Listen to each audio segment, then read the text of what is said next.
Jonathan sat in the interview and began to have his own thoughts.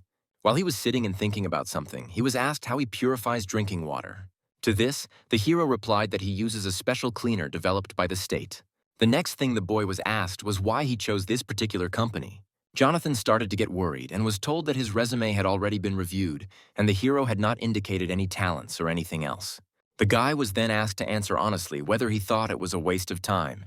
This made the hero feel even more uneasy, and he asked to repeat it. He was told that he came for an interview at a large company and that he didn't know how to do anything. The boy said that he came because they were required to by the law against discrimination against the untalented. But in reality, things are different.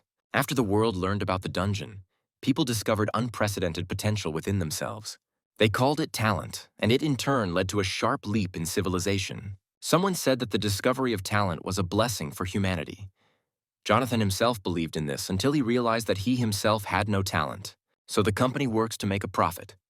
The untalented as the main character are useless to them. After this, John told them that they were engaging in real discrimination. The people present at the interview did not understand what the hero was talking about. They said that they themselves were tired of people like him because they had no talent. Jonathan explained that it was a crime to expect human treatment, so the main character asked them to apologize. Only one of them said that they supposedly don't have to apologize for wasting their time. They then said out loud that they would only apologize after Jonathan. Suddenly, after hearing this, John took out a dictaphone and said that he had recorded everything. This recorder shows obvious discrimination against the untalented and admission of posting non-existent vacancies. The employers began to worry and asked the hero to defuse the situation. They tried to stop the boy by saying that they didn't mean it, that they weren't going to apologize. However, Jonathan said that he would see what the Human Rights Commission had to say about everything they had said. After this, employers were speechless and began to be truly afraid. John, leaving the building, understood that he had no talent, but that did not mean that he had no pride either. At that moment, he received a notification that his request to the Human Rights Commission had been considered. Suddenly, the boy stepped on chewing gum, and of course, it made him furious. Immediately after this, workers hit him with a stream of water from a hose. Walking home, the main character did not understand why he had such a bad day. The house also had its share of troubles. Some drunks again trashed the entire window. Jonathan then called his mother, and she started apologizing to him because she felt it was her fault that he was in trouble. If only his uncle had returned her money, everything would have been different. But John told her not to mention that freak to him. The boy thought that if he were one of those who repaid debts, he would have already repaid them. But then the main character remembered that his mother was in the hospital. So he told her that he was not angry and began to apologize. Jonathan also asked her not to worry about him because he has a higher education and a good resume, and she shouldn't worry about hospital bills either. The only joy in the boy's life was cigarettes, but suddenly it started raining. Naturally, this made the main character angry since he was already having a bad day. At least this could not be taken away from him. He's already living with the last of his strength. Then the boy began to blame God for being constantly against him. He really didn't care whether God existed or not. But at that moment, he was taking out his anger on him. Was this the reason why he was struck by lightning? Jonathan already thought that his worthless life had come to an end. But then he began to think about what would happen to his mother. Luckily, he didn't die, but an incomprehensible notification window appeared in front of him. It was written there that the gods were waiting for him, and a new vacancy had appeared for him. He was struck by lightning for insulting a god, although the boy was not even sure of his existence. Usually, after a lightning strike, people are either in serious condition or even die without a scratch. If anything had changed, it was the strange notification hovering in front of him. Usually, people who have talent see this. After that, Jonathan thought that lightning awakened talent in him. The only thing the hero didn't understand was why it looked like a notice about finding a part-time worker. In real life as well as there, his lot is only a part-time job. Jonathan decided to think positively. He had nothing to lose, so he might as well grab this opportunity. The main character chose a part-time job, but he didn't have enough divine power for this job. Divine power is a common name for the power used by gods. But the boy has no talent. So where would divine power come from? But John doesn't have a bad feeling. Who knows? Maybe this is his chance to change his life. Jonathan began looking for a part-time job that did not require divine power. And he was able to find day labor, which included hired workers with low social status who did not have a specific profession. The job posting said that workers were needed to create dungeons, and the boy thought that these were the same dungeons that were teeming with monsters. Jonathan couldn't believe that the gods had created the dungeons. Then he looked at how much they paid for this work, and it turned out that they gave 12 tours. But the hero was not familiar with this currency. The boy figured that if this was the currency of the gods, it must be worth its weight in gold. So he decided not to waste any time and responded to the vacancy. After that, a portal suddenly opened. John looked around and did not understand where he was or how he got there. Since he had never seen anything like this in his life, it seemed to him that it was all a dream. Suddenly, some monster attacked him. But one thug grabbed him and asked where his manners were. Seeing this brute, Jonathan became even more scared. Then the brute introduced himself to him.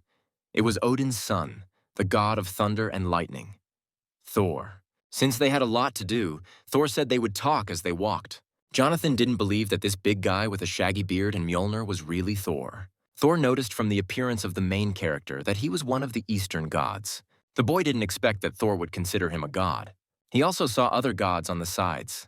The guy no longer knew what kind of gods they were, but they were clearly not people. Jonathan realized that he was the only person in the place, so it was a good time to take advantage of the opportunity. Based on this, he said that he was the keeper of one small mountain. Thor thought he was Henry since he usually helps people in trouble. John explained this by saying that he often descends into the human world to find out how he can help.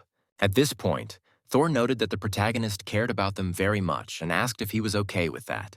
After all, now his job is to create places where people suffer. After this, the god of thunder spoke about the labyrinth of the Minotaur. It was taken as the basis for this dungeon, so Jonathan will build the maze with them. Then the boy was already reprimanded because he was yawning at the gate. When John arrived at the worksite, he was working hard, so he was told to be careful and not to fall through. In response, the hero asked that if he failed, let someone get him. And now it was time to rest. It seemed to Jonathan that this was just physical work. While the boy was driving to his place of work, his partner told him that he was already being praised to the fullest. After this, the main character began to understand that talent cannot be compared with communication with the gods, since it will bring much more benefits. The guys almost reached their destination, but they had to go on foot from there.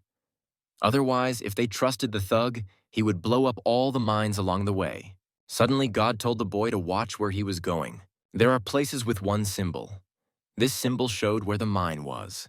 God was surprised that the hero had never seen these mines before. Suddenly, the god said that recently the higher gods were requiring people to pass some kind of entrance tests before hiring them. But lower-level gods like these guys are not supposed to do that. So they do this kind of work, constantly building dungeons. So they have a lot of work to do. At that moment, the gods came out in front who had started creating the room a couple of minutes ago and seemed to have already finished. When Jonathan entered this room, he couldn't believe that they were able to build such a room in a couple of minutes. Then the main character began to open the boxes.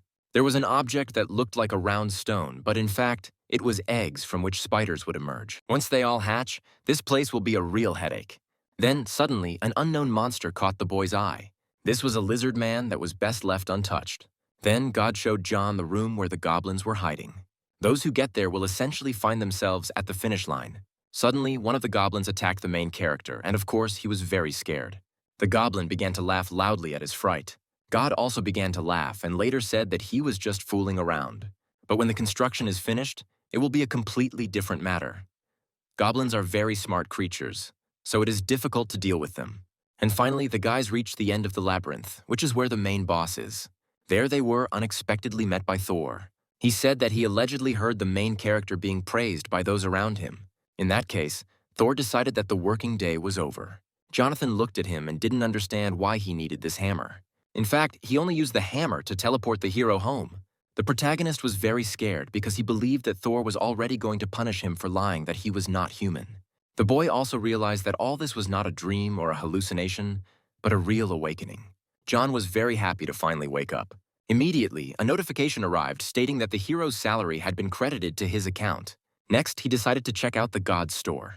Having visited the store's website, he was convinced that this was indeed a store of the gods. The boy could even buy the power of Thor, a lightning strike, and the powers of other gods. After that, Jonathan imagined how, thanks to this store, he had become a god in a human body. The main character was glad that changes had finally come into his life. However, the price of these products was not the most ideal. The cheapest item cost 70,000 tori. Then the boy decided to see what he could afford. And unexpectedly for him, it turned out that he could simply buy talent. Most importantly, it only cost 12 tori. This wasn't just talent, but SS-level talent for free. He initially chose his talent for fencing because he enjoyed playing with swords as a child. Jonathan successfully purchased SS-level fencing talent. He went out of his way to get at least an F-level talent, and he got this one so easily. Suddenly, the hero received a notification. Supposedly, there was a 1+1 promotion. As a gift, he receives a product of the same level as the purchase that the boy made. In addition, Jonathan chose the fighting talent, and now he was doubly happy. But suddenly, the boy fell and his whole body began to hurt. The strengthening of his body to use his talents began. While his body was being refined, he lost consciousness. The body enhancement was successful.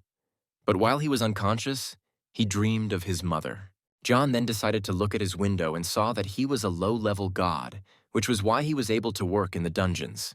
Once untalented, now a god. Life is an unpredictable thing. Then the main character's mother called him and told him not to come to the hospital under any circumstances. Jonathan asked what was wrong, but she said just not to come and not to worry about her. Then another person answered the mother's phone. The boy was told that the situation was grave. It looked like a dungeon had appeared near the hospital. They tried to call him, but the phone was unavailable. Until the situation improved, they would not be able to receive visitors. But Jonathan did not listen and ran to his mother. Both journalists and military personnel arrived at the scene, and signs of underground activity were visible everywhere. The soldiers shouted to the citizens that they could not go any further, so they had to turn around. Jonathan stood to the side, not knowing what to do. Suddenly, the hero's concentration skill worked, after which he began to clearly see the soldier's face from afar. The boy also heard the conversations of other citizens and did not understand whether it was concentration or whether it was due to the talents that he had bought before. It was only then that John realized that he had no time to think since he had to get to the hospital. The protagonist approached the military man and said that he had to go through, but he refused him because there were signs that they were dealing with a labyrinth. After John heard the word labyrinth, he felt uneasy. And at that moment, an unexpected explosion occurred. Jonathan didn't understand what it was at first, but then he saw in front of him a dungeon that he himself had built. Until that moment, he didn't understand what was happening and couldn't imagine that he would see this there. The hero immediately noticed a man nearby who was feeling ill. At first, he wanted to help him. Someone took it and rushed past them, and they flew off in different directions. They were lizard men who mercilessly killed people. As soon as the military saw them, they immediately opened fire on them. At this time, Jonathan was sitting behind the car and shouting that there was a man there. Because of the screams, one lizard man noticed the main character and began to run towards him. The lizard man threw a dagger at him, and the hero activated a new concentration. With this power, he was able to catch the dagger. Jonathan didn't expect this from himself. The lizard man then began to aim his dagger at the other man. The main character noticed this and began to attack him. At this point, the military commander ordered the firing to stop as he saw a civilian. But Jonathan stood and trembled with fear because before this, he had acted on emotions and he did not understand what to do next. After that, a lizard attacked him, and the boy successfully dodged its attack. John didn't expect this from the concentration skill. It felt like he had drunk 100 cups of coffee. The boy clearly saw the movements of his opponents, so he decided to act. Jonathan was able to activate the SS rank battle talent skill and beat the lizardmen. After that, he still had 2 more lizards to beat. The boy started fighting with them like never before. The military watched him and couldn't believe their eyes. Suddenly, a man approached Jonathan and asked him what guild he was from. This man also added that the boy's face was unfamiliar to him, but he was good. By the way, it was the head of the Sanguine Guild, Logan. Logan said that they came to clear the dungeon and also invited the hero to go with them.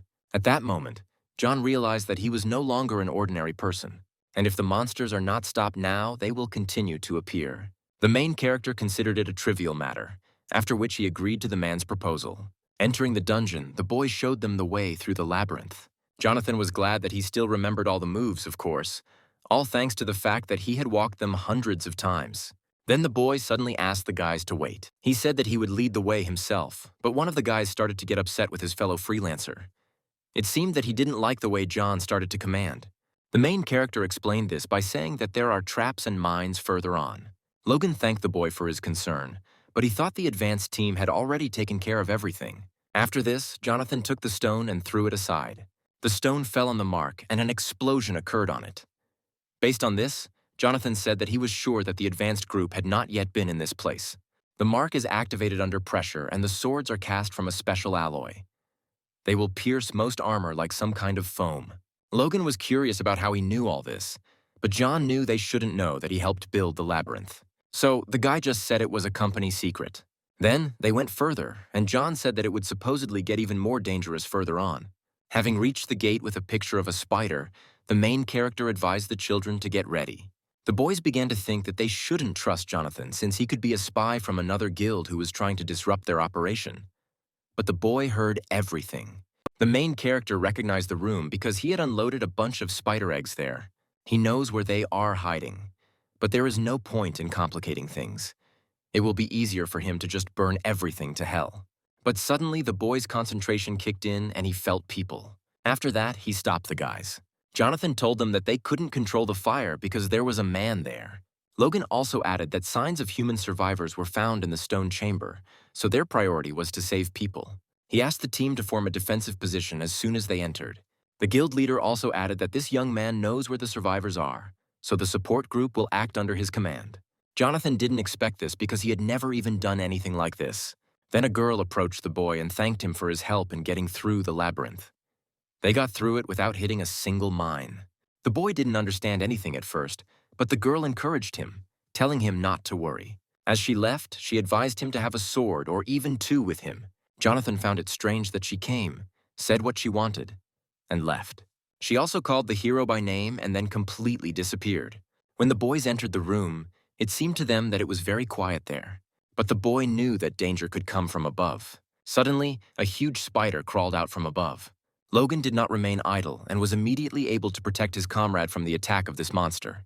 He ordered not to get lost and follow the plan to line up in a defensive position and also to avoid contact with the poison. Jonathan then called the support group to his place. He found surviving people hanging from a web. As the group freed people from the web, the spiders became more and more numerous. But the boy said that he knew a safe place and called the group to follow him. At this time, Logan was thinking about the doubts he had initially had about Jonathan. They appeared because the hero knew the passages and structure of the dungeon, as well as where to look for surviving people. Then Logan realized it was just a talent he'd never heard of. The chief was informed that all the survivors had been evacuated. However, there were also casualties, but the injuries were minimal. Logan told the reporter that the team should rest, but he wanted to talk to Jonathan. Taking into account the 2 police officers and the hunters, a total of 10 people were caught in the traps, including members of their group. So Logan said that if it weren't for the kid, they would have burned them all. He also praised the hero for his talent. The commander also admitted that at that moment, it seemed to him as if John had built this dungeon with his own hands. Jonathan got scared and said that this was impossible because he was not some kind of god. Logan told him that he was joking, at which point the boy already thought he was screwed. Further ahead of the group stood a gate, and everyone wondered what could be there. The main character said that there were supposedly goblins there. The guys on the team found this sad because they were waiting for the boss behind these gates. At this time, John didn't understand how he could deal with the goblins. He could only hope that the concentration skill could help. And suddenly the hero made an unexpected statement. He asked the guys to go there alone. One of the guys told Jonathan that he believed in himself too much after the chief's praise. And as for the goblins, they were masters. Logan also said that he wasn't too keen on sending him there alone. Then the protagonist said that they would have to listen to him. And Logan realized that he definitely had some kind of plan. So he agreed. Now this guy wanted to use this opportunity to impress the boss, but because of some idiot, he can't stand out. But he still felt he couldn't let him steal his moment of glory. This guy started asking stupid questions, and Jonathan told him to be quiet. The guys laughed at the main character and told him to stay closer so that they would cover his butt. Suddenly, the lights went out and the boys wanted to turn them on, but Jonathan told them to stop. Only one thought that they needed to see at least something in order to fight. After that, he added that those who were afraid could simply stay behind and turned on the light. Because of this, Jonathan started shouting for everyone to get down immediately. At first, nothing happened, and one guy said to get up, but suddenly the guy holding the flashlight was shot with arrows. After this, Logan ordered the team to stand still. Jonathan explained that the goblins were attacking in the direction of the light, but the leader thought it was strange because they heard the guys come in. And then John also explained they are playing with their victim. These goblins seem to want to enjoy the children's fear of the darkness. Only, Logan said that they can't fight without seeing the enemy, even if it means they have to take losses. At that moment, the boy asked the chief what would happen if they fought, even if they couldn't see anything. The protagonist asked him to just rely on him. Jonathan told the boys that he knew they couldn't see anything and were nervous, So he promised to do his best, but they just had to be still and not make any sounds until he said they could. And then the hero tried to concentrate and remember this feeling again. By activating the concentration skill, the boy could sense the presence of every goblin. After a few seconds, John told the team that they could turn on the lights. Logan was amazed by the boy because he had been doing this all his life. But this was the first time he saw a hunter like Jonathan. And so they came to the end of the labyrinth to the boss room. Entering the gate, the boys noticed the lord of this dungeon in the distance. As expected, he looked impressive. Logan had a feeling that the boss wasn't going to attack first, so they had time to strategize and explore this room. The hero immediately received a notification saying that the sacrifice of the manure had begun and that 5 victims had to be chosen. Jonathan believed that there must be a clue on how to get out of there safely, so he should share what he learned, and he decided to say something that might be related to the passage of the dungeon. However, one of the guys is still angry that Jonathan is supposedly taking his laurels for himself. Based on this, he decided that this time he couldn't just stand there with his arms hanging out. He also believed that strategies were for losers who begged for mercy in fear, and he was not going to dance to anyone's tune. The guy wanted to show off his F-level shooting talent, and he thought that with one shot he would get a promotion in his pocket. Jonathan noticed this guy by chance. He shouted at the guy to stop immediately. The guy said that he knew that the hero wanted to take all the laurels for himself. Jonathan tried to stop him, but he didn't have time and the system was activated. 5 victims would be determined randomly. The commander called this guy an idiot because of his actions. Jonathan already understood that they did not have time to discuss the correctness of the decisions. When the boss got angry, he began to seem much scarier and the guy asked to quickly release him from this trap. Logan told the team to take positions and act calmly. He ordered to continue the attack with the current number and also wanted to buy some time. First, Logan delivered a fairly powerful blow to the monster. It was a good hit, but the boss remained intact. Suddenly, John shouted to the commander to be careful. Logan knew it wasn't that he couldn't dodge. He just didn't need to. And all he had done was hook Logan. He also began to think that he would have to be put back together piece by piece. Jonathan could see how Logan was instantly aware of his surroundings and was giving commands, a true dungeon veteran. But this was clearly the best they could afford. The boss didn't even intend to go towards them, as if distance meant nothing. Suddenly, the boy noticed the power of Thor in the monster. Logan thought it was a good moment to attack and went for it. But the main character shouted at him to stop because it was dangerous. However, it was already too late. This boss beat the commander. His team wanted to do something to help before it was too late. But one of them said it was impossible since even the commander couldn't do anything. But Jonathan hit him with all his might, but he didn't care. After so many years at the bottom, John finally got his talent, saw the light at the end of the tunnel, and will die ingloriously like this. But suddenly, the main character remembered that they had something else. He didn't try so hard to die in a place like this. The boy told the boss to get ready because he was not going to die so easily and activated his fencing talent. Logan couldn't even scratch him with his axes and believed that a man who had never held a sword in his hands would not be able to put him down. He wanted to tell the hero to run away, but he couldn't utter a word. The commander began to feel guilty towards the boy. But something happened that no one expected. The main character was able to cut off the boss's horn with the help of his sword. At first, he only had excitement. But the moment he took the sword in his hands, confidence came. The boy sees a real sword for the first time, let alone fights. But he already feels as if it is part of his body. However, he never eliminated the boss. And when the dungeon lord began to attack the hero, he dealt him significant damage. Logan couldn't even count the number of his attacks. He thought Jonathan was more of a martial artist, but he was just a swordsman all along. However, John underestimated the lord. One of the guys started to panic and shout that the main character had miscalculated and decided that they were all finished. But the commander considered this nonsense because he saw that the boy's level of swordsmanship was comparable to the best swordsman of the East. But the only problem is that the hero's sword is about to break. Jonathan knew that at this rate, he would soon be left empty-handed, and now all he had to do was hit the vital organ the first time. The boy went towards the monster, but it turned out to be faster. However, the hero was still able to land his blow. But he didn't even move. Then John kicked him again. Thanks to this, the monster got lost in space, and the boy had an excellent chance to pull him in. After this blow, the hero noticed that supposedly just a little more and the sword would be finished and there was no point in fighting with bare hands. So his next blow was his last chance. Jonathan seemed to have a second wind as he was ready to go ahead. As soon as the commander saw this, he decided that he had to help him and called his comrade.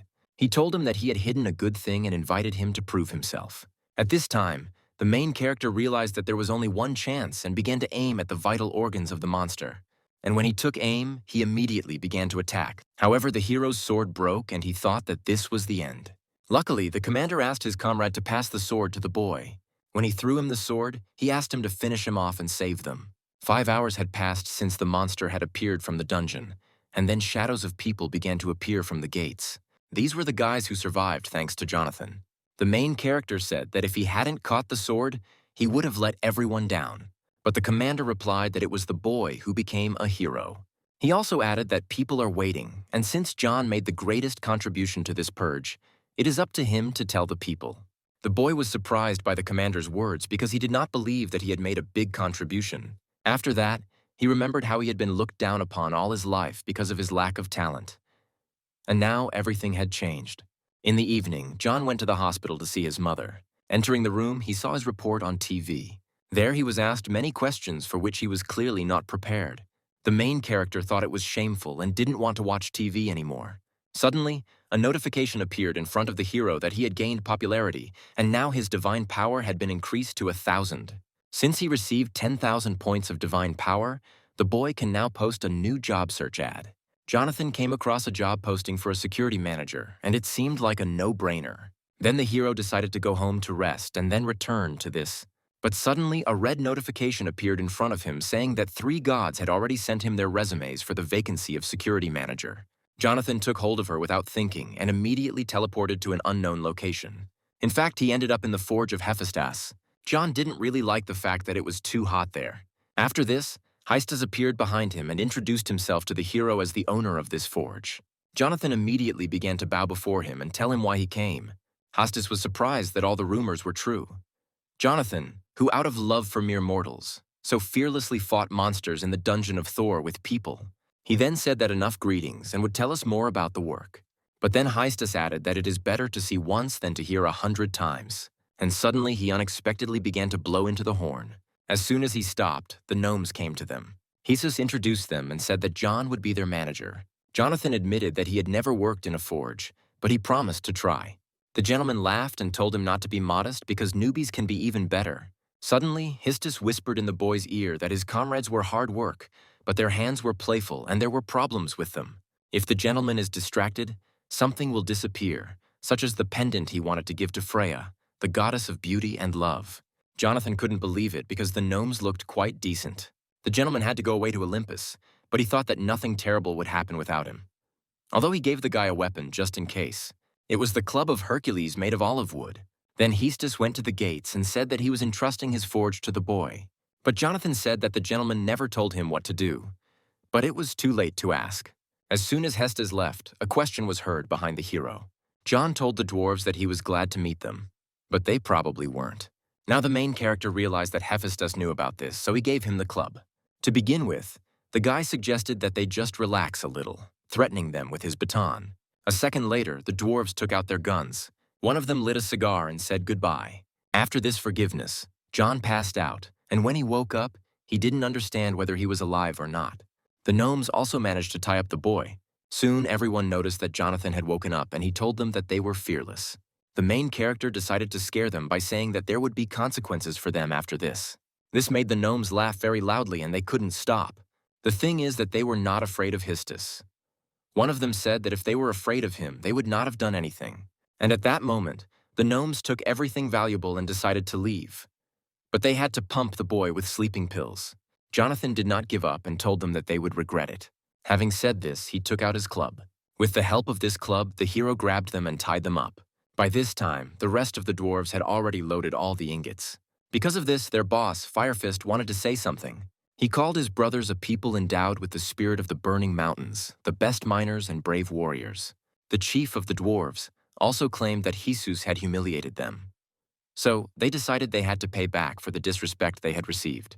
And John just watched and didn't understand what to do with this army of bald heads. Suddenly, the hero was noticed, and everyone immediately took out their weapons. Jonathan then hid behind a column and was shocked that such gnomes were shooting left and right. The dwarf commander told the boy that they would simply clean out the place, and that they would have no concern for him since they only hated Hephaestus. It would be a shame to die like that. So, they offered him a choice. Either he helps them clean out the forge and becomes their accomplice, or he leaves and keeps his mouth shut. But Jonathan knew that if he simply ran away, his reputation would be ruined. At this rate, he definitely won't be able to earn extra money anymore. There are 2 chairs in front of the boy. Either he beats their faces up or he will be killed by Hephaestus. John didn't waste time and went out to the dwarves. Then the main character asked what would happen if Hephaestus found out because they were partners. The boy began to raise his voice at the gnomes, saying that they were idiots and that even heavenly punishment did not scare them. But seconds after that, John shut up. One of the dwarves shot in his direction and said that now there would be no mercy for him. But the fiery fist couldn't leave it like that and stopped his comrade. The commander began to tell him that the lower-level god knew nothing and decided to clarify something to him before he made mincemeat out of him.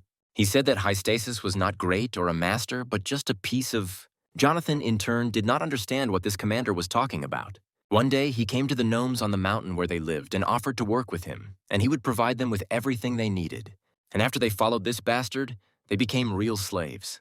He didn't pay them a penny, but he promised a 5-day week with a 6-hour workday and free time to boot. When the fiery fist finally got the hang of it, it was no longer possible to find a dwarf in that place in whom the spirit of the master remained. All they have left is desperate revenge. John said he understood them and agreed that he was indeed a real piece of trash. The boy called him an envious piece of trash who wanted to destroy those who were better than him. He then asked them to listen to him and suggested an option that would look better from the outside. If they run away like this, then for people they will become thieves. Will the dwarves, great craftsmen and proud warriors, be able to come to terms with the fact that their reputation is tarnished? Jonathan said that they have another option to take revenge on Hephaestus. It just so happens that John is a warrior himself, and in his hands he has a weapon made by Hephaestus. And since they called themselves warriors and craftsmen, they will have to leave these games and instead fight with him. The real weapon that they themselves created. The protagonist convinced them that defeating a warrior who fights with the weapons of Hephaestus would be the perfect revenge. One of the gnomes didn't like what the boy was saying, and he pointed a gun at him. But these words touched the fire fist. Based on this, the commander noted that the boy had the gift of gab. He agreed to fight the protagonist, but he warned him to take responsibility for calling himself a warrior. And if the boy couldn't hold out long enough for them to prove that their weapons were superior to his for suggesting that the dwarves run, the fiery fist would beat him until his bones were ground to powder. Having attacked the boy, the commander was pleased with his own strength and believed that the enemy could not compare with him. And then Jonathan told them to watch out lest he surprise them. Then John launched an attack, but the fire fist was also able to defend itself. The commander praised the boy and said that he immediately found the hero's stance strange. But it's even good that the boy immediately demonstrated his limit, counting his fist. He explained this by saying that he had never seen a man hold a blunt weapon the way John did. The commander also admitted that such precise strikes gave him goosebumps. It had been a long time since his heart had pounded like that, and from this he concluded that the boy was either his equal or even superior. Firefist sincerely apologized for calling him a low-level god and for underestimating him. And in order to prove his sincerity, he decided to respect his strength this time and fight with all his might. Jonathan really liked it and was completely ready. In this battle, the 2 heroes got nothing but pleasure from the fight. Suddenly, the dwarves felt the sound of a forge, the vibrating air, and the rumble of metal. After that, the Firefist said that the boy had the spirit of a blacksmith. He had nothing to say in response to him because it was easier to blame the capable than to admit his own incapacity. On the day they received Hephaestus's proposal, they were like frogs emerging from a well for the first time, faced with a storm of emotions and inflated dreams. They constantly reminded us that the dwarves weren't good enough. Everything that happened after the boys came out of the well turned out to be a waste of time. Based on this, the commander realized that this was truly a complete defeat. Suddenly, Hephaestus appeared and stopped the carnage. He said that as soon as he walked away, real chaos began in the forge. The gentleman even thought at first that he had gone to the wrong place. Hephaestus really wanted to know what happened in full detail. The gentleman, of course, suspected that there would be a fight, but this was already some kind of end of the world. Then he asked the Firefist to tell him everything. He in turn fell to his knees and said that it was all his fault and that his people had nothing to do with it. Now the Fist understands that he can be punished for the wrong decision. But his guys, their only mistake is that they trusted such a brainless commander. And so, the commander began to tell his story, when suddenly Jonathan grabbed him by the shoulder and began to talk to the gentleman. The boy said it was like he made him do it. Hephaestus was surprised by this because he had entrusted the hero with guarding the forge, and Jonathan explained to him, showing him that very pendant. Firefist recognized the necklace immediately because he had given it to his boys. And then I realized that if John told me where he found this pendant, the matter would not end with him. And something unprecedented happened. Jonathan said that it was not he who found him, but a fiery fist. All the gnomes were amazed by the boy's actions. Hephaestus was pleased because John had kept an excellent eye on the forge and even found the necklace. After this, the gentleman once again understood why John was to Thor's liking. And he told the gnomes that he always looked forward to the work and asked them to continue in the same spirit. The gentleman also did not forget about Jonathan, because not only did he cope with the main tasks, but he also found the necklace. For this, he presented him with a small reward. The boy's eyes sparkled because at first he thought he would receive a club as a reward. But here was some kind of special prize.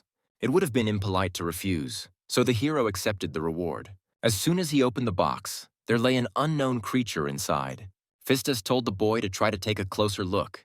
It was a fox cub, but he thought it was strange to take a monster as a pet. And then Hephaestus thought that the boy didn't need her. Then he said that he was sad and turned the fox into a sword. As it turned out, this fox could turn into a sword. The gentleman also said, "Whether it is a sword or a scythe, it doesn't matter. This little one can become any weapon in the world if it is about her size. In other words, she is a real treasure." Then Hephaestus said that he felt sorry that John did not want to take the fox cub and decided to give her to the dwarves. And at that moment, Jonathan said that he couldn't refuse such a gift. The main character promised him to look after her. Well, since this pet was white, John decided to name her Snow White. Snow White liked the name and began to lick her master. Then Hephaestus began to entrust him with the moon fox, the treasure of Selene, the goddess of the moon. Now the main character has a baby on his neck. And the gentleman also wanted to give him some other stuff from the warehouse. Jonathan packed a whole bag of things and headed home thanking the gentleman. But suddenly the boy was stopped by a fiery fist. He asked him why he decided to help them since they were going to kill the hero. John explained this by saying that they reminded him of himself from the past. The guy also said that it seemed to him that Mr. Hephaestus knew everything from the very beginning, but simply did not interfere. The commander then expressed gratitude on behalf of the entire tribe, and although they could not wash away this shame, he hoped to someday repay his debt. Returning to the city, he headed to the hunter shop. Gan, who started at the bottom, worked as a manager of hunters from his youth. And a week ago, he became the director of the largest hunting store in the country. Now that he is at the top, he must renounce his past and associate only with noble people. They say that the place makes the man, so the place where he is should always be filled with dignity and culture. But this time, some ragamuffin appeared in his sacred brainchild. Jin didn't believe he was a hunter since he had no armor or weapons. He also thought that this kid was an idiot who thought he was a hunter, but in fact, he was picking up trash from already cleared dungeons. But Jonathan was their client, and Jin was obliged to take him to the appraiser. When he reached him, Jin said that he could give everything to the appraiser. As soon as the appraiser saw the main character's things, he asked where the boy got these things from. Jonathan replied that they had given it to him, calling it all sorts of stuff. Then Jin started yelling at the kid because he thought he brought cheap stuff into the store. But he wanted to confirm this with the appraiser, to which he replied that this was the first time in 40 years of work that he had seen a person who would call these things all sorts of things, because all these things are of the highest quality weapons of the 4th level and above. Jin didn't believe it because you couldn't tell from the boy that he was able to get such high-quality things on his own. Then the director even thought that John was a big shot because he had heard that many incredibly rich people were quite modest. After that, his smile brightened and he invited Jonathan to the VIP room. There, the main character was told that if he sold all his things, he would receive about 3 billion won. At first, the boy simply found this amount funny. And then it dawned on him how much money this whole pile of things that Hephaestus called marriage was. But then he was told that this was only a preliminary estimate, and depending on the number of buyers and sellers, he could even get twice as much. Now the weapons are of the highest quality which can be sold for any price because they are very rare right under Jin's nose. He believed that if he had to kiss someone's ass, he should get the rights to sell it. Luck was on his side as Jonathan decided to sell everything at once. Jin began to think that the boy was sent straight from heaven. At this rate, he might get promoted faster, but not at his job. Jin became the first person to lose a high-ranking position in just a week. In the end, Jonathan sold all his things and received almost 4 billion won. Then the main character decided to treat himself to a gift for his hard work and go show his mother what a great son he is. When he came to his mother in the hospital, he showered her with gifts, which surprised her greatly. And then her neighbor told her to turn on the TV more often. This lady showed her that people are going crazy about him because John is now a real celebrity. Journalists say Jonathan cleared the dungeon with his talent. And then the mother asked her son about talent. The boy replied that it had just opened up the other day, although it was far from being a talent. He also added that it happened so suddenly that he himself did not understand how. Hearing this, mother began to cry, while Jonathan stood there and didn't understand why she started crying. And then he realized that his mother always blamed herself for the fact that he was born without talent. At this time, the head of the Santa Guild, Logan, began to be shown on TV, and they asked him about Jonathan. There he said that the main character is an excellent hunter, a strong swordsman, and at the same time very smart. When the mother saw this, she did not expect that he would start talking about her son. And at that moment, John thought that this could be his chance. The more popular he is, the more divine power he has, and therefore more job offers. He especially enjoys the reward of the golden apple, the fruit that grants immortality to the gods. Perhaps this apple could heal his mother. Suddenly, an urgent message started on TV. In Yan City, Gyeonggi Province, a gate was discovered and people were ordered to evacuate. And after that, Snow White climbed into the hero's jacket. At first, he didn't understand what had happened to her, and then he felt sick. The association immediately requested a convocation of the guilds. Besides, these gates are different from ordinary dungeons. Humans cannot enter them, but monsters can easily exit. At this time, the soldiers were preparing for the third wave of monsters. Jonathan, having come to the gate, first observed them. But one of the soldiers noticed the main character and did not understand what he was doing there. After seeing this, he immediately ran to the commander. The commander was not in a good mood and immediately started yelling at him because he allowed him to leave the formation. The guy simply asked his commander to look up, so he could figure it out for himself. Looking there, he saw a civilian. Then the commander became even more angry because there was a civilian in the detached place. He ordered this soldier to remove him immediately. But civilians saw this. The commander noticed this and heard their conversation. They said that the commander was a real professional, but this time he couldn't even control civilian access to the cordoned-off area. The commander, of course, did not like this conversation. He was already burning with frustration because his comrades had gone underground and he was the only one clearing everything out. And so he went to deal with this civilian himself. The guy started telling the main character that this was a cordoned-off area and he needed to leave. He also told him that he could continue his YouTube videos somewhere else. In addition, he said that he understood the boy's excitement. After all, he was a third-rank hunter, but if he wanted to get an autograph or an interview, the commander could do it. And then Jonathan said to himself why he needed an autograph and who he was. The commander didn't like the way the boy ignored him and grabbed him by the sleeve. Then it dawned on him that even some left-wing half-poker was looking down on him. He also noticed a small pet, which led him to conclude that John was some unknown hunter trying to gain popularity. Since the boy didn't get it, the commander decided to give him a punch. But unfortunately for him, he missed. Jonathan tripped him up. This caused the guy to fall, but the main character caught him. The boy told him that he didn't mean to, but asked if it was proper for a third-rank hunter to wave his fists at everyone he met. But the commander didn't stop there and said that he was just lucky. However, Jonathan stopped him and asked what he wanted. After all, now there are spectators watching them, and the guy accused the main character of doing it on purpose in front of the cameras. One of the journalists even recognized Jonathan as the one who cleared the dungeon together with the Sangoon Guild. The commander did not believe that this brat was the same John, a first-class hunter whom even Logan respects. At this point, Jonathan asked for a better angle because a special report was starting, and he told the commander to keep a close eye on what the left half-poker was capable of. Everyone looked at him and did not understand what he was planning. Jonathan, without telling anyone, simply jumped into that gate. The protagonist successfully entered the reverse world and was now being watched by the Eye of the Abyss. There he saw the same thing as in Snow White's memories. And then the boy came up with a theory that if this place was created by gods and people cannot get through, then only gods can get there.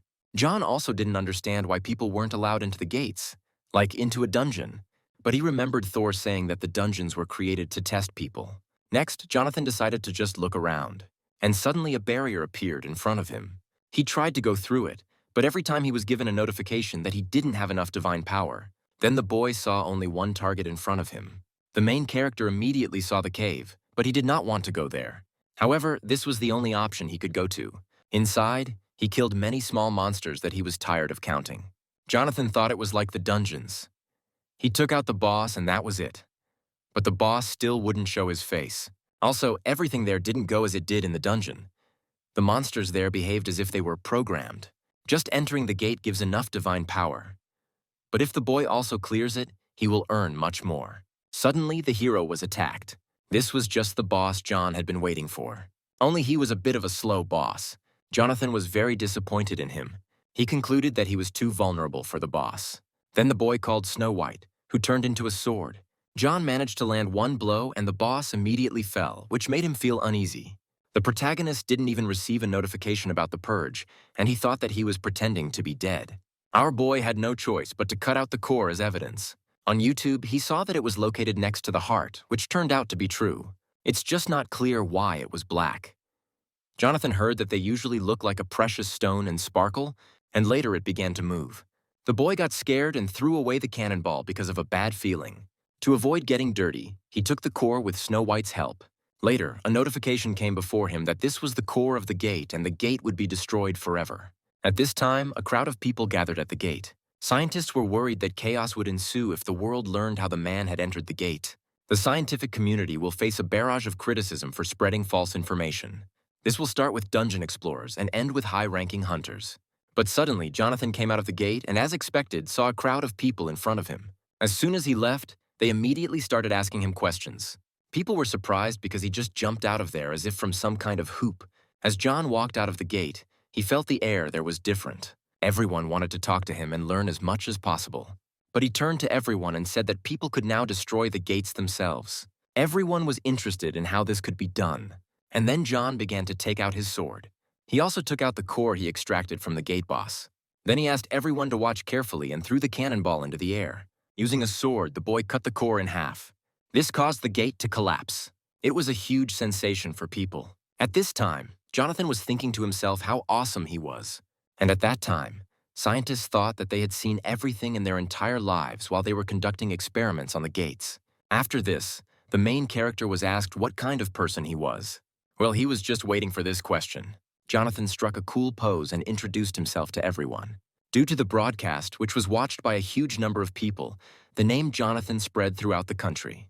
Immediately, the boy received an important notification about a lower-level god, but he was unable to read it because a journalist interrupted him. Several more journalists joined in after him. Not far from this crowd, a mysterious car stopped. Serious people got out of this car and they walked unhindered through the crowd. At this time, the main character was asked many questions and he asked to ask them one by one. Suddenly, one girl told the boy that the guild leader wanted to see him. Jonathan looked at her and didn't understand anything. It was the future head of the Sangan Guild, a level 7 hunter named Jessica. After going with them, he was taken to the headquarters, which was very impressive. The leader called John, but he himself headed into the dungeon. The main character thought that he saw the news on the way there and urgently sent people for him. He also did not expect such a person to appear in person. Jessica will be the youngest guild leader, and she has worked her way up to this position on her own. There are only 3 7th-rank hunters in the country, including her. At a time when hunters were like uncut dogs, she gained recognition throughout the world, and now everyone in Korea knows her.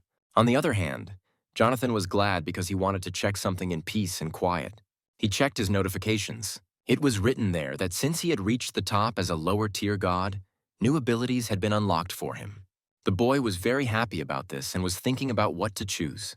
But the titles he got were so-so.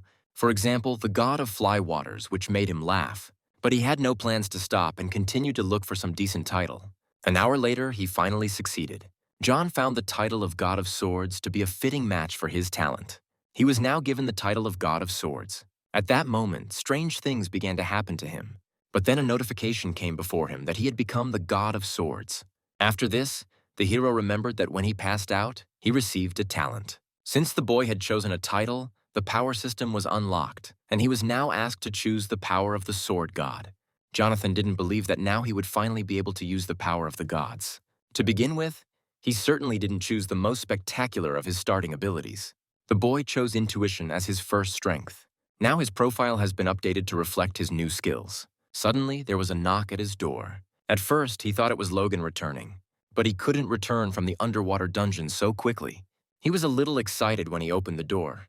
Jessica knocked on his door. She asked the guy for a minute, but Jonathan first asked her what happened. She said that the chief allegedly gave him something. This is a pass to the guild. Now the main character can use all the amenities and training facilities. At that moment, John thought that Logan had actually decided to take him. Then the guy thanked the girl, but she just remained silent and looked at him with a cold gaze. This silence lasted for several seconds. The awkward pause made John wonder if she was always this talkative or if it was just this once. But John felt like there was something strange coming from Jessica. The main character was about to say goodbye to her, but then Snow White woke up. She jumped right onto Jessica's chest. Jonathan felt doubly embarrassed and asked the girl for forgiveness, saying that Snow White usually didn't behave like that. Jessica said that everything was fine and called her a cute little animal. Then she wanted to feed her and asked the guy about it. He allowed her to do so, and Snow White happily accepted the food, but John understood that she didn't even bat an eye at the hospital food. And then the hero got excited because he didn't know what Jessica gave Snow White. He did not remain silent and directly asked the question about what the girl had given. Jessica replied that it was like a food supplement. Nuts are good for health. Then she told Snow White that they would see each other again and went on. When the girl left, John sat down and realized that it was strangely difficult to talk to her. But Snow White really liked her and ate everything she gave her without thinking. But then he realized something.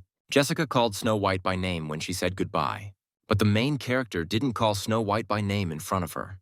Now Jonathan didn't know what to do with Jessica. Then the boy received a notification on his phone. And a second after that, his phone seemed to be blowing up with messages. A new vacancy came to him as a babysitter for Cerberus, that is temporary care of a pet. The job was paying twice as much. So John forgot about this stalker, Jessica. The main character agreed to this part-time job and has already begun to get used to these tough movements. There. Someone started shining a light in his face. At first, he didn't see who was doing it. However, when the boy saw him, he started screaming. John also didn't expect to find himself on a boat. The creature that stood and shone in our hero's face said that he was not dead. They moved along the river Styx where only the dead move. There is no place for the living. Jonathan realized that this guy was called the ferryman Karen. He told him that he had business there and asked him to help him cross the river. But Karen told the boy to go back, and he asked in response how he could then meet Hades. Tom didn't like that the boy dared to pronounce his name. Well, John asked him what he should call Hades then by his title or something.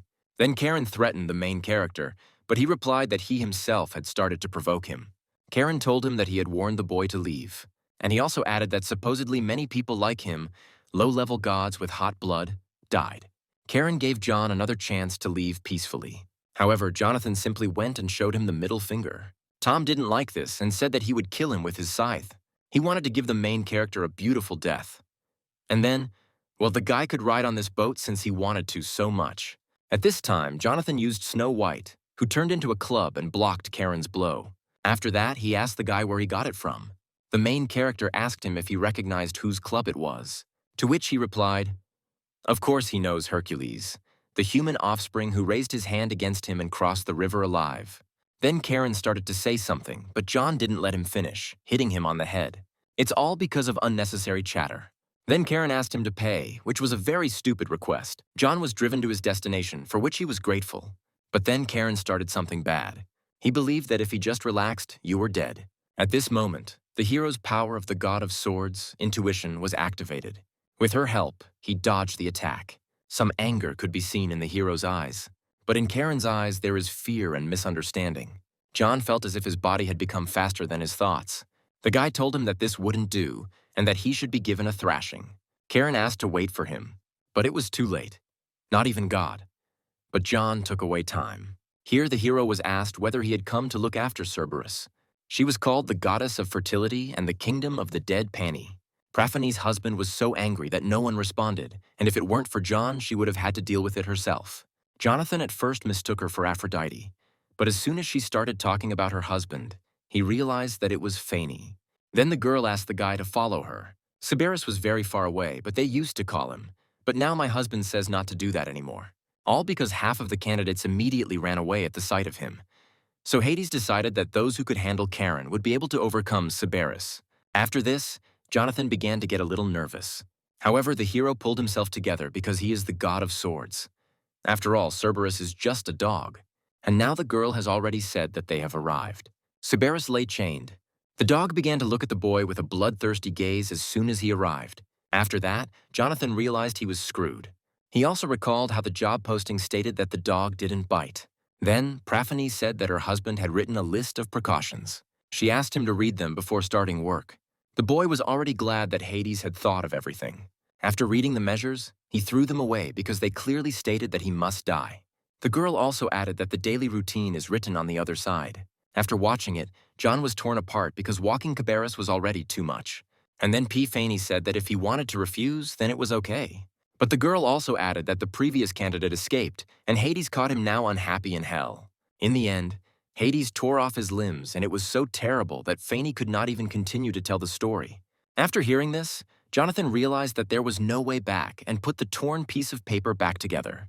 In response to these actions, the protagonist told Fanny that he was just trying to cheer himself up and asked where he should start. The girl told the boy that first he needed to feed the pet, and to do this, he needed to go to the meat. John collected the meat and returned to the girl, awaiting further instructions.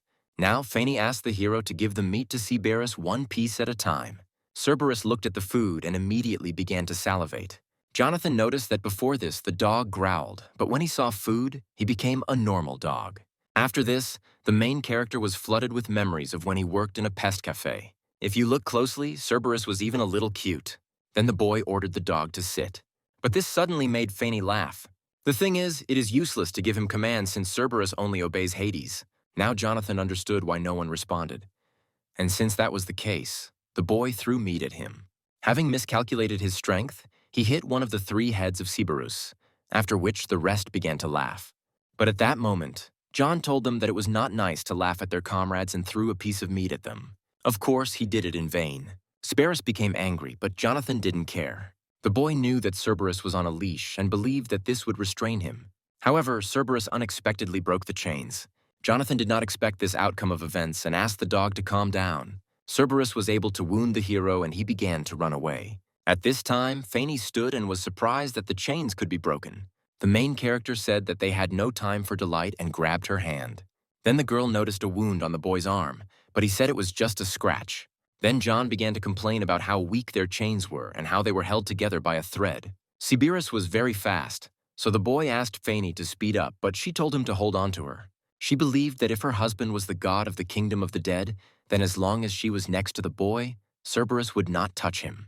Only John thought it was a stupid idea, but they stopped. So the hero called Snow White for help. With her help, he began to attack the dog. Unfortunately, Cerberus was faster and struck first. Jonathan lay down from his blow and could not get up. Cerberus was serious and his gaze seemed very terrifying. Seeing his gaze, Fanny shouted at the boy to stay away from this creature. She also said that if he fell into the river, they would catch him and eat him. But the hero heard nothing. The girl realized that he couldn't hear her, and then she began to worry because she didn't know what to do. She tried to stop Cerberus, but the dog didn't listen to her and didn't see any obstacles in front of him. At this time, John was thinking that he had simply come to feed the dog, but in the end, he himself had become its food. But the guy didn't intend to die like that and jumped into the river. Seeing this, Persephone felt uneasy. In the water, John didn't understand why he was so cold that he couldn't even move a finger. He even had time to think that he had died. He felt as if he was falling asleep. Everything that happened to him, and the part-time jobs he worked at flew by again. But there was still so much he wanted to buy in the shop of the gods. Jonathan felt all his memories drain away, and it seemed to him that his whole life was flashing before his eyes. Suddenly, Snow White swam after him, but he asked her to stay, so that at least she survives. But suddenly she bit the hero on the cheek. The main character woke up and saw thousands of hands underneath him. They grabbed him by the throat, and he began to lose breath. John did not stop and fought for his life with the help of Snow White. Snow White turned into the dwarf's hammer. Then the boy swung the cloth and flew away from those hands. Jonathan had been underwater for a long time and was starting to lose his breath. After that, he and Snow White began waving their arms.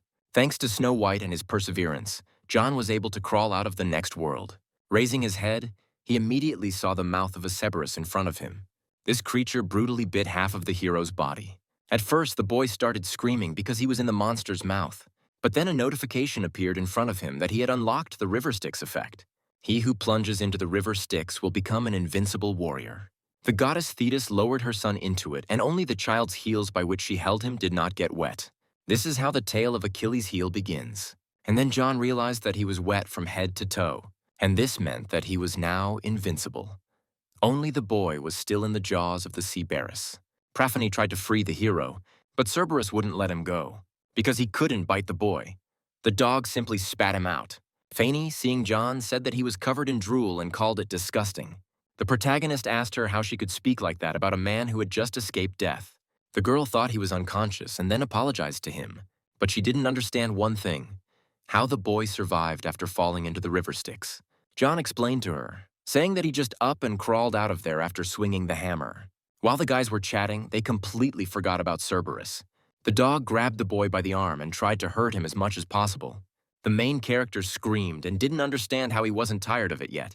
The problem for Cerberus was that he simply couldn't pierce John. Persephone, however, did not believe that a lower-level god could survive the bite of a Cerberus. Then Jonathan looked at the dog and said that he gave him food, but he himself did not eat. He also told the dog that growling was useless, but he still continued to growl. And then the boy added that if Cerberus continued to growl, then he would not get a walk. Cerberus calmed down and simply turned away from the hero. Blackmail worked for John at the Pest Cafe, but this dog is still different from ordinary dogs. However, then Cerberus took his chain and wanted to give it to Jonathan. Therefore, he all concluded that it was the same dog. As soon as the boy caught the dog, the girl called him. She told him that Cerberus hadn't been walked for a long time, so he needed to walk as slowly as possible. John replied that he understood and that she shouldn't worry. A second later, the boy felt his hand getting heavier. Cerberus took off, and John simply flew after him, holding onto his chain. At that moment, a notification popped up in front of him that he had obtained the wind speed skill.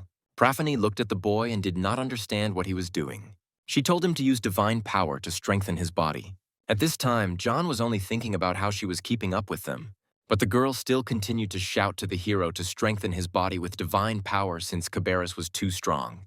Then, Persephone asked the hero why he did not use his divine power. The girl didn't want to hear from the guy that he didn't know how to use divine power. Unfortunately, he didn't really know how to activate it. Jonathan swore to the girl that he didn't know how to use this power.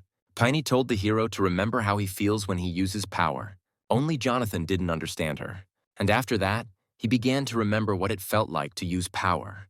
The boy only remembered that in the battle with Charon, it activated on its own.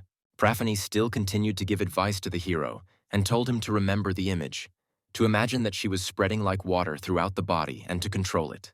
After this, Jonathan closed his eyes and began to imagine the image. Opening his eyes, he was able to concentrate and stop the Cerberus. The girl then told him to focus the divine power on the part of the body he wanted to strengthen. Cerberus did not give up and continued to pull the chain. After this, John decided to focus his power and was able to throw the dog. He said that they had had enough walking and needed to go back. But Cerberus was going to resist. Then the boy simply carried him on his shoulders. Persephone was surprised that he was doing so well after using his divine power for the first time. Looks like they have a great worker this time. But the guy found it strange that the girl didn't intervene because even he, a low-level god, could stop the dog. Based on this, he decided to ask her personally. He also added that he was sure that she could easily handle him. Persephone said it was all because of the restrictions. But the main character still didn't understand it. Cerberus guards the underworld, preventing countless lost souls from returning to the mortal world, and also stops those who try to look in on them out of curiosity. And Persephone is one of them. She is one of those who wants to come back. It turns out that the girl is limited in her actions in this place and can do nothing with Cerberus. All she can contact are a couple of 3 lower gods whom Hades allows into his abode. Then the boy remembered that according to mythology, Hades kidnapped Persephone and imprisoned her in the underworld because he was enchanted by her beauty. He thought it was nonsense, but it all turned out to be true. It was hard for him to imagine how much time she spent completely alone. Then he told himself to put aside his sense of heightened justice. Her husband was Hades, the brother of the greatest god, Zeus. After that, Snow White, whom he had completely forgotten about, attacked him. At this time, Cerberus simply lay down. He started growling, and John didn't understand what was happening to him. The dog follows the trail of the dead despite its appearance. It copes with the job with dignity, and this is also the reason why the girl cannot leave this place. Persephone said that once he put the chain back on, his tasks for the morning would be completed. Jonathan didn't understand why Hades would keep a dog that would only listen to him. Suddenly, his intuition power was activated. He saw something sparkling in front of him. Persephone told him that the morning's chores were over and now it was time to prepare for the days. But then something happened that the girl did not expect. The boy simply took and hit the wall from which he took out the collar. He began to apologize, saying that he simply thought there was something valuable inside. This was actually Cerberus' collar. With its help, Hades trained the dog. When used, Cerberus will obey commands. The girl didn't believe it and didn't understand why he was hidden in such a place. Persephone searched everywhere but could not find it and asked the hero how he did it. The boy replied that it was just a hunch and asked if the collar was really so all-powerful. The girl said that this is true. Cerberus is a symbol of the underworld, and to rule him is the same as to rule this whole place. But to John, the collar still looked ordinary. Only Jonathan thought that he wouldn't be able to use this collar. But then the girl said that it was not she who found it and gave it to him. And Hades sometimes told her to look for this collar. Her husband told her that he would let her try to train Cerberus if she could really find one. Jonathan couldn't pass up the opportunity to make his life easier. So the hero called Cerberus to try on the collar. The dog refused, but then John told the dog that he would never defeat the hero anyway.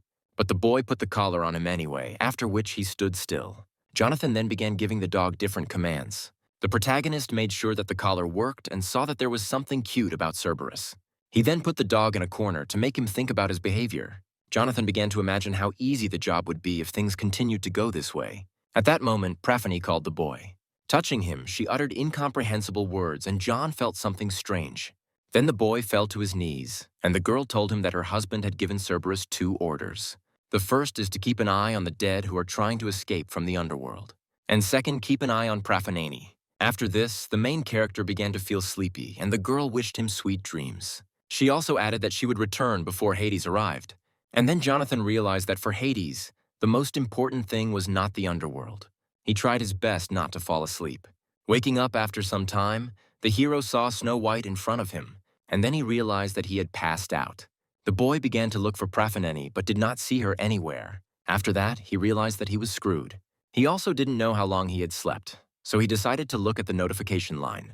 He slept for no more than an hour, so he decided to go in search of Persephone as soon as possible and left Cerberus to guard the gates. Previously, the girl could not leave the underworld because of Cerberus. If it becomes known that she ran away because of the boy, Hades will beat the crap out of him. Based on this, he needed to find her and take her back as soon as possible. Here, the hero remembered the wind speed skill he had acquired. The skill grows significantly based on the user's physical abilities, so the boy was very fast. John then decided to try activating the skill while using divine power. He combined them and was able to jump higher than usual. In the air, Jonathan saw a girl on a boat. While she was swimming, she felt something wrong in the water. At first, it seemed to her that she had simply run over a rock. And then Jonathan swam out of there, which really scared Persephone. He asked her if she was in a hurry to go somewhere. Before this, she told the hero that even the dead are not allowed to cross the river Styx. But Persephone explained this by saying that she simply really wanted to see her mother. The girl told the hero not to worry since her husband would only return in 2 days. She also added that John was the first one to catch her, after which the boy was shocked that this was not the first time she had done this.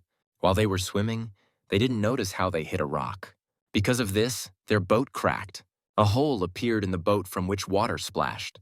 Jonathan knew the boat wouldn't hold up, and he knew they had no choice. He dived into the river and began to push the boat towards the shore. Having reached the shore, they passed through a cave and came out into the sunlight. Then on the way, John asked Persephone to promise something. He asked her to come back immediately after she saw her mother. She replied that he was too worried because she had never been caught before. Jonathan thought he was doomed if she was ever caught. Persephone said that everything would be fine and led him into the cave. Her mother, the goddess of fertility Deer, was there. Her mother didn't even understand what was happening at first. When she saw Persephone, she couldn't believe her eyes. But she was very happy about this moment. At this time, Jonathan felt like he was there like a fifth leg to a dog. Then the main character noticed something. In myths, the earth withered from Deer's grief for her daughter when she was in the underworld. If we talk about the ordinary world, we can say that winter was beginning. Based on this, Jonathan told the girl that it was time for him to go and arrange to meet by the river at 8.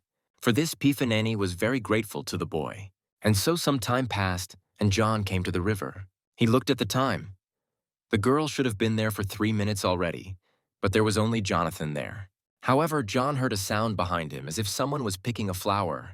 At first, the boy was glad that the girl didn't keep him waiting long. Only it wasn't Persephone there at all. Hades was there and said that a cheeky fellow had come to him for a part-time job.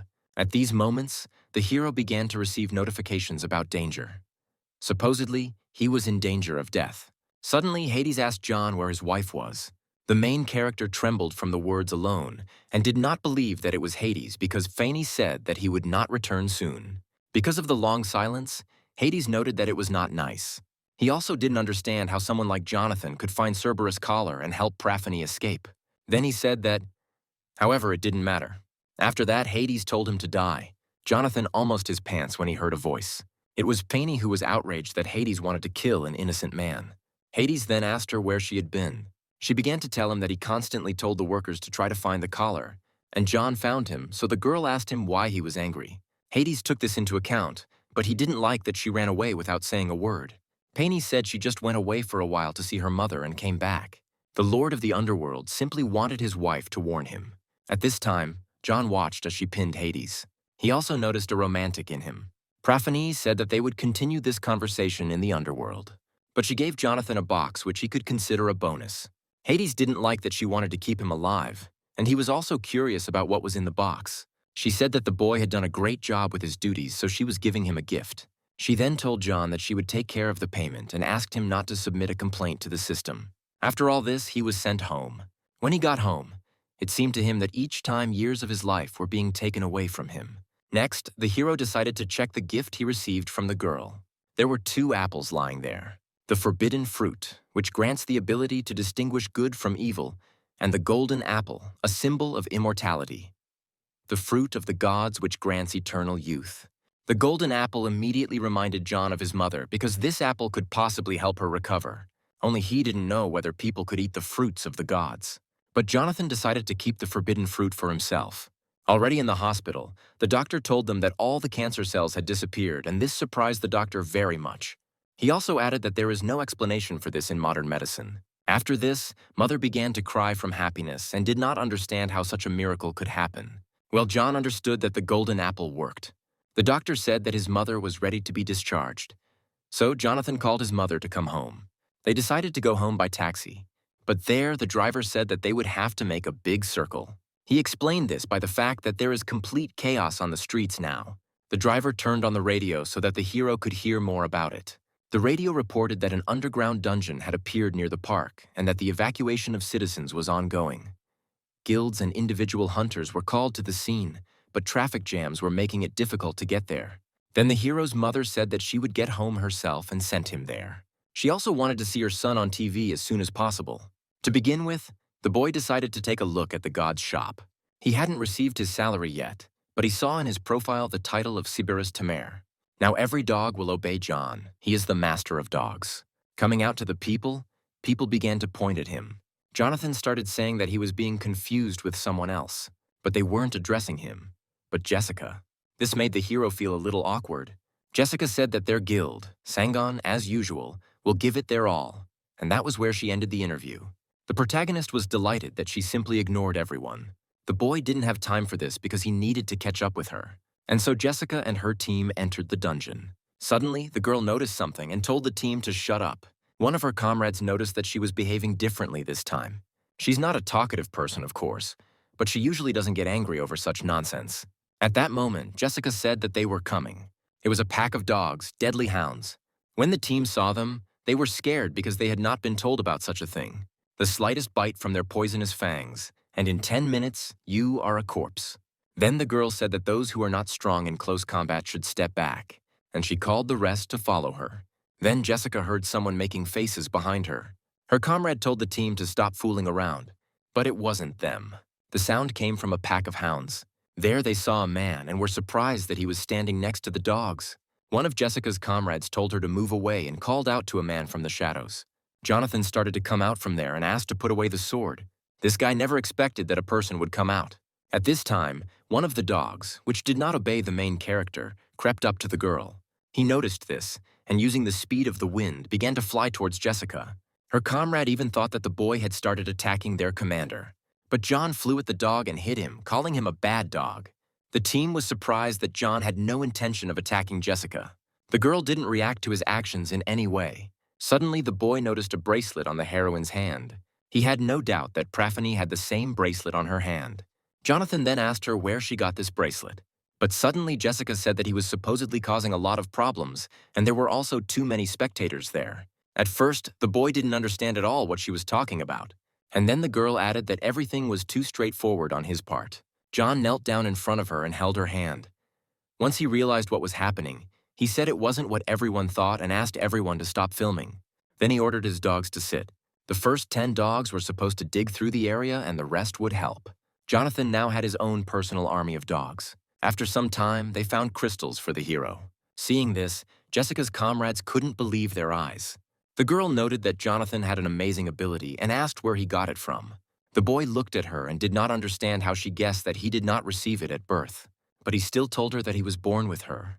The main character didn't wait long and immediately asked her where she got her bracelet from. Jessica looked at him and said nothing. The boy didn't like her silence, so he asked her about it again. This unique antique design is the same as the friendship bracelet Epiphany spoke of. Now John was only concerned with one question. Why was he with Jessica? But at first, the boy thought she was just a creepy stalker. Jessica replied that she bought it online. After this, a notification popped up in front of the hero. It said that the forbidden fruit would allow the hero to distinguish truth from lies. Then he received a notification that the target's intentions were close to good. Jonathan felt awkward, so he said he wanted one too. At this time, Jessica's friends looked at the guy and did not understand why the guy needed a woman's bracelet. John thought that he had completely lost his mind with these trips. Now everyone would think that he was a pervert. Now his image is definitely ruined. While we were at it, he went on to ask the girl how she knew Snow White's name. To this, she responded that she had simply heard it from others. Near the gates, someone then called out to Snow White. The target's intentions were close to good the second time.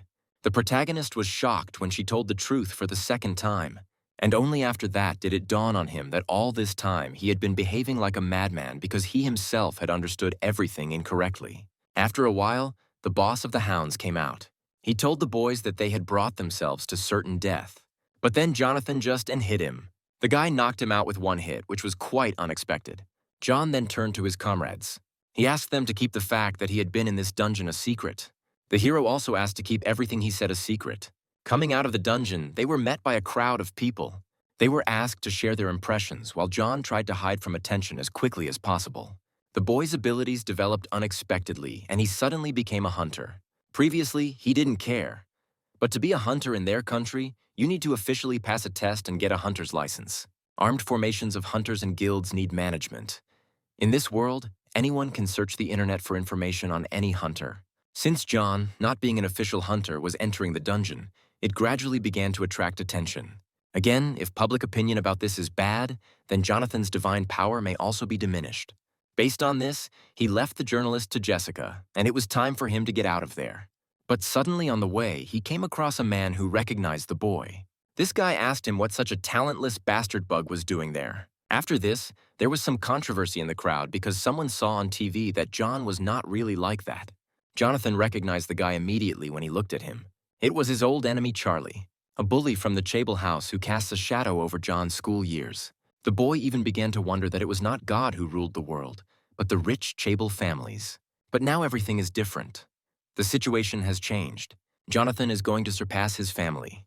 Charlie told the hero that he saw him clear the dungeon labyrinth and some other gates there, but he found it strange. This guy remembered Jonathan as untalented, so he thought that he just made up a legend for himself. Because of his words, people began to gossip and believe Charlie's words. After this, the boy's situation became even more complicated.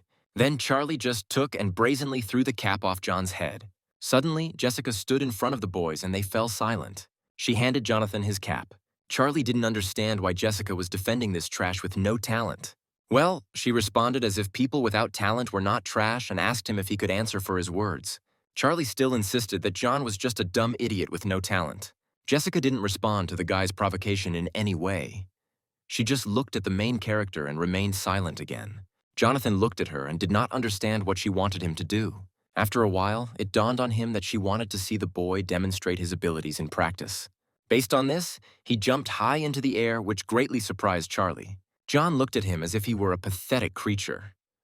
While Charlie was indignant that he was definitely untalented, the boy simply felt sorry for the time spent on him.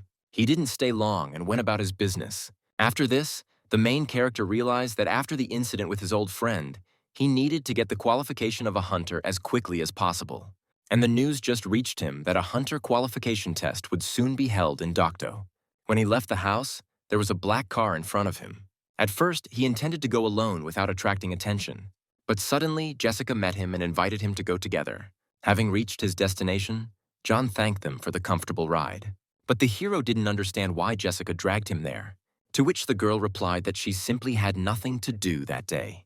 Jonathan also asked her why she suddenly switched to informal forms of address. Jessica noted that John was the same age as Charlie, which meant he was the same age as her, so she suggested that they be friends. After some time, Jonathan's number was called to undergo a physical strength measurement. He couldn't leave Snow White alone, so he asked the girl to look after her. The boy concluded that this was why she came. Also, in the window always shows good intentions, so there should be no problems with her if he leaves her. During the test, only equipment provided at the test site is allowed. So John had nothing, and he relied only on his own strength. Its difficulty was adjusted by the system. It was given a high difficulty level. And suddenly, Charlie approached the hero from whom a window appeared with a note that the target was apparently emanating obvious hostility. Approaching the boy, he immediately began to provoke him. Initially, John wanted to quietly get his license and get out of there. But this enemy changed everything. He told him that a piece of trash like John shouldn't be sticking his head out of his corner.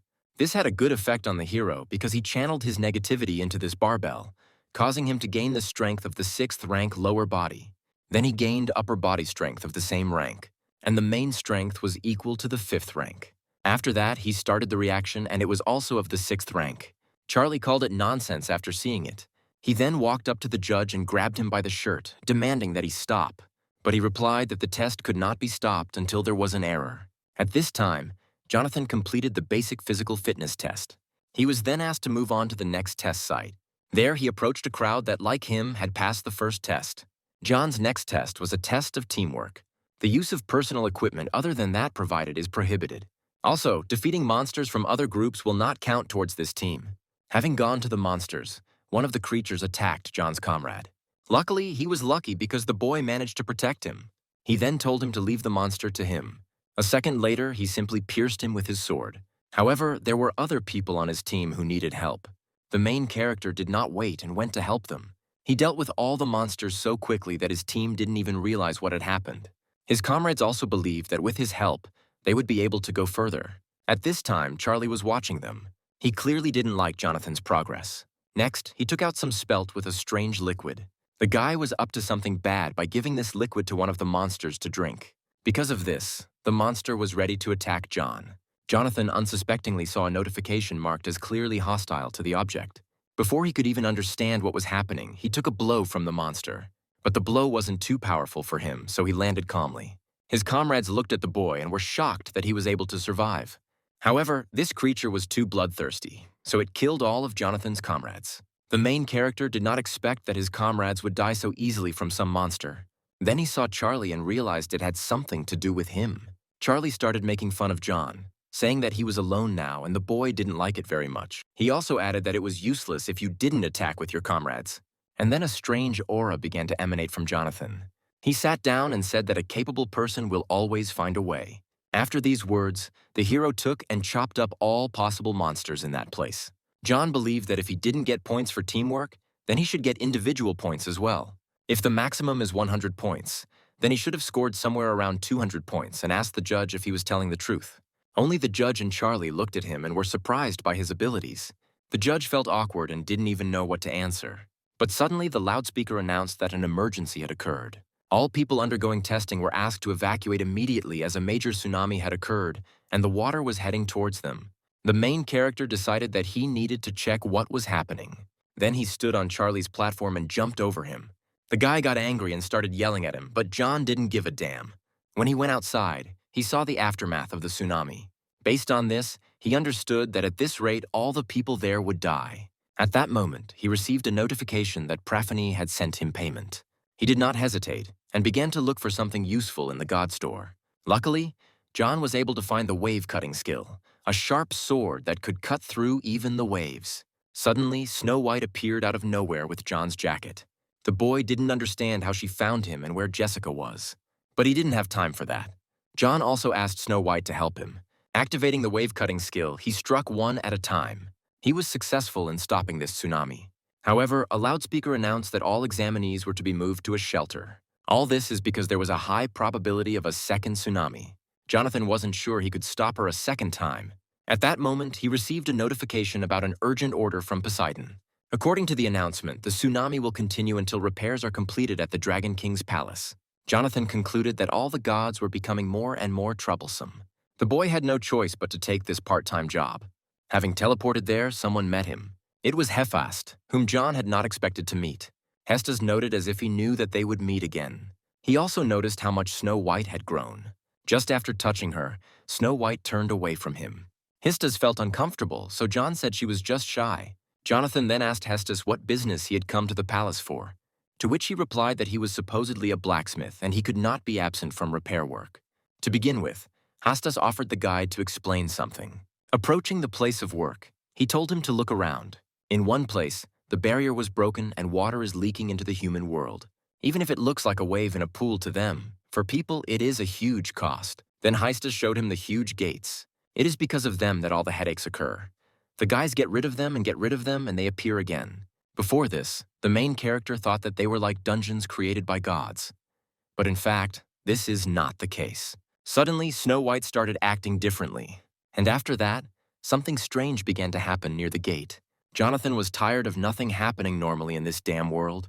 Hephaestus then said that he would deal with them and ordered John to hold on tighter. If he was sucked into the gate, it would be the end for him. At that moment, Snow White managed to hold on and flew towards the gate.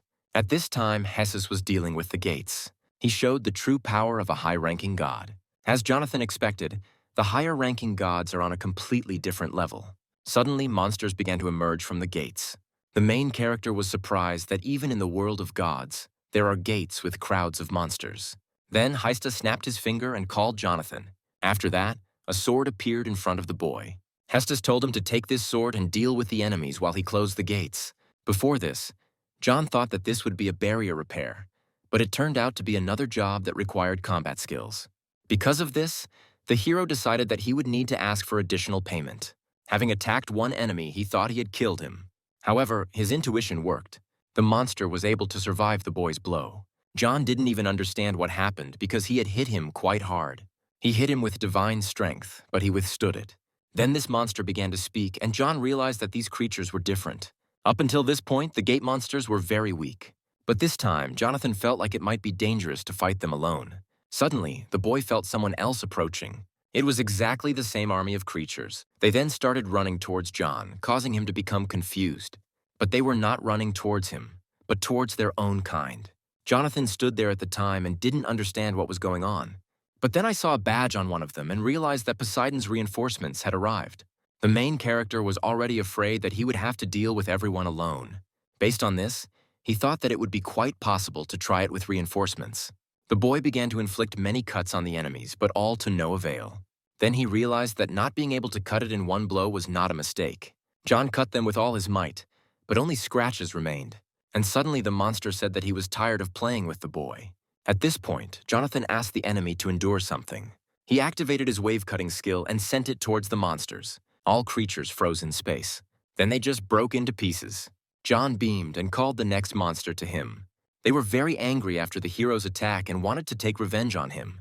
The boy was no longer afraid of anything and waited for them to come closer. However, a notification suddenly appeared in front of him that he did not have enough divine power to use wave-cutting. After this, the boy understood why he was so good at it. Jonathan used too much force at once, so he did well, but there was nothing left. The monster saw the hero's weakness, and he asked them to stop. But suddenly, shooting started in the palace. The main character also heard very familiar voices. These were the same gnomes who wanted to take revenge on Hephaestus. They were able to stop the monsters for a while, but they were still alive and evil. One of the creatures began to attack the gnome. He thought he could deal with her with his pistol, but she threw a stone at the pistol. Thanks to this, the monster got closer to him and struck him with his foot. The gnome flew between his comrades with relish. Seeing this, Firefist called this creature a bastard. Then he took the dwarf's hammer and chopped it up. As expected, the dwarven hammer is very powerful. If you think about it, when John fell into the river Styx, he accidentally used it once. Because of this, he decided to use the dwarven hammer skill since the divine power requirement was low. Suddenly, Jonathan noticed how one of the monsters grabbed the gnome. He activated his dwarven hammer skill and flew towards him. However, the skill's use was cancelled as it can only be used with blunt weapons. It was a very big mistake for him. The sea creature took it and easily threw the hero away. Because it wasn't a blunt weapon, the skill couldn't be activated, and the boy didn't have Snow White nearby. Then he looked at his fist and realized something. At first glance, it seemed to him that he might be a blunt weapon. If there is a talent for fighting, then the boy will most likely be able to use the dwarven hammer skill with his bare hands. There and then, he saw the dwarf being brutally beaten. He had no time to hesitate, so he decided to trust his fighting talent. Then he ran towards this fiat first. The monster caught the boy's hand and considered him a weakling, but John didn't finish his attack. He successfully used the dwarven hammer skill to break through the monster. The main character was glad that he managed to do it. At that moment, Snow White came running to him. The boy picked her up and a smile appeared on her face. Then Jonathan told her that he was counting on her help. With its help, he dealt with monsters without difficulty. With a little effort, John scattered them all. But then a bigger problem appeared. Hephaestus told everyone to prepare for the blow. He also added that he could no longer hold back the gate because of her power. Complete chaos ensued in the palace, and at that moment, Hephaestus began to be sucked into the gate, and Jonathan didn't understand what to do if he got sucked in. Then the hero saw a window as if something big and dangerous was approaching, and then an unknown creature emerged from the gate, emitting a very dark aura. The main character felt it on himself and became a little worried. But suddenly, some of the creatures began to scream and rejoice because it was Lord Poseidon who stopped the whirlwind. Jonathan didn't believe that it was Poseidon. He asked one of the creatures if it was really Poseidon. He still didn't like the fact that he had such a creepy aura coming from him. From what the boy heard, he sounded strange, and he looked different too. The pressure on the back of the hero's head became stronger and stronger. He also noticed an ugly mark on his forehead, the same pattern engraved on the fish from the gate. His intuition was screaming at him that he was dangerous. Then the creature said that the boys had done a good job trampling his cute subordinates. John sensed something bad was coming and warned everyone to hide. After that, the fake Poseidon started doing terrible things. With just one blow, he killed all the fish. Jonathan took Snow White and miraculously survived. After killing everyone, the fake Poseidon suddenly began to laugh. At this point, John's intuition began to tell him that he would not be able to defeat him. Then this enemy noticed that the boy was able to survive. He didn't bother to chat with him and immediately shot him. The main character managed to react to his attack using his intuition. He then decided that he had no choice but to flee using the wind gust skill. Unfortunately, this monster turned out to be faster. He placed his trident against his head and was about to kill him. Jonathan looked at him and didn't believe that he was about to die. After being shot from the trident, the hero surprisingly remained alive. An unknown person stood in front of him and called that monster a fake. John was lucky because the real Poseidon stood before him. The fake told him not to make him laugh and called himself the absolute god of the sea in front of him. Poseidon hit him and told him to shut up. He also noted that his name Neptune originally belonged to him. Then they started grabbing each other's hair and arguing. The main character sat at this time and could not believe that he was seeing with his own eyes a battle between two gods of the highest level. He also noticed that they fought like little children. After this, Poseidon told the fake that this time he would kill him, to which the other replied that he had not yet been able to do so since his plans had already failed 78 times. Poseidon said that this time he had called a very great god. By the way, he was just approaching. Jonathan was surprised that Poseidon personally hired a god and had no idea how great this god was. A certain god had already begun to emerge from the gates, and he was muttering something to himself. Surprisingly, Hephaestus came out from there. Coming out of there, he sat down and finally exhaled. Hephaestus then told his comrades to take care of the rest. At that moment, gnomes and one girl began to crawl out of the gate. At first, the main character did not see her, but then I was shocked when I found out it was Jessica. She was able to destroy this gate with just a wave of her hand. When the false Poseidon saw this, he was speechless. He was very angry because he was deprived not only of his servants, but also of his home. Jonathan remembered the enemy's attack and told Jessica that she was dangerous. He shouted at her to leave immediately, but the girl, as always, remained silent. She was absolutely calm and did not run away. On the contrary, Jessica went for this monster. Then the fake began to attack from behind. However, Jonathan protected her with his sword. His intuition wavered, so his body acted on its own. The monster was fed up with Jonathan, whom he called a bug. Because of this, he began to attack him, but Jessica suddenly grabbed the hero. She pushed the boy away and thus protected him. Then the giant joined the work. At that moment, the girl asked the guy why he was interfering unnecessarily, to which he replied as if he just wanted to help. She said that it was unlikely that something like that would affect her. Jonathan was irritated that it was true, but he couldn't admit it. Jessica then noted that Jonathan seemed to be faster than before.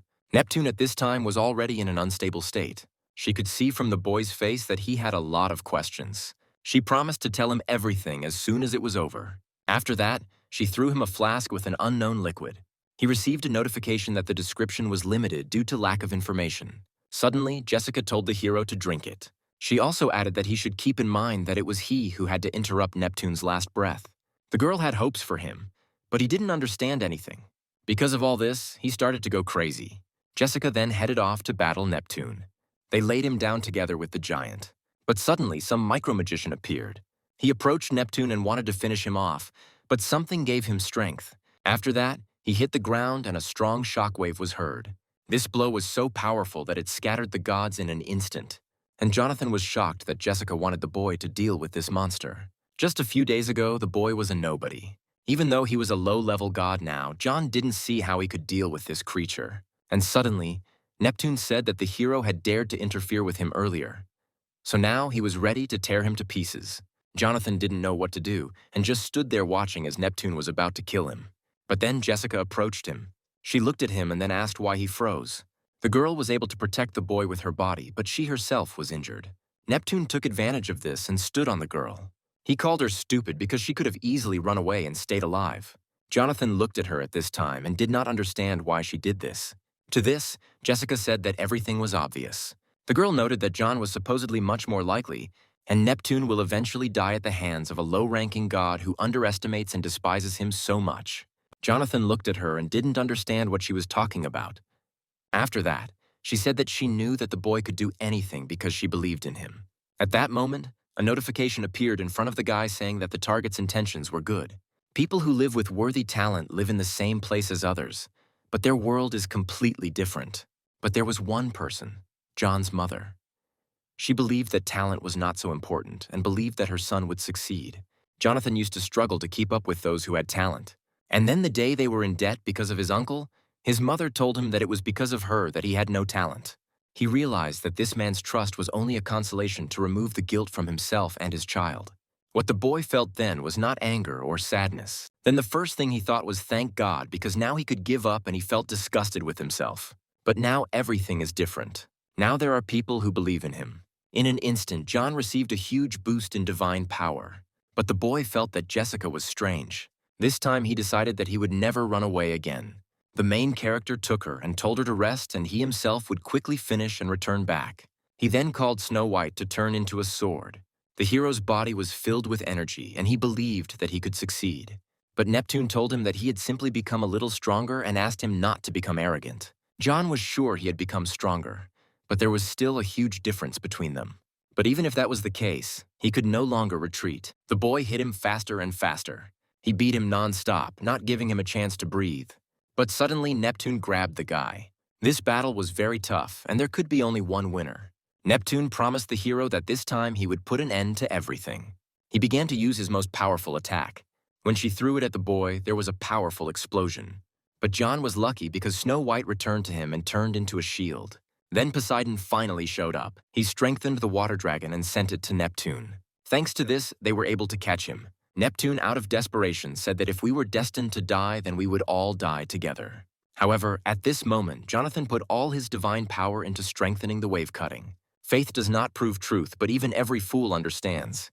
The boy who had received only contempt from others, and who for the first time received sincere trust, could not trample all the expectations of this man. After that, he defeated the forgotten god, and the unknown goddess was also pleased with him.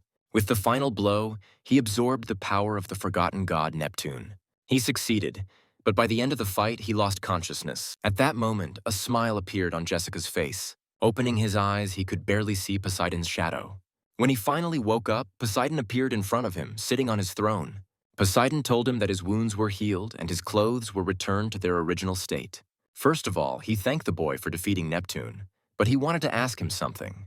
The god of the seas said that because he dealt with Neptune, most of Neptune returned to him. However, because John dealt him the final blow, some of the power transferred to him as well.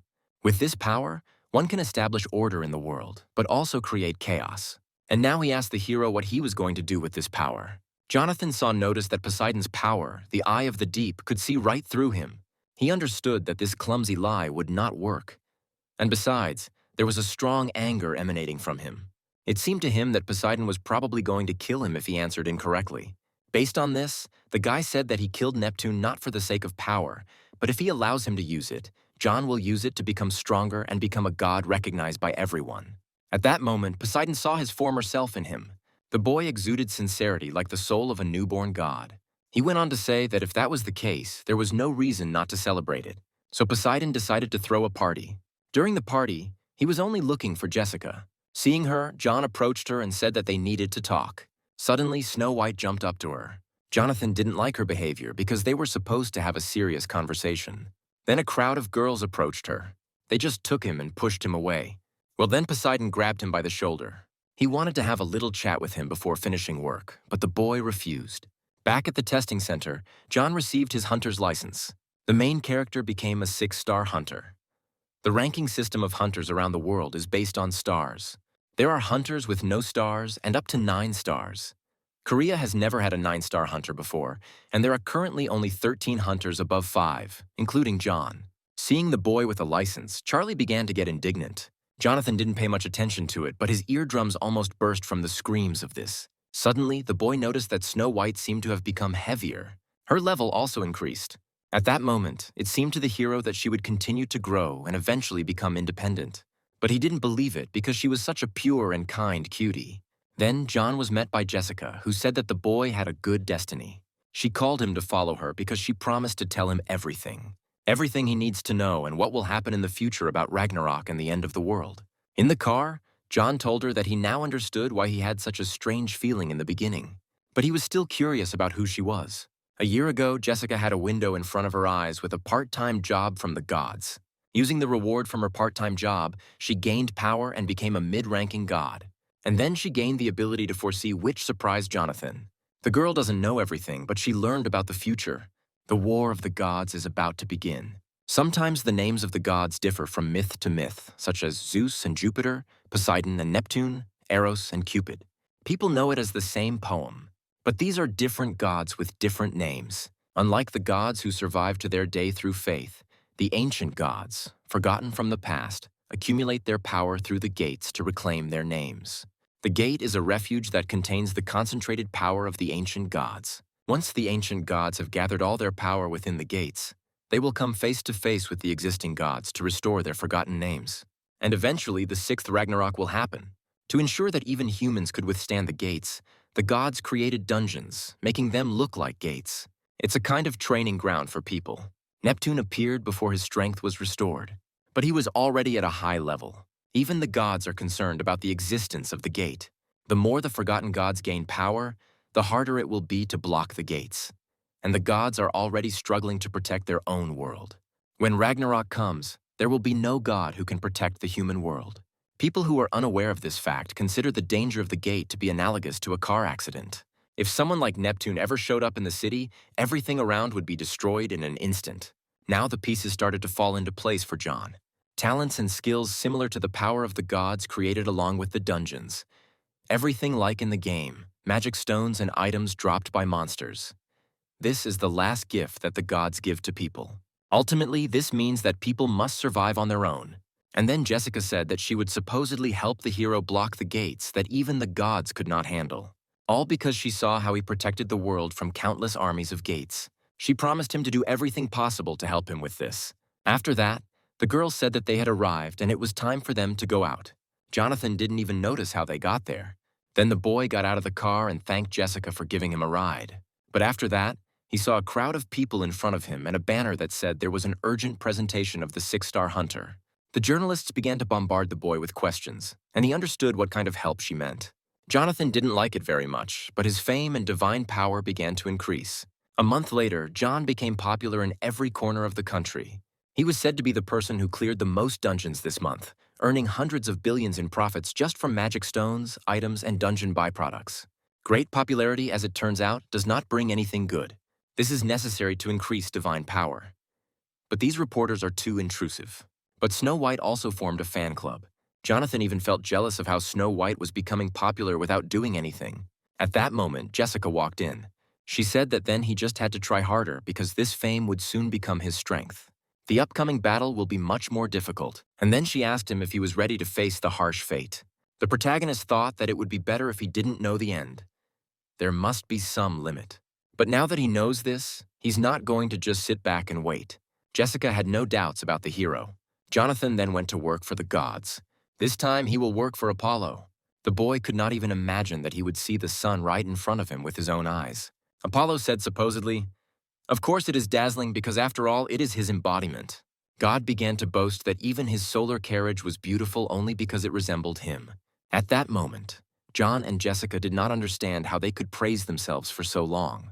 The protagonist began to think that he had some kind of ability for self-praise, but Jessica was already thinking about hitting him. Later, the boy said that it was actually fun. The girl didn't understand the hero at all because there was nothing funny about it at all. But John said it would be great to do something worthy of God while he still had the opportunity to carry the sun. After this, Jessica asked the hero if he knew that this was not a real sun. It's just a fake created with Apollo's powers, and they just fly across the sky coinciding with the sunrise? John was surprised and did not understand why he was doing this. Then, Jessica said that if they do this, people will believe in the sun god and be faithful to him. In this way, he increases his divine power, which is how Apollo became the god of the sun. This is a scam. He is just a scammer who feeds on people's faith. However, Jonathan has nothing to worry about. He just needed to focus on his work because the reward for it would be considerable. So, the girl said that they needed to finish this nasty job quickly and sped up. Jessica was quite good at driving the cart, and John asked her if she had driven it before. She replied that she had struggled with this task countless times, so much so that she could do it even with her eyes closed. As it turns out, this is not the first time Jessica has worked at this part-time job, but John realized that Apollo did not recognize her. Jessica thought at that moment that he was slow-witted most of the time. But at times like these, he became quick-witted. She realized that he would be able to understand her lie. So she said that Apollo did not remember because he only cares about himself. So no matter how many times you come, he still won't remember. Suddenly, Jonathan's intuition kicked in.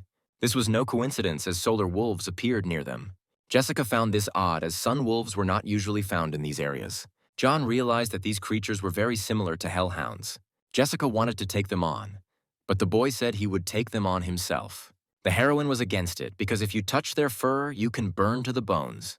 However, John said that in order to become as strong as in the prophecy, he must deal with it himself. Besides, he had everything thought out. He then told Jessica to watch him win. He managed to put the flames off the wolves, but he was still hot. After this, the hero's power of Neptune was activated, due to which he no longer felt the heat. John then activated the special ability of the Dogmaster and was able to attach 33 dogs to himself. Jessica was surprised at how John started petting these dogs, and then I even thought it was funny. When she first met him, he was just a simple fool who couldn't do anything. But no matter how hard it was, he still moved on. Even if it seemed like a small step in the eyes of others, Jonathan was always improving. To achieve such a result after 1,869 reincarnations is not so little. There is no one else. John is the only one who can kill it. Jessica was reborn for this very purpose. At this moment, the main character prepared the dogs to drive away the rest. With their help, he was able to tame 7 more dogs. However, these were not all the dogs, so he told them to continue in the same spirit. At this moment, the hero received a notification that he had developed an additional skill. Now he has the ability to call tamed dogs, and they will obey all his commands. Of course, among the tamed, the death hounds will be of little use. But what happens if the boy calls Cerberus? This will definitely be a spectacular fight. At this point, Jessica told John to hurry up and tame the others. Sun wolves are not so dangerous alone, but when they feel threatened, they merge together. After this, the solar wolves attacked the boy's cart. Jessica managed to catch John and told him that he was always somewhere in the clouds at the most dangerous moments. She asked him to get ready and get in quickly since they didn't have time. Jonathan asked the girl where the cart and the sun had gone. They fell to the ground below the village. At this point, the girl added that she allegedly had something else that she had not told about. But now the village is in great danger. So first, they had to save people. John didn't wait and went to their defense. The reunited wolves were not very weak, so the boy had to sweat. Even if the solar wolves merged together, they would still not be able to defeat Cerberus. So Jonathan summoned this beast to the battlefield. Cerberus easily grabbed the wolf cub. John then asked Cerberus to hold him tighter, after which he eventually finished him off. One of the residents asked who this guy was, who had appeared so suddenly and figured it out in no time. Then Jessica came out and said his name. She introduced him not as a man but as a god. Jonathan has a natural talent for attracting attention. Then the old man came up to John and called him the God of Swords. He knelt before him and wanted to convey to him greetings and great gratitude from the whole village.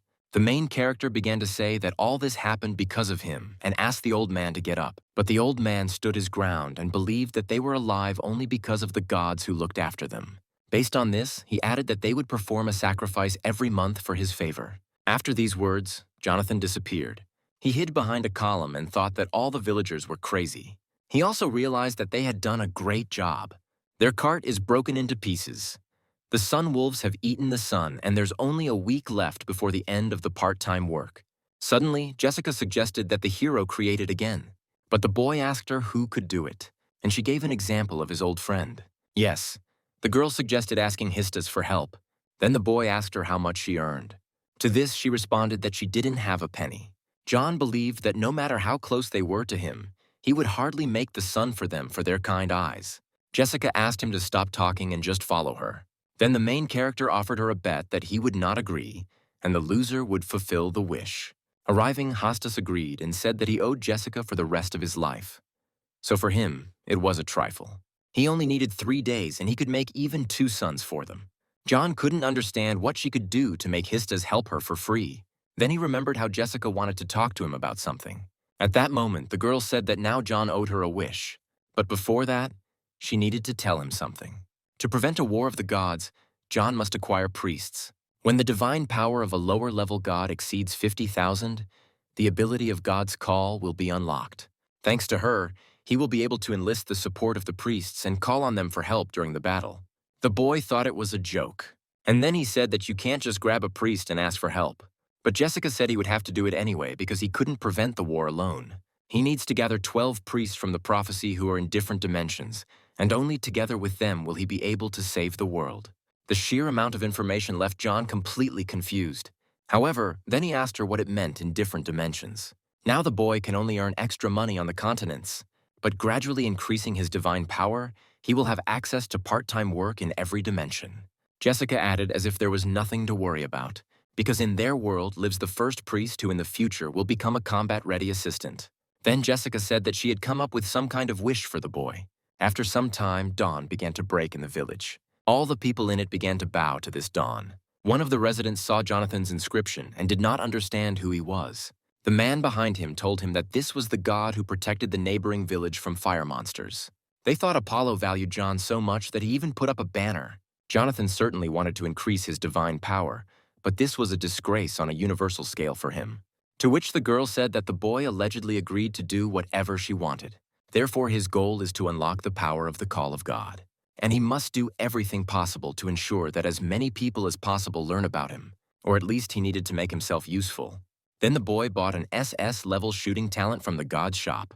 He believed that this would improve long-range combat to some extent. He had a hard time dealing with Neptune because the only way to defeat him from a distance was to cut through the waves. One misfire, and John would have certainly died. Then he decided to see how much his divine power had increased. Carrying around a banner every day was simply disgraceful. And because of it, the boy couldn't sleep properly. But the banner still worked because now he unlocked the ability to call the god. After this, Apollo suddenly snuck up on Jonathan and asked him what he was doing. He said that the mother system was not visible to others, so the boy did not have to worry. Apollo asked the hero what happened during the work period, and Jonathan told him about how the sun wolves attacked them. He was delighted and thanked the guys for their work. Then, in addition to his salary, Apollo decided to give him a small bonus. John now had access to Apollo's self-healing ability. Apollo noted that this ability could only be obtained from his part-time job and suddenly began to laugh. He also added that people are lining up to get this ability. At that moment, Snow White woke up. Since she was awake, the boy asked her to help him with something. The main character wanted to check in advance what kind of ability this was. The self-healing ability activated slowly, but the wound was healing. Apollo then noticed how Snow White transformed into a weapon and called it a great rarity. He asked the boy if he knew how to tame. At that moment, John remembered who he had tamed, but the hero did not understand why God needed to know about this. The thing is that recently Apollo was bothered by someone, and because of this, his soul was not in the right place. He was also pretty tired of his son being constantly eaten away. Apollo heard that none of the gods had yet tamed them. Suddenly, John summoned the sun wolves right in front of him. The lower-level god did what none of the gods could do. Apollo then asked the boy how he tamed the sun wolves. Jonathan was ready to tell him, but he had one condition. The boy asked to be taught how to shoot a bow. To most people, Apollo is the god of the sun, but he is also the god of medicine, the arts, the muses, and the god of archery to boot. During the lesson, Apollo began to tell us that in order to create an arrow, we need to concentrate our spiritual power on our fingertips. Then you need to hold your breath and pull the bowstring. This is basically the basics of archery. But John found his actions rather primitive, but his godal shooting ability looked really cool. Surprisingly, Apollo was quite a strict teacher, and a month has passed since the boy began practicing the basics of shooting in the world of gods. Now John knew exactly what archery was. Until now, he has been honing his skills with the help of video tutorials on the internet. Either he copied the movements of the dwarves or the monsters from the palace of the Dragon King. But as expected, studying the techniques of the gods themselves is a completely different matter. If John combines his talents with the teachings of the gods, he will reach a new level. At that moment, Jessica came and said that it was time to return to the human world. There is not much time left before the meeting with the first priest, but the boy decided to say goodbye to Apollo before leaving. At this time, Apollo was playing with the solar wolf like crazy. John told the girl that he learned a few things while working part-time at the dog cafe. Jessica was glad it worked, otherwise things could have turned out badly. She told him to think before he acted because someday it would end badly. To this, the boy replied that he had improved his divine powers, gained abilities, and learned techniques. At this time, people in hell began to suspect that someone had summoned Cerberus. Ayita's assistant reported to him that the dog had indeed been summoned a month ago. The god of the underworld considered this a brave act, but he clearly didn't like the fact that someone dared to touch the symbol of his kingdom. Whoever it was, he was ready to get it out from under the ground. Having committed such an act, a person must understand what the price is for the courage to insult the god of the kingdom of the dead. After working part-time, the main character went to the Sangoon Guild. There, he honed his fencing skills. Then the boy asked Jessica if the priest would definitely come to them. To this, she responded that they just needed to wait. It's been a week since he swung a sword alone, so his skills are improving more slowly than when he was working part-time. Jessica didn't answer and just looked at her phone. While the boy was telling her something, she found a part-time job. Jonathan wanted to go with her, but the girl said that this time he would have to wait. Naturally, the main character didn't like this. He had been waiting for a week for the priest to deign to come. So, he wanted to take on a part-time job instead of wasting time waiting. Suddenly, Charlie came out and called the hero poor, so he needs to earn money. Jonathan, hearing this voice, hoped to see anyone but Charlie. The unexpected guest said that John had made the right decision to take on a part-time job. He believed that untalented people should take up mediocre part-time jobs. The boy didn't understand why he came to the Sangoon Guild. John also didn't want to believe that he could be that priest. But that's not why he came. On that day, a training tournament was taking place there. Charlie pointed out that a washcloth like his Snow White wouldn't get him very far. He then showed off his dog, which allegedly had the blood of a deadly hound from the dungeons of Germany. It was a big day for Charlie, so he told Jonathan to go and do his part-time job. At that moment, the boy began to think about the training tournament. Charlie competed under number 9, and he was able to score 39 points. This was the highest result ever achieved. Charlie admired himself and thought that this would earn them a few more points.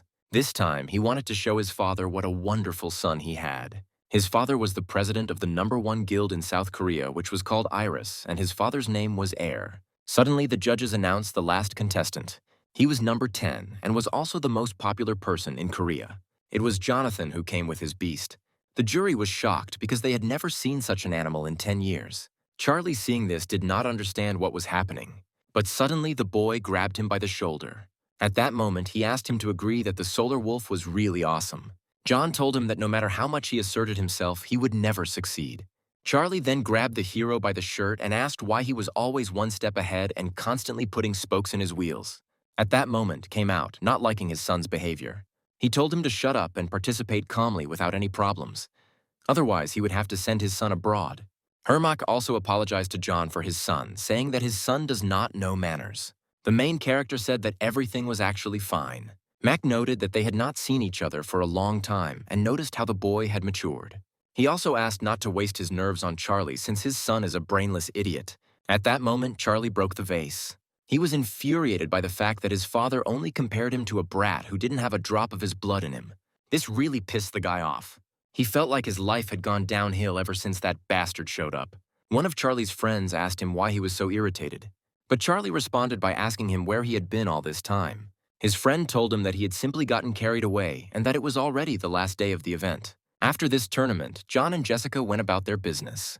The boy was happy with how he was able to beat Charlie. It was a beautiful sight for him.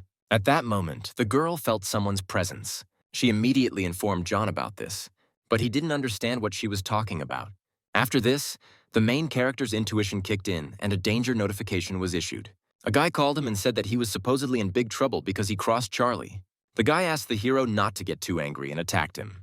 It was the elite hunter of the Iris Guild, White Cloud. White Cloud was an elite member of Iris's guild and one of Charlie's father's favorites. He was born with SS-level swordsmanship talent, an amazing genius who developed his abilities to master level by the age of 10. Due to his arrogant and ruthless nature, he beat his opponents half to death. For this reason, he received the nickname White Demon. When the guy attacked, Jonathan blocked his blow. The White Demon did not expect such an outcome of events. After that, the main character threw the guy back a few meters and called his sudden attack weak. The demon became truly interested. Before that, he just wanted to finish quickly. However, the guy did not give up and believed that John was now definitely screwed. At that moment, the blonde man suddenly became active. The white demon approached the hero and asked which hand should be cut off first. John realized that it would be clearly difficult for him to fulfill even the first condition. The first condition was to instill in the enemy a pious fear mixed with worship and deification. There are many ways, but the simplest is to show overwhelming superiority and strength. Suddenly, the blonde man launched a powerful attack and dealt massive damage to John. At that moment, the hero did not understand how he could instill fear in him and surpass him in strength if he wielded a sword better than John, who was the god of swords. You could see a real demon in the guy's eyes. Obviously, he cannot be defeated with just a sword. But why should the main character fight only with swords? He decided to activate one of his skills, and the white demon started to get confused. Because of this, the white demon missed a blow from Jonathan. However, he didn't even move after this blow. Based on this, the blonde man called John a coward who uses his fists to fight swordsmen. To this, he replied that there were things that could not be achieved with just a sword. But the demon is still very green since he doesn't understand this. The white demon replied that he had simply let his guard down, in which case John simply offered to continue. The guy didn't expect this at all and refused him because he was scared. Then Jonathan went home. He also left him a note asking him to come to his house if he was upset. But will he come in the end? The main character beat him up pretty badly. Jessica was sure that if this was the white cloud, then it would definitely appear. After all, John had bruised his ego badly. Now the hero began to feel that this was even more tiring than the part-time job, and he needs to fulfill all 3 conditions. In order to gain the support of the priests, it is necessary to fulfill the conditions. The first condition is to earn the respect of the priest whose support you wish to have. The second condition is that the priest must make a clear-headed decision to become your patron. The third is that the priest must take an oath. Therefore, it is often impossible to use the power of the call of the gods, even if it is unlocked. Jonathan then asked Jessica if she could use this power. It's just that due to circumstances, she can't use the call of the gods. The boy asked why, but she remained silent. Jonathan felt bad because he just asked. The girl said it as if she had a long story to tell. At that moment, the long-awaited guest arrived. John told him to come in since he had shown up and not to stand there like a statue. The guy shut the hero up and wanted to ask only one question. He asked John if he was a wrestler or a swordsman. Well, Jonathan said that he can be both a swordsman and a fighter at the same time. The white demon called this nonsense since there can't be a genius who understands 2 areas at once. So he asked him again, fencing or martial arts. After that, John offered him to fight again if he didn't believe. But the demon did not come to fight. He wanted to know and analyze the reasons for his defeat. Jonathan asked him if he really didn't know his mistakes. The main character got up from the sofa and said that he would not tell the reasons for his defeat. He didn't really want to tell the secret of his weak points to such a rude person. But then John said that if he wanted to know so badly, so be it. The boy gave him a condition. He had to call him Big Brother and ask him to take him as a student.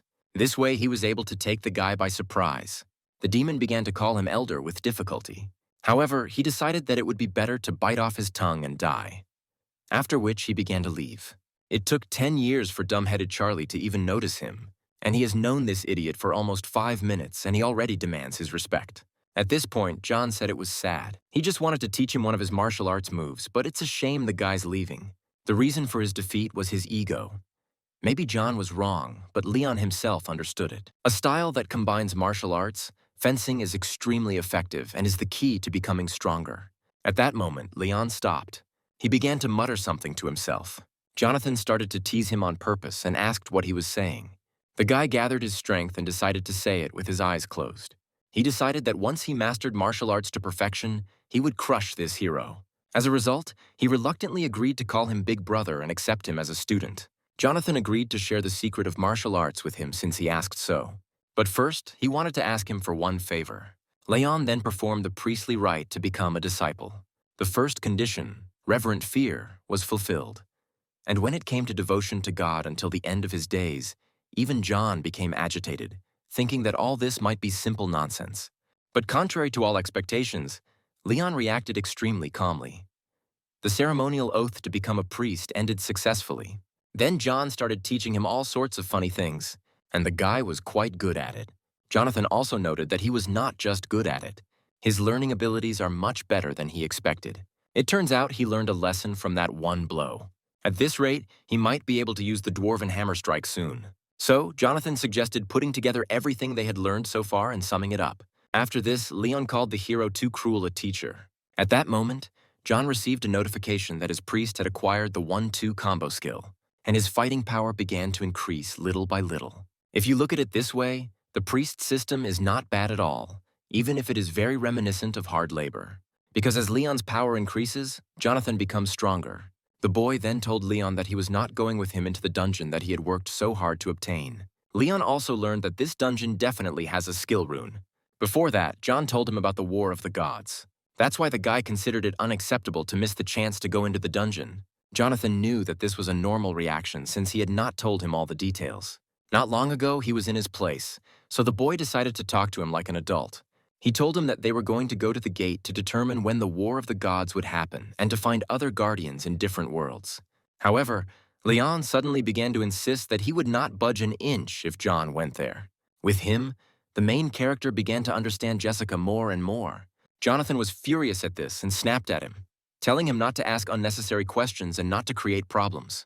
Then Jessica showed up and said there was another way. After that, John and the girl left together and the guys stayed at home. While they were gone, Leon managed to complete the game and hoped that everything was fine with the guys. And then he realized that since he was a student, he should follow them. But then he started thinking again that it shouldn't bother him because he had already paid a lot of money for the dungeon. The more the guy thought about it, the worse he felt. Leon sat at home and just grumbled. But suddenly, something happened that he could not have expected. At this moment, a bright light could be seen from the windows of John's house from the street. The main character teleported him to himself. Leon looked at the guys and didn't understand what it was. Jonathan told him to calm down and said that he simply used his powers to summon him, and then he showed him the monster and asked him to deal with it. After this request, not even a minute passed before Lion destroyed this creature. Jonathan was amazed by his abilities. Based on this, he called him to deal with the others, but Lion said that he would not budge. The main character did not object and simply moved on. However, John began to summon Lion, after which the boy agreed to follow him, asking him to stop summoning him. In the end, everything went better than John expected. Leon has just learned martial arts skills and already feels more confident. Did the blow from the dwarf's hammer really sink into his soul? Leon thought it was the end, but John said they were just getting started. The gate was just a stop, but they had a real destination. After that, they all went into the portal. At that moment, Leon realized that he had signed up for the wrong place. Fortunately, the teleportation was successful. Leon was shocked because he found himself in a magical world. But Jonathan imagined this world completely differently. He didn't understand how it was possible to find the next priest in such a large area, especially without knowing what he looked like. But Jessica said he needn't worry because finding him would be easy. This priest was right in front of them on the banner. This priest was an actress, and John could not imagine what he could offer a celebrity to become his priest. The girl said not to get upset because with the rest of the priests, it would be even more difficult. It won't be as easy as with this simpleton, but she shouldn't have said this in front of Leon. He didn't like it at all. He started yelling at her, after which the girl knocked him out, and Jonathan warned the guy that Jessica was much stronger. At that moment, the girl told the boy not to worry about meeting her. According to the prophecy, Adella goes to magic school every Friday. Then the girl told the boys to follow her. They needed to go somewhere. After that, they headed to the Magic Academy. When he arrived there, John introduced himself as an exchange student. He didn't believe that at that age he would become a schoolboy again. Suddenly, the boy heard someone discussing him. This place is no different. Still the same terrible place. There was an atmosphere of dividing people according to their talents. At that moment, the teacher came and told the students to be quiet. She said that there were plenty of seats in the auditorium and he could sit wherever he felt comfortable. He already had a place in mind.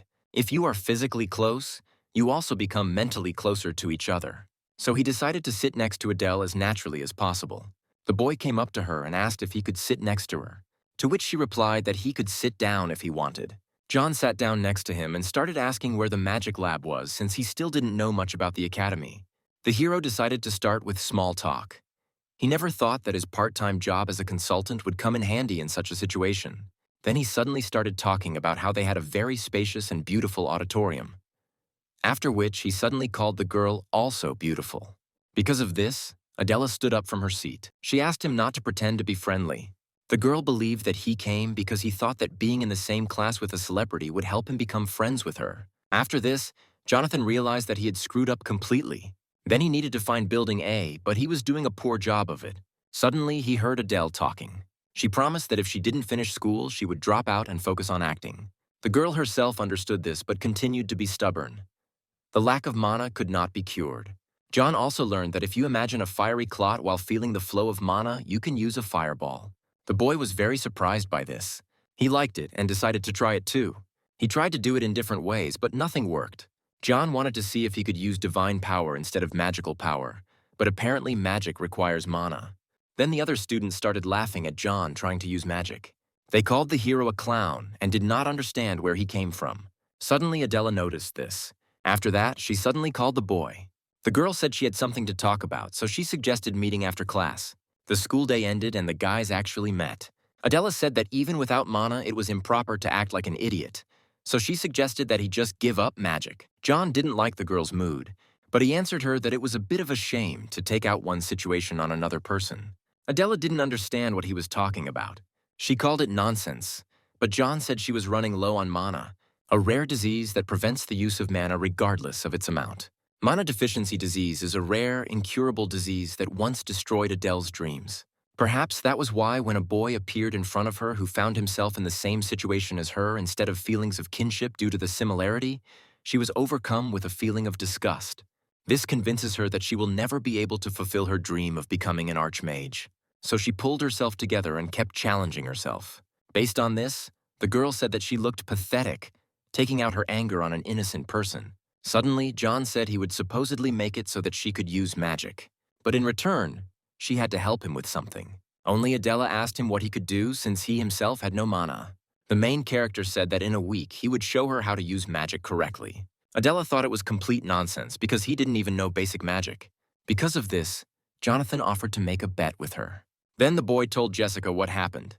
She considered the hero a fool because he decided to use his self-confidence. John knew it was reckless, but there was nothing he could do about it. If he hadn't done it, she wouldn't have listened to him. However, it wasn't the worst way to get her attention.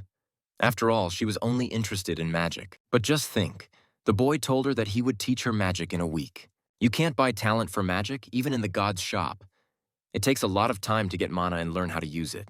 Of course, everything will be different if the guys take a hidden part-time job. In 2 months, Kairos, the forgotten god of magic, will appear to the world and try to destroy this magical city. Vermouth, the god of magic, will post a request for help. One of the rewards is a talent for magic. If Jessica told him everything at once, it might hinder his development. So she decided to tell him everything gradually. She told John that in 2 months he had to apply for the vacancy of the god of magic Vermouth. So he had to ask Adele to wait 2 months. At that time, this was considered the most optimal option. But suddenly Jonathan said that they could do it now. Jessica asked him how he came to that conclusion. In any case, the main thing is that Vermouth felt threatened and published a post. So they just need to disguise themselves as gate monsters and start an invasion so that he will obviously ask for help. The magical world is confusing and complex. Throughout all of his revivals, Jonathan solved problems in the same way. But will he really act differently in this life? Only Jessica thought this plan could be dangerous. If anything goes wrong, John could die. The boy told her not to worry because she would be the one playing the role of the monster since she was the strongest among them. A couple of hours passed and the guys were at the Temple of Vermouth. It turned out to be much bigger than John thought. Then the boy said that he would hide and the others could start the show. At that moment, Leon didn't like the idea of him being some kind of bait because it was like telling him to go and die. Jonathan pointed out that the guy was being rude again and said that if he didn't go there, he would die at his hands. Leon did not argue further and went on his way. The guards noticed the guy and started asking him who he was, but Leon did not listen to them. He was only tormented by who he had become, a priest or a slave. Then the guards ordered the guy to stop, otherwise he would be in trouble. At this moment, Leon's anger towards John built up. So he didn't listen to the guards and they had to use the firestorm. The guy told Jessica and John to just wait and watch. Leon gathered his strength and went to the guard. One day he would master all forms of martial arts, and they would bow before him, Leon believed. Then the guy acquired the skill of fire cutting and mastered it well. John was surprised because Leon created the new skill himself, but the main character decided it was time to wrap things up. After that, he directed his dogs. The guards, seeing the monsters, began to use barriers. They also started shouting that they needed to call for help immediately. At that moment, Jessica appeared. She ran through them and knocked out each one. It turned out to be easier than Jessica thought. Since the god living there is extremely powerful, the boys overexert themselves a bit. Leon thought that this guard was completely useless. Of course, they raised quite a fuss. Based on this, it was time for Vermouth to appear. After that, someone behind John's back asked them what they were doing there. The main character found it strange that he came from the other side and asked him who he was. To this, the guy replied that he asked the question first. Jonathan wanted to calm down because if he wanted to kill him, the boy would already be dead. So there is a high probability that he did not properly understand the situation. He then replied that he wanted to see what kind of crazy people attack the temple in broad daylight. When something like this happens, they as gods naturally cannot help but be interested. Afterwards, the guy said that he saw the temple being attacked in broad daylight, but he didn't think that he and John were on the same level. The boy became agitated and began to say that he had meant something completely different. At that moment, Furmouth's eye began to glow. A second after that, the guy pointed out that John was dirty and should get up. Furmouth then apologized to the hero for his rudeness. He tested the boy for sincerity and did not feel any hostility. And then Vermouth noticed those very dangerous monsters that came out of the gate. Leon found this god very dangerous. Jessica grabbed him by the shirt and told him to get ready to run. Before Leon could understand anything, she was already running. Formuth was surprised by their escape and said that they were very fast.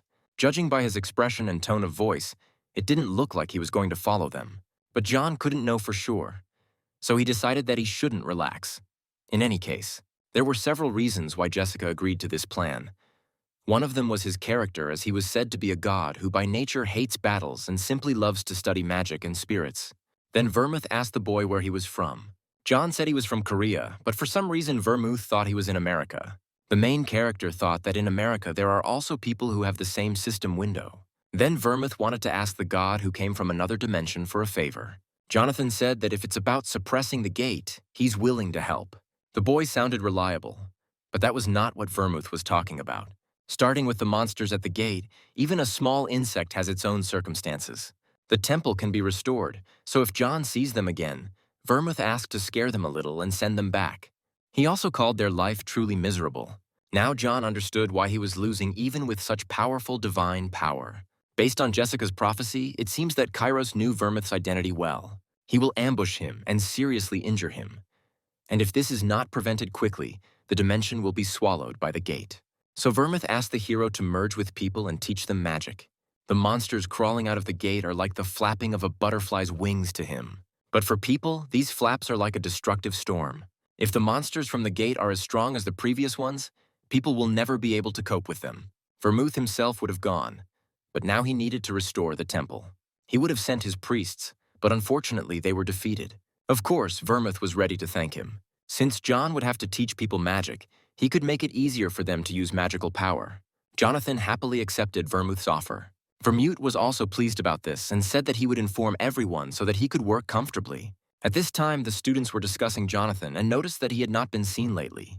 They found it funny to see his sad face when he couldn't use magic. Suddenly, the teacher told the students to be silent. He told them to focus on the lesson. For this reason, Adella did not go to the set and she began to regret listening to John. But the main character got lost in this academy again.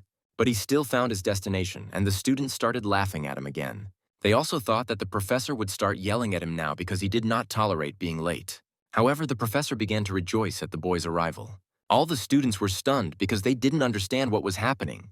The professor introduced the boy to the students and said that he was now the most valuable high priest of the great Vermouth. Also, now he will teach the kids magic. Jonathan addressed the students, saying that they had not seen each other for a long time and that he missed them very much. One of the students was outraged by this. He asked the professor what this idiot could teach them. After all, everyone knew that he had no mana and that he got into the school through connections. The professor started yelling at the student, but John said that everything was okay. The student said that he had no right to teach them. At this point, Jonathan said he would take care of it. However, unexpectedly, the student challenged the hero to a magical duel. He also added that John would come to his senses and called him a mediocrity. The main character had no choice, and he agreed. For starters, he decided to let him attack first. The student began to attack with his fire arrow, but John just stood there and waited for the arrow to reach him. As soon as she got close, the boy used a barrier. His opponent was shocked because he believed until the very end that he had no mana. After that, John said that it was his turn. The hero asked him to make sure to block it. Before this, Vermit said that using highly magic at the very beginning is difficult regardless of talent. So he shared some of his power with him. Thanks to this, Jonathan activated the 8th level Hellfire. The student seeing this began to shout that he was wrong. Jonathan, hearing his words, redirected the flame upward. After this, the student finally came to his senses. The boy told him to tell all the people that from now on this mediocrity would teach them. All this time, Adella was watching him. She was shocked that John actually did it. Then they met and the hero told her about his request. However, the girl did not like the boy's conditions. At that moment, John remembered that it was much easier with Leon. Jonathan asked her to calm down, and then he would be ready to tell her everything slowly. The girl listened to him and sat down on a chair. Then the boy asked her what exactly she didn't like.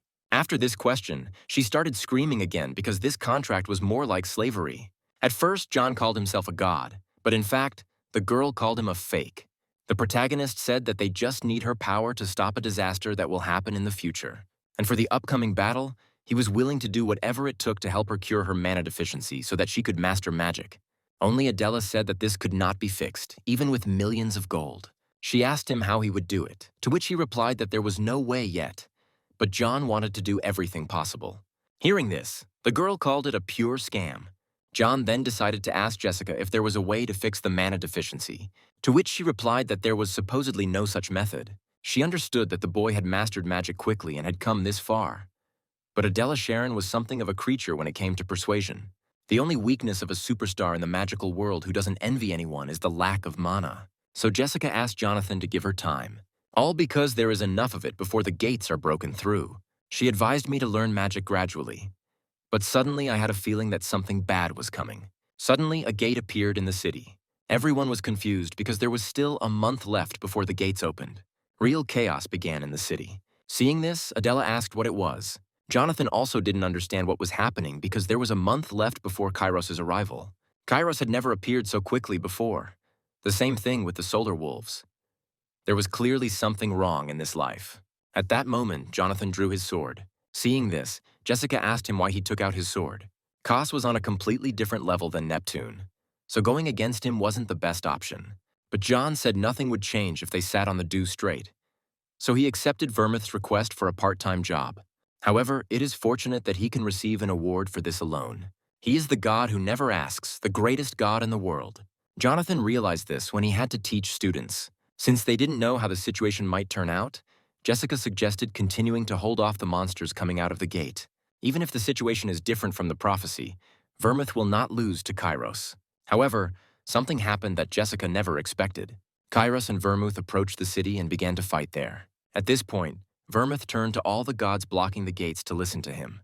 He considered it unconscionable, but still asked them to abandon everything they were protecting, and then focus on evacuating the citizens while he buys time for them. Jonathan and Leon watched what was happening and asked Jessica where the voice came from. She replied that it was Vermouth's message. Everyone started to leave, but Adella didn't understand where everyone was going. She did not hear Vermouth's message because she is not a god. John then told her about Vermouth's order to retreat. At this point, Jessica entered the conversation. She said she couldn't say for sure because it was different from the prophecy, but this dimension would be destroyed by Kairos. She felt sorry, but she understood that they were not able to do anything. In desperation, the girl asked Jonathan to do something about it. The boy couldn't say anything and apologized to her. Adella fell to her knees and became disappointed in the hero because he decided to give up so easily. She called him a god, and gods are supposed to help people. After that, John remembered himself. Earlier, he also asked God to help him, and now he is a god himself and they also ask him for help. The main character couldn't look at her tears, and suddenly he summoned the interface of the god's shop. Jessica wanted to stop the boy, but he replied as if he was not going to die. The girl called him an idiot, but he didn't think he could spend the entire reward so easily. After buying the equipment, the boy asked her to take care of the rest. At this time, Vermouth was exhausted from the battle with Kairos. Kairos wanted to vomit because he was a disciple of this god. Vermouth replied that although he had lost his way, he had also forgotten what Vermouth had taught him over the years. The villain said that it was not he who had lost his way, but the people of this world. Kairos also didn't understand why he didn't want more. He believed that only one thing was natural for a magician, and that was entry into the highest level. But Vermouth said that the black flame exists only for destruction, and this is not the truth that magicians need to follow. Gods must use their power to protect people. But Kos didn't give a damn about them. After this, he began to attack Vermouth, who could no longer hold back his attacks. Suddenly, a miracle happened for Vermouth. At this point, Jonathan appeared and pointed out that Vermouth was supposedly having a hard time alone. Now, real reinforcements have come to him. Vermouth told the hero that everyone had to leave and that he with his level had nothing to do against Kairos. But the boy said that he didn't come for the reward. The reward is not comparable to human lives. But Jonathan had a plan. As soon as Kairos saw this boy, he started laughing. He thought that this was now his new student. The enemy was happy because he thought that now they would burn together in the series. Luckily, Vermouth managed to use the barrier, but the enemy's strength was enormous. Therefore, Vermouth could not resist him for long. Jonathan said he just needed a chance to hit him once. Then they could neutralize him. With his weapon, Vermouth could give him a chance. However, he doesn't have the power to protect him from the black flame. The boy replied that this was enough. He had his own trump cards too. But at that moment, John stopped. Kairos was so strong that the hero could not even touch him with his finger. After that, he was engulfed in black flames. Kairos started laughing and asked what they should do now. Suddenly, Vermouth began to utter strange words. Because of this, Kairos was chained. But with the help of this magic, he only gained a couple of seconds. Jonathan then activated Neptune's defenses. Kairos looked at him and did not understand how he was able to get through the black flames. John's baton has a 100% chance of stunning any life form, but is limited to hits to the head. As a result, the main character was able to hit him on the head with a baton. Kairos was defeated and could do nothing. Looking at him, Vermouth remembered that it had been raining then too. The day he first met him, Kairos was not like this.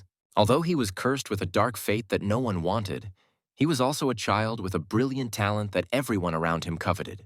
Vermouth's thoughts were like this when he taught Kairos. It was he who changed the fate of this child. But then he did not realize the successful desire that was hidden inside him, and therefore helped him to master the true flame. Vermouth was unable to kill him after he showed his true colors, causing him to resort to exile. Although he knew that one day Kairos would return to kill his teacher, Vermouth is forever clinging to his regrets about the past. But now it's time to let them go. In the end, Vermouth was never able to kill Kairos with his own hands.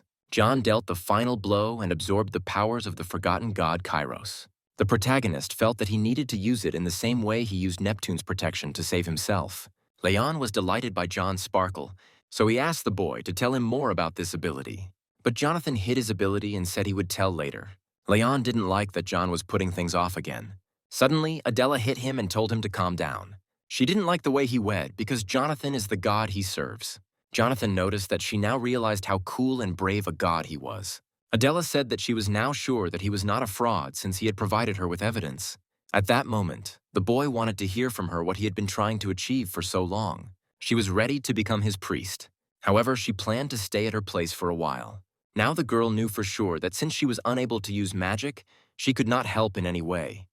So she decided to find something to be useful. Suddenly, Vermouth offered to help her. He said that he supposedly had to repay the kindness of the god she believed in, so he would be glad to help him in this way. Jonathan, remembering his actions, hid Jessica and Leon. Jessica thought that he had already forgotten, but the boy decided to play it safe. The protagonist agreed to Vermouth's offer because they already had no way to cure her mana deficiency. After this, John wanted to get home as quickly as possible before they were caught. Having moved to another dimension, something terrible awaited him. He called his wolves and didn't understand why there were so many monsters there. He also found it strange that there were no hunters or soldiers nearby. While he was thinking, a snake crept up on him. Luckily, Jessica reacted in time. She said that everything started to happen much more quickly. It was not a dungeon breakthrough, but a gate rupture. Gate break is at least on par with a C-rank dungeon break. This means that the forgotten gods in this area are becoming stronger. But Jonathan couldn't believe it because he only found 2 priests. Jessica told him that he need not worry as he did not sense the presence of the forgotten gods. Suddenly, a helicopter appeared above them. It was the people from the Gate Management Bureau who asked to follow them. They boarded their helicopter and headed to the gate office. They were all gathered for a reason. 12 gates in the city were simultaneously torn apart. Human casualties reached record levels, and hunters responsible for the region were unavailable or slow to respond. Hunter Keanu said that he was sorry to hear such things from his boss. So he asked what the Bureau had been doing all this time since they believed there were no threats, and sat idly by until things got to this point. The Bureau did not accept that Keanu was shifting responsibility onto them, suddenly ordered the guys to stop. They had not gathered to argue. Instead, he felt it was time to take action. Regardless of why hunters have gathered there, they must not turn a blind eye to a country facing disaster. However, 12 of the 18 hunters were late.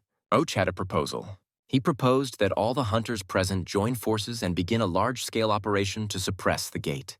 All participants in this meeting were in favor. At this point, Jonathan said that if all their discussions boiled down to suppressing the monsters, then he would act on his own. Wanted to know the reason for the boy's decision. To this, the hero replied that he was the only one who could enter the gate. This is just a temporary measure. If the attack that happened in the magical world happens here, none of these people will be able to stop it. The only answer is to end the war between the gods that is causing all this. Suddenly, Keanu called Jonathan an arrogant bastard. As Jonathan was about to leave, the guild hunter angrily shouted that this newcomer from yesterday did not deserve the trust of the authorities, and that the plan should not be changed because of his stupid advice. At that very moment, an agent was rushing to the main office of the Gate Control and Support Bureau with urgent news. Throwing open the door, he shouted loudly that panic had broken out in the city, security measures had failed, and the problem with the gates was much more serious.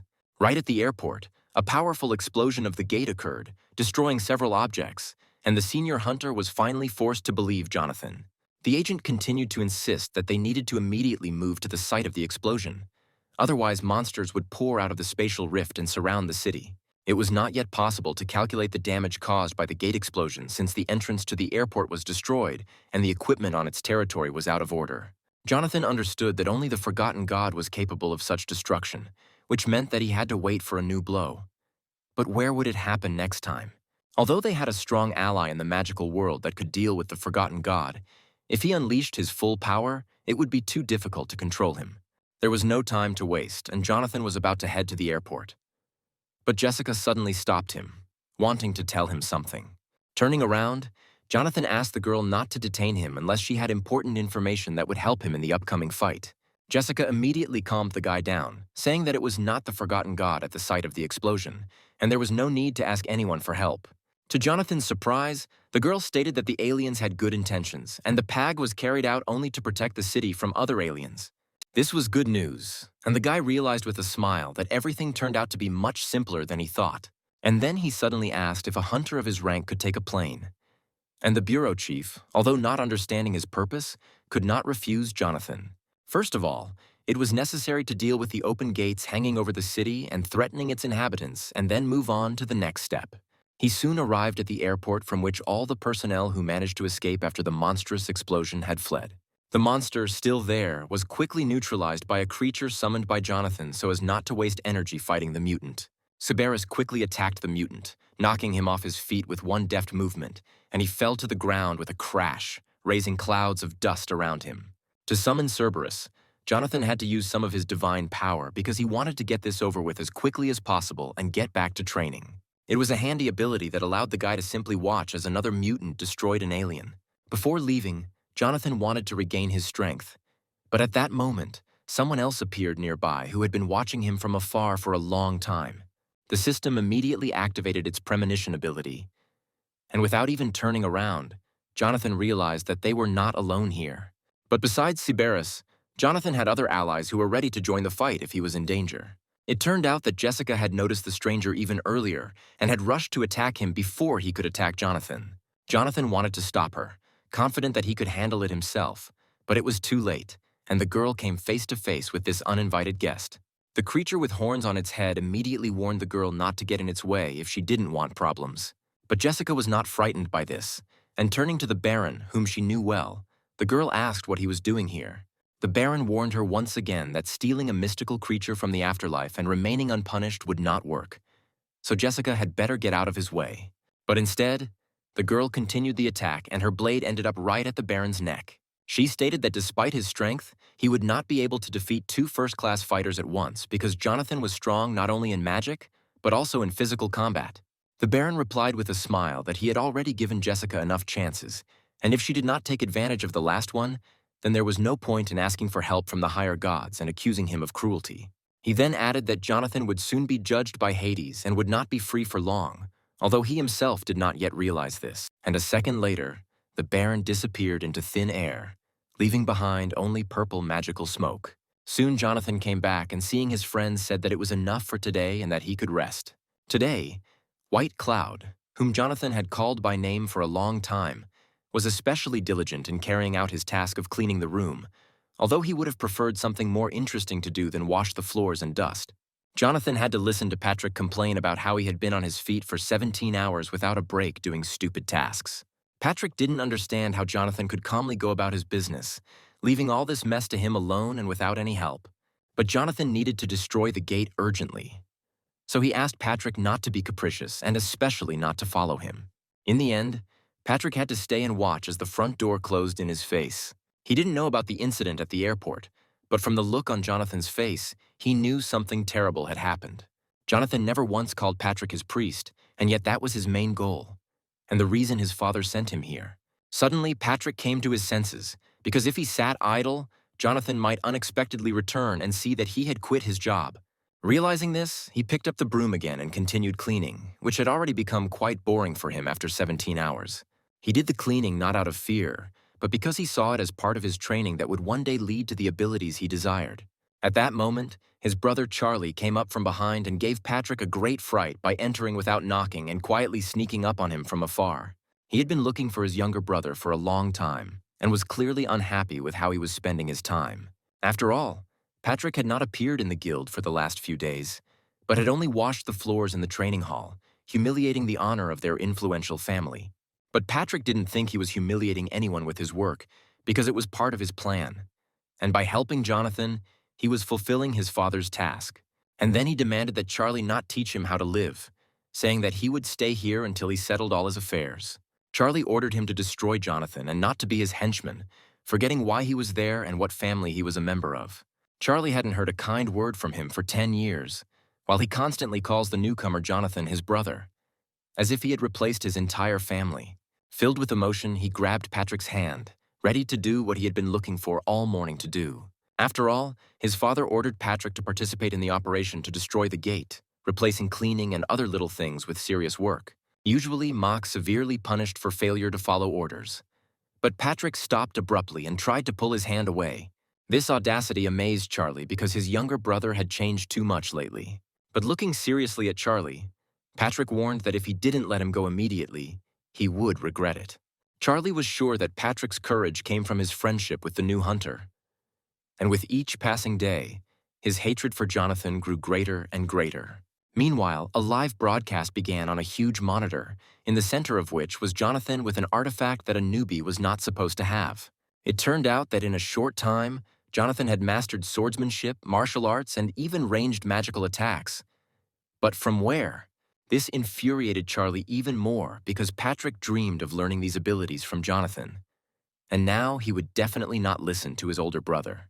Suddenly, Patrick announced that Charlie no longer needed to look for him because he had more important things to do than help his father with the gate. This guy was always in Charlie's way, and after everything that happened, he only wanted him dead. Right now, Jonathan's ear was itching, and the guy didn't even need his ability of intuition to understand that someone was remembering him. Looking at him, Jessica realized that even in the face of a difficult mission, Jonathan remained the same carefree child. In fact, Jonathan was only thinking about how to quickly become famous and increase his divine powers in order to protect as many people as possible from aliens. Jessica believed that it was easier to increase her divine powers with the help of a part-time job so as not to attract unnecessary attention from Hades. After all, what Jonathan was doing now would only anger Hades even more. So Jessica suggested moving to another dimension and continuing the training there. Jonathan, however, hated running away from problems because it was a clear sign of weakness, and then problems would catch up with him even faster. He suddenly announced that he would come to Hades himself, which almost made Jessica choke on her lemonade. She understood that only a madman was capable of such a thing. Because if Jonathan seriously went to Hades, he would not survive. Jonathan continued to act as if it was all a joke, and Jessica demanded that he finally get serious and stop playing with fate. The main part of his plan was to find a place to meet where Hades couldn't use his powers, and then his life wouldn't be in as much danger as Jessica thought.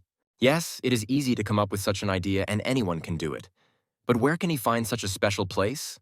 It turned out that the day before, there was supposed to be a banquet of the gods, where as always staff was needed, and Jonathan decided to go there for a part-time job so as not to attract unnecessary attention. Soon they were already at the Temple of Olympus, where all the new workers who responded to the advertisement were supposed to gather. The centaur in charge of personnel reminded them that there were less than 3 hours left before the start of the banquet and they needed to hurry. Vegetables and fruits had to be prepared first, and the rest of the dishes a little later.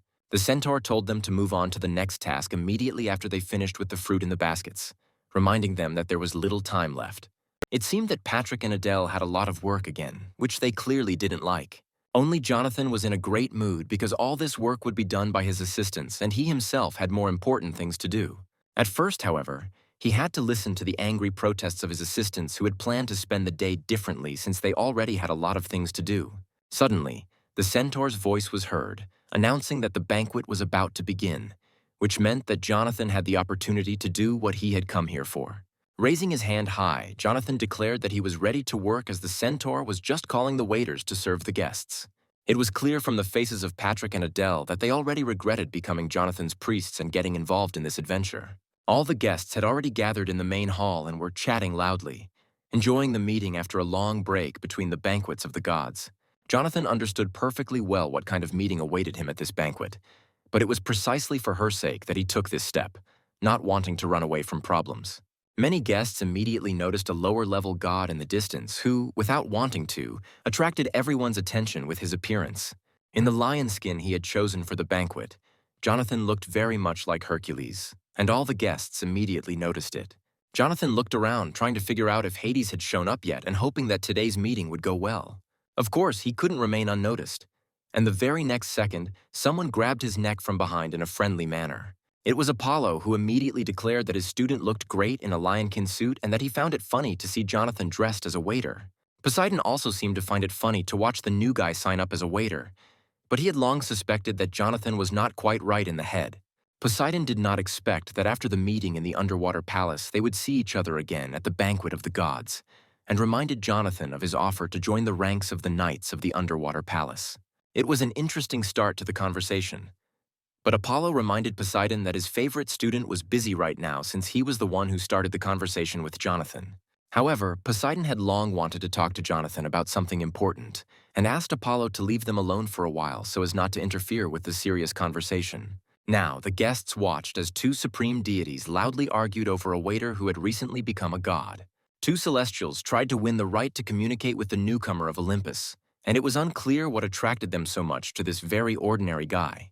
But it is unlikely that Jonathan himself would have liked such a meeting because he did not come here for this and did not want to find himself between two warring gods. Luckily, at that moment, Thor's loud voice rang out, joyfully greeting Jonathan and arriving just in time. To escape the clutches of the two gods, Jonathan rushed to Thor, apologizing for the incident in the dungeon. But Thor asked him to get up and not to worry about anything.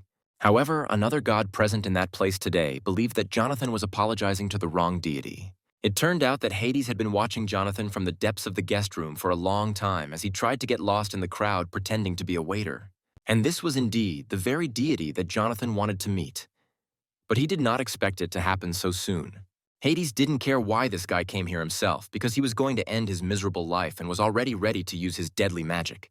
If everything went according to Hades' plan, Jonathan would not have a single chance to resist the sinister power of the god of death. And the guy was already mentally preparing for the worst. This dark energy could destroy any lower god, because during his existence, Hades defeated even higher-level gods.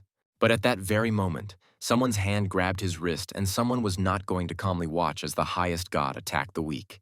That someone was Thor, who believed that a fair fight was only possible with an opponent of equal strength and mastery of similar magic.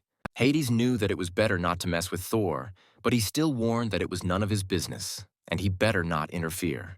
However, the main deity at this banquet was Zeus, So Hades should not attract unnecessary attention to himself and anger the one who deserved the respect of everyone present. It became clear that they would not be able to disperse peacefully. The power of each of them did not allow them to retreat before the enemy. The guests at the banquet understood that a battle of the higher gods was beginning, and if they did not escape, they could end up buried under the rubble of Olympus. Luckily, they were not alone. And right between Thor and Hades, the trident of the third god who decided to stop them was thrust into the stone wall. Poseidon declared that on such a beautiful day, there was no point in shedding blood and angering Zeus, who hated fighting at his banquets. Hades had just tried to kill a weaker god, and Thor couldn't stand to watch. In addition, Hades managed to insult Thor himself, and this was already unforgivable for anyone in this world. As Hades continued to challenge Thor to a duel, he suddenly turned towards the entrance to the main hall, hearing approaching footsteps. Poseidon slammed his trident into the floor of the guest hall with all his might to distract the angry gods and prevent bloodshed. Covering Jonathan with his body, Poseidon once again warned Hades that if he continued in the same spirit, he would have to fight two gods at once.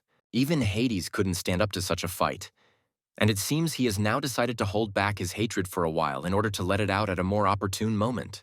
However, if these fools decided to die along with the waiter, Hades was ready to give them such an opportunity. There will always be room for new corpses in his underground kingdom, even if not two gods, but 2,000 come out against him. And the very next second, creatures bringing death and destruction poured from the dark kingdom of Hades straight into the banquet hall. Hades accepted the challenge, and Poseidon watched in horror as many small black creatures rushed at him. It was all really about Jonathan. Hades had been waiting for a long time to meet this lesser god and did not want to miss such an opportunity. It seems he has seen so much death during his existence that the death of another lesser god will not change anything. But the place for this long-awaited meeting was chosen extremely poorly. And among those present was someone who would never have allowed this to happen.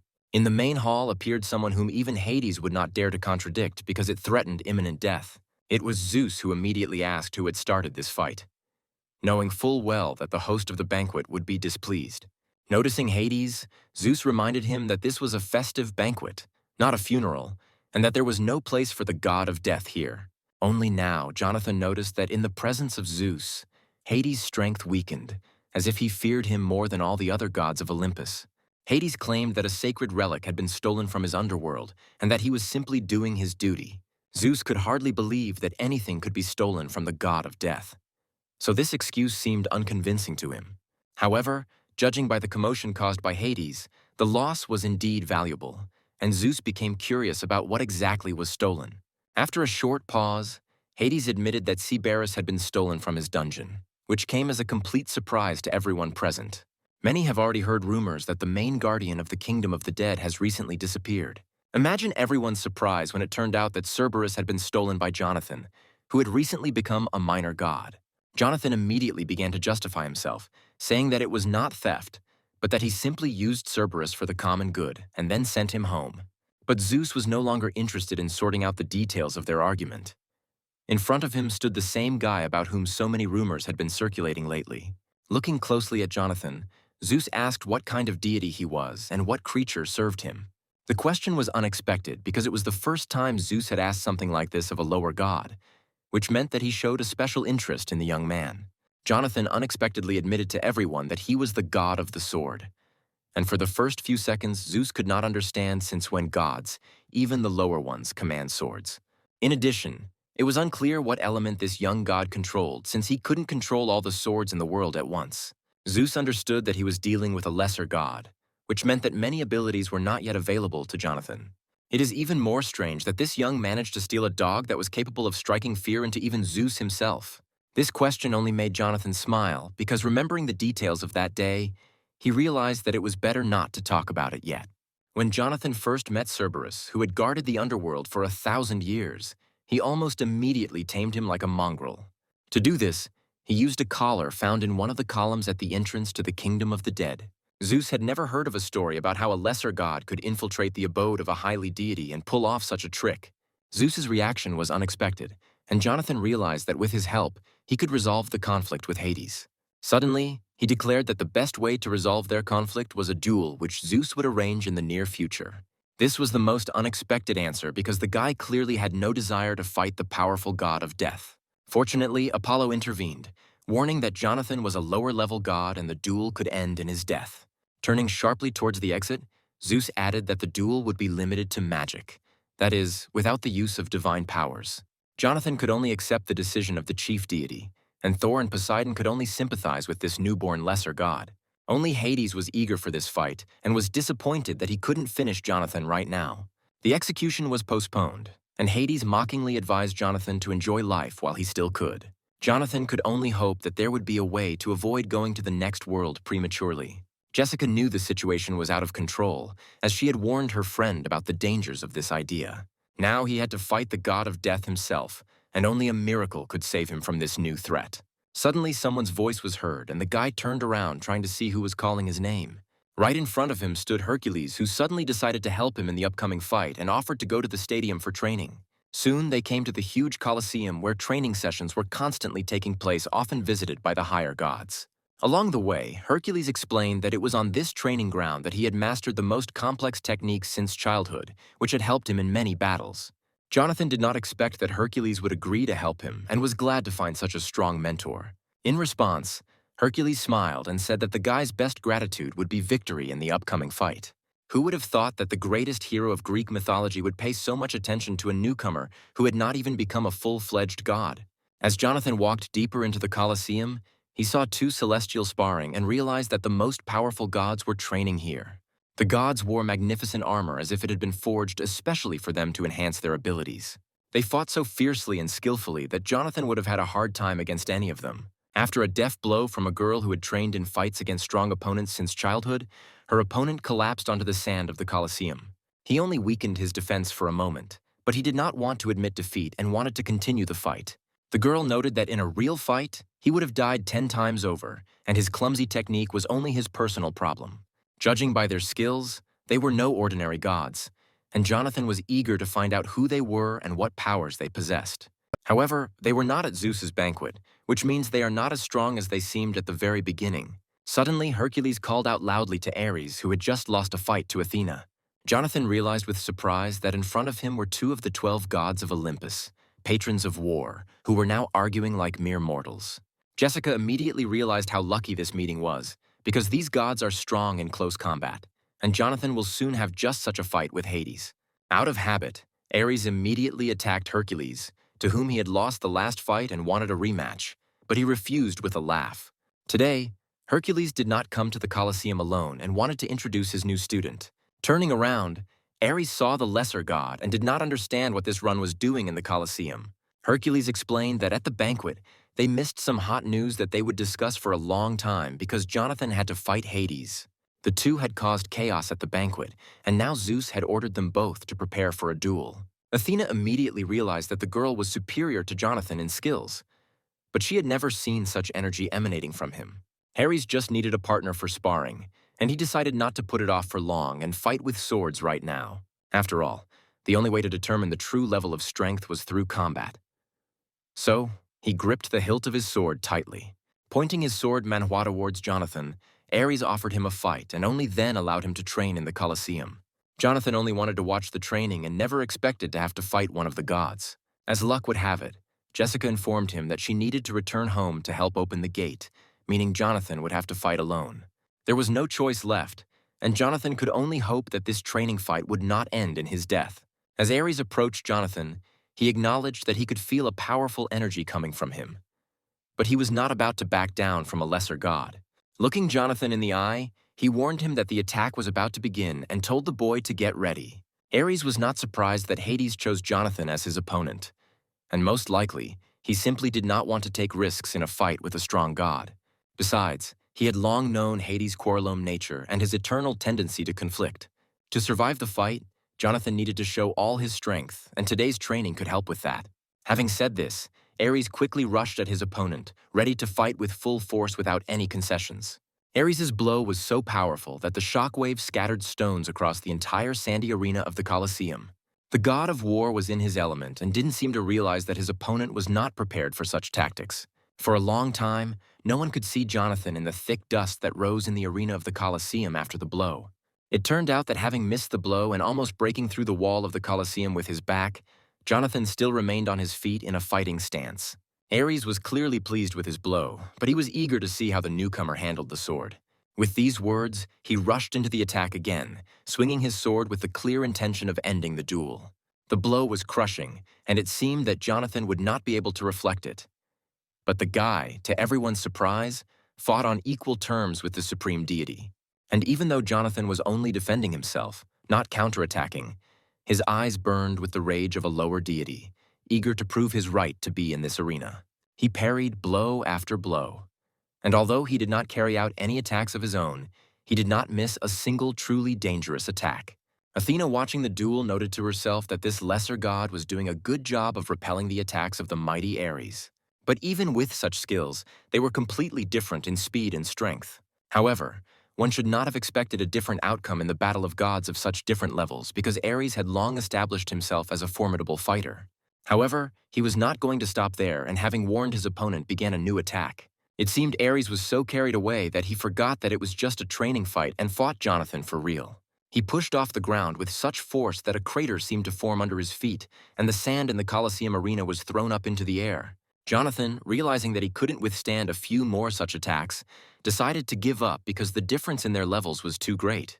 But Ares did not accept his surrender and wanted to continue the fight, because only now did he begin to truly desire victory over this boy. An hour passed, and Athena noted with surprise that the guy lasted longer than she expected. Hercules understood that it was time to stop the fight. Ares was so carried away that he lost all sense of proportion and seemed to have ceased to be aware of what was happening. But Athena, for some reason, did not interrupt the fight and suggested that Hercules watch a little longer. Jonathan had been dodging Ares's continuous attacks for the second hour now, and it was clear that the situation was unlikely to change. Everyone understood that no lesser god could stop Ares' sword. Although, of course, miracles sometimes happen. Suddenly, after his next blow, Ares felt that something had changed. The longer the fight went on, the better Jonathan blocked his blows, and Ares began to doubt his victory. Looking at Jonathan, it was clear that he was determined to continue the fight and was getting stronger with each passing second. Only now did Ares realize that his opponent had been hiding his true strength all this time, and this was seriously driving him crazy. And so, after almost 2 hours, Jonathan finally struck his first blow. But it was this blow that proved decisive. It was hard to believe, but the attack that the guy had been preparing for so long, waiting for the right moment, could put an end to this fight. Never before in history has a supreme god lost to a newcomer. But it seems that Ares was destined to be the first. It's hard to imagine how tired Jonathan was during this time, but he achieved his goal and stood up to Ares' hail of blows. Ares was not mistaken. And this lesser deity posing as a newcomer, in fact, possessed incredible power. Thanks to his talent as a swordsman, Jonathan quickly learned his opponent's fighting style and struck at the most vulnerable moment. Now he was easily blocking Ares' attacks only thanks to his persistent training, and not by purchasing another legendary artifact as his opponent had done today. And so instead of a sword, Ares held in his hand a blade with a blade cut in half and now only a useless piece of metal with which he could no longer continue the fight. Looking at Jonathan, Ares stated that no one had ever managed to break his sword, which meant the guy had lied to him when he said he was just a lesser god. It was a challenge, and Ares was ready to punish Jonathan for cheating because he did not fight at full strength. But the duel was interrupted. Athena blocked Ares' blow and stopped this protracted fight. She asked Ares to calm down and remember that this was just a training duel, not a real battle. At the end of the day, sparring is for training, not for fighting to the death. It was true, but Ares' expression made it clear that he was furious and could not accept Athena's words. Jonathan's skill was truly impressive, and Athena also became curious about who this mysterious newcomer was. Jonathan himself did not see anything special in his success because Ares did not use all his divine power, against which he would hardly have been able to resist. However, the boy understood that his sword skills had improved significantly during the sparring, and at this rate, he would be able to gain experience for the battle with Hades. Now he had to convince Ares to continue training at any cost before the decisive battle of his life took place. Unexpectedly for Athena and Ares, Jonathan approached them with a request, hoping that after today's training they would agree to help him. He honestly admitted that he lacked skill in sword fighting and would be glad to train with them in the Colosseum. It sounded rather strange considering the high level of skill he had just demonstrated. It was unexpected, but Jonathan was ready to do anything to get Ares and Athena's consent for training. Athena reminded once again that Ares did not fight at full strength and was only practicing new techniques. The big difference in levels didn't stop Jonathan, but on the contrary, it made him even more excited. Athena agreed to fulfill his request, but warned him that he should not expect an easy walk. Yes, she really kept her word because from the very first minutes of training, Jonathan understood that everything would be serious. Hordes of stone giants were sent against him, and he had to destroy them almost without respite. And from the podium, Ares shouted that he had only a minute left before the fallen stone mutants would rise again. The monsters in the training battle kept coming and coming, and Jonathan, unfortunately, had already completely exhausted his supply of divine power. Of course, with full strength, he would have destroyed them all in one blow. But now, it was not enough to use even the most basic magical skills. There was one last chance left, and gripping the hilt of the sword tighter, Jonathan activated a new ability. The energy waves emanating from the sword cut through the stone bodies of the mutants like a hot knife through butter. Ares, who was watching the duel, was amazed, because if he were in his ward's place, he would not have been able to repeat such a spectacular blow. As a result, instead of stone giants, only piles of rubble remained on the sandy arena of the Colosseum. Looking at this side, it was unclear if this newbie possessed such magic, then who he really was. Jonathan calmly claimed that he was a very ordinary god, simply using one of his long-known skills. Suddenly, Ares grabbed Jonathan by the collar, declaring that no one had used such primitive energy for a long time. The girl realized that Ares was still angry about losing their fight, and that was why he was talking nonsense. After all, there was no rule prohibiting the gods from using magic. Moreover, it was the gods who once granted people such magic. But Ares was sure that no self-respecting god would use magic against divine power. Seeing that the argument had reached a dead end, Jonathan decided to prove his case and stated that he was ready to prove that he had not used any prohibited techniques. What he was about to do was something only a true god could do, no matter how good the disguise. The next moment, two priests summoned by Jonathan appeared on the training ground. Jonathan hoped that Ares would now believe him because who but a god could call the priests at any moment. Realizing that Jonathan was telling the truth, Athena asked Ares to apologize to the guy. However, Adele was clearly not happy because instead of helping her, Jonathan constantly throws her around the world without her consent. Hercules was amazed by the closeness of the god and his priests as if they were old friends. Athena noted that Jonathan could have told about his priests earlier because their power directly depends on the power of the god. She even volunteered to personally train the priests to make the classes more interesting and useful for Jonathan. Now that Jonathan's team consisted of 3 members, the number of monsters in training could be tripled. Realizing he had no choice, Jonathan merely apologized to his priests for what would happen next. Athena wasted no time in snapping her fingers, increasing the difficulty of today's training. A huge horde of stone mutants suddenly appeared next to Adele and Patrick, ready to tear them apart. Thus, the difficult training took place under the guidance of Ares, Athena, and Hercules, which were supposed to prepare Jonathan for a duel with an old rival. Finally, the day came when Jonathan had to show everything he had learned, and his faithful companion Jessica knew it very well. Today was the day Jonathan's fight with Hades was supposed to take place, and that's why Jessica came to the Colosseum to support him. Looking at the pile of rocks that were once stone monsters, Jessica remembered how her friend turned them into rubble. Jonathan said with a smile that this time he would definitely win and was ready for any tricks from his opponent. A couple of hours later, the Colosseum arena was filled with spectators who wanted to see the battle of 2 gods. Hades looked gloomily at his opponent, not expecting him to dare to enter the duel. He was already about to begin pursuing Jonathan across all the worlds and was now ready to reward his bravery with a quick and painless death. When all the stands were filled with guests, the goddess Nike, the referee of the fight, flapped her wing. Na was ready to give the start to the duel of the gods about which there were so many rumors and for which the stands were full of spectators. At the beginning of the duel, Zeus reminded the participants of the ban on using divine power. The magical wreaths that Na placed on the participants' heads were supposed to block their divine power and prevent any attempts to use it. The fight was supposed to end when one of the participants touched the sand of the arena, thereby admitting defeat. Wishing both opponents good luck, Na disappeared, leaving 2 irreconcilable enemies in the arena. Unexpectedly, Jonathan was the first to attack, not wanting to just defend himself as he had done during training with Ares. Activating a gust of wind, he approached Hades at a tremendous speed, not giving him time to launch his attack. From the outside, it might seem that this quick attack and the first swing of the sword were decisive in this battle. Training with Ares and Athena was not in vain, because Jonathan's sword skills reached the level of a supreme god. But suddenly, a quiet laugh was heard from Hades, for whom all these attacks seemed like just child's play.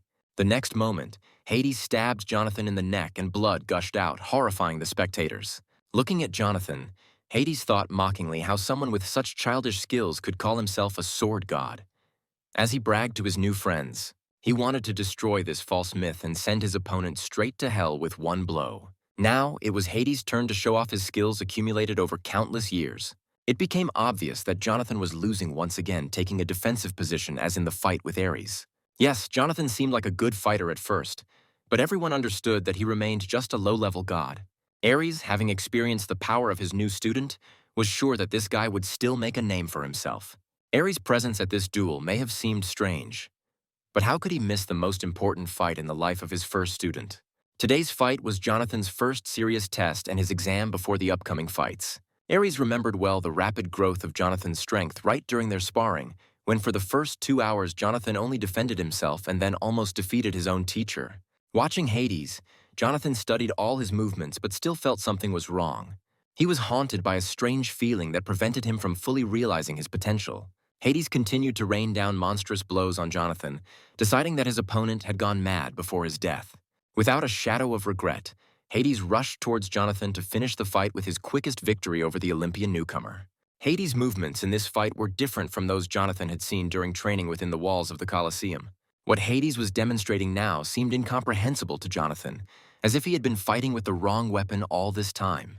Although at first glance it seemed that his mentors used different fighting styles, the true reason was different. Already after Ares' first blow in a training duel, Jonathan realized that he needed to use a different skill against him. By activating the formless sword skill, Jonathan turned the tide of the fight and snatched victory from Ares. Now he was going to repeat this trick with Hades because only a shapeless sword could catch him off guard. The confidence in Hades' gaze, unshakable just a minute ago, was replaced by despair after Jonathan's first attack. The audience watched in horror as Jonathan, having attacked Hades with a shapeless sword, instantly appeared behind him, and their idol fell to his knees. Hades' fans expected anything but such a quick and shameful surrender of this fight by their idol. Jonathan himself did not expect that the activation of the skill would decide the outcome of the battle so quickly, bringing him a well-deserved ovation. Zeus, who was the first to congratulate the winner, could not hold back his laughter, admiring the dexterity of his new acquaintance. Zeus, of course, invited Jonathan to the next banquet, and he hoped that it would be as fun as the previous one. Jonathan happily accepted the invitation because last time he tried to sneak into the banquet unnoticed, and now the host himself invited him. However, Hades immediately declared that Zeus had no right to invite this runt to the banquet of the gods, since he did not even have an average level. The oath they made to each other forbade Zeus from communicating with the lower gods unless, of course, he wanted to break it. Hades' words had an effect on Zeus, and the defeated Hades was given the opportunity to take revenge on the upstart. Suddenly, the system alerted Jonathan that defeating Hades would change his life more than he could ever imagine. Jonathan's name became known to all the gods of Olympus, and this was the best news in the last 2 months of training. Soon, a banquet took place to which, contrary to Hades' words, a lower-level god was nevertheless invited. Jonathan, delighted with his presence at the banquet, slightly overestimated his strength and knocked over a cup of wine right onto the festive table. Clutching his head, he realized that he shouldn't have gotten so carried away with wine because now he wouldn't be able to communicate normally with the local gods. At that moment, a young goddess appeared from behind a column of the banquet hall who had long been looking for a meeting with the new star of Olympus. It was Phane, delighted to see Jonathan again, and a little embarrassed during her conversation with him. She said that she was at their duel with Hades and noticed how much stronger Jonathan had become. Jonathan modestly replied that he was simply lucky and apologized to Phane for the past inconveniences. Phane added that she had already told Hades many times about his bad character, and that one day he would have to humble his anger and accept defeat. Suddenly, Phane remembered that she had not come empty-handed, but had brought a box specially prepared for the meeting with Jonathan. The box contained a gift from her mother, which she asked to be given to the winner of the duel. Inside the box was a golden apple, and Jonathan could not understand why Prophane's mother decided to give him such a valuable gift. Phane needed to hurry, so she asked Jonathan to simply accept the gift as a token of gratitude and respect for his abilities. Soon, a girl appeared in the same place who was more worried about Jonathan than anyone else in the audience. Seeing Jessica, Jonathan said that she had come just in time because he had noticed an interesting ad for a part-time job that morning. He offered to work together with Jessica, although he doubted that she would be happy with this news. Jonathan decided that the banquet was the perfect time to ask one of the higher gods to help him with his problems. Jessica noticed the golden apple that Phane had given him in Jonathan's hands and couldn't understand how he had come into possession of such a valuable relic. With the help of this apple, Jonathan wanted to fulfill his promise and help Adele, whom he immediately called loudly from the other end of the room. An unsuspecting Adele was surprised to hear her name called from somewhere far away, and the very next second, she shuddered in fear when Jonathan instantly approached her. Jonathan, of course, scared Adele because she was already nearby and there was no need to fly here at such speed. Instead of answering, Jonathan shoved the golden apple Panny had given her into her mouth, and one could only guess what he had in mind. After taking a bite of the golden apple, Adele looked at Jonathan for a long time, trying to understand what it was. But it turned out that the golden apple instantly cured Adele of mana deficiency syndrome. Jonathan confirmed with a smile that the apple's magic had worked as mana was circulating in her body again as before, meaning he had kept his promise. Adele was ready to burst into tears of happiness, realizing that the guy had really kept his word to her, and it was not in vain that she had agreed to become his priest. Right now, she felt a warm energy in her hand, permeating every cell of her body and concentrated in one small point. Only now did the girl understand what mana was and what a person who possessed it felt. Looking at her, Jonathan suddenly asked how she felt and what had changed in her consciousness after coming into contact with this energy. After a short pause, the girl could only briefly answer that the feelings inside her were wonderful. She had dreamed all her life to see this little light in her hands. And now her dream has finally come true. Her dream had come true. But with tears in her eyes, she realized that she had nothing to repay Jonathan with. At that moment, Jessica appeared next to them, saying that it was not yet time to say such words. After all, the golden apple only unblocked the mana flows, and the girl is still far from becoming a real magician. And although these words sounded cruel and could demotivate anyone, Adele understood that Jessica was right. But there was still something Jessica had to say because the result was worth celebrating, and she congratulated Adele for finally being able to use mana once she felt it inside her. Adele did not expect such a confession from Jessica, accustomed to the strict tone of this young girl. In response, she thanked Jessica, calling her sister. But it seemed that the girl herself did not really like this address. Watching them, Jonathan realized that these two beauties would behave like children even if they lived another 100 years. He suddenly realized that Adele had become very attached to Jessica, and that was why she had accidentally called her sister. Deciding that if they had finished all their business here, then it was worth moving on and not wasting time. So Jonathan suggested that they set off. Adele had to return to a world and start seriously studying magic, and the guy himself wanted to go to work part-time. Patrick didn't understand where Jonathan would go next, because he decided to do this almost immediately after his victory. A sly smile appeared on the guy's face because he already knew which place was best suited for the next step. It turned out that he wanted to go straight to hell for a part-time job. But for some reason, the system did not immediately move him to the right location as before. Standing on the roof of one of the houses, the guys looked down and heard the noise echoing throughout the street. Strangely, there were no problems with all the other worlds, and it was unclear why the system only gave them directions, but did not move them to the desired point. However, the task that Jonathan had to perform was also serious, because right in front of him, he saw a huge open gate. This gate was no different from all the others, but the size of the huge circle in the sky was truly astounding. At this moment, one of the agents loudly transmitted information to headquarters that the medium-sized gate had suddenly increased in size. Realizing that his message would reach headquarters much later than the agents could escape, the man ran for cover. Luckily, at that moment, Jonathan noticed him from afar, and he could not allow the gate to suck the agent in or let the alien get close to him. Before the danger became real, Jonathan rushed to the agent, who probably did not expect that he was not alone here. The next second, Jonathan saw a guy lying on the asphalt right in front of him, whom he immediately ordered to leave immediately and save his life. But by saving the lives of individuals, he could not save all the city's inhabitants from danger forever. So Jonathan headed to where the evil spirits from another dimension were approaching. Right in front of Jonathan were those very gates to hell, which meant that soon he would have to complete his next task. While no one was bothering them, the friends decided to immediately go through the gate and see what was behind it. Once on the other side of the gate, they saw a world in which eternal chaos and destruction reigned.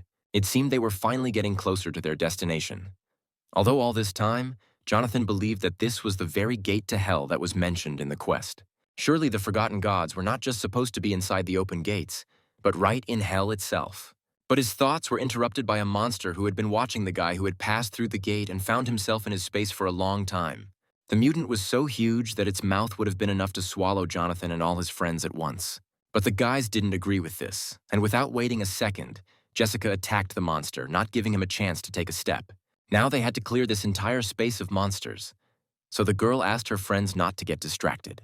Instead of one mutant, 3 open toothy mouths appeared right in front of Jonathan, which needed to be closed forever as quickly as possible. It was the right decision, and Jonathan decided to follow Jessica's advice with a smile. Because besides the monsters, they had more serious problems waiting for them. After a few minutes, all the monsters were finished. And instead of the frightening open mouths, only carcasses of rotting meat remained. The fight with the monsters was very brutal. All of Jonathan's shoes were stained with dark blood, but they chose this path themselves. If the mutants had just let them pass, they would still be alive. Seeing the main obstacle right in front of him, Jonathan realized that there was only one obstacle left in their path. Right in front of him was a protective barrier similar to an energy shell.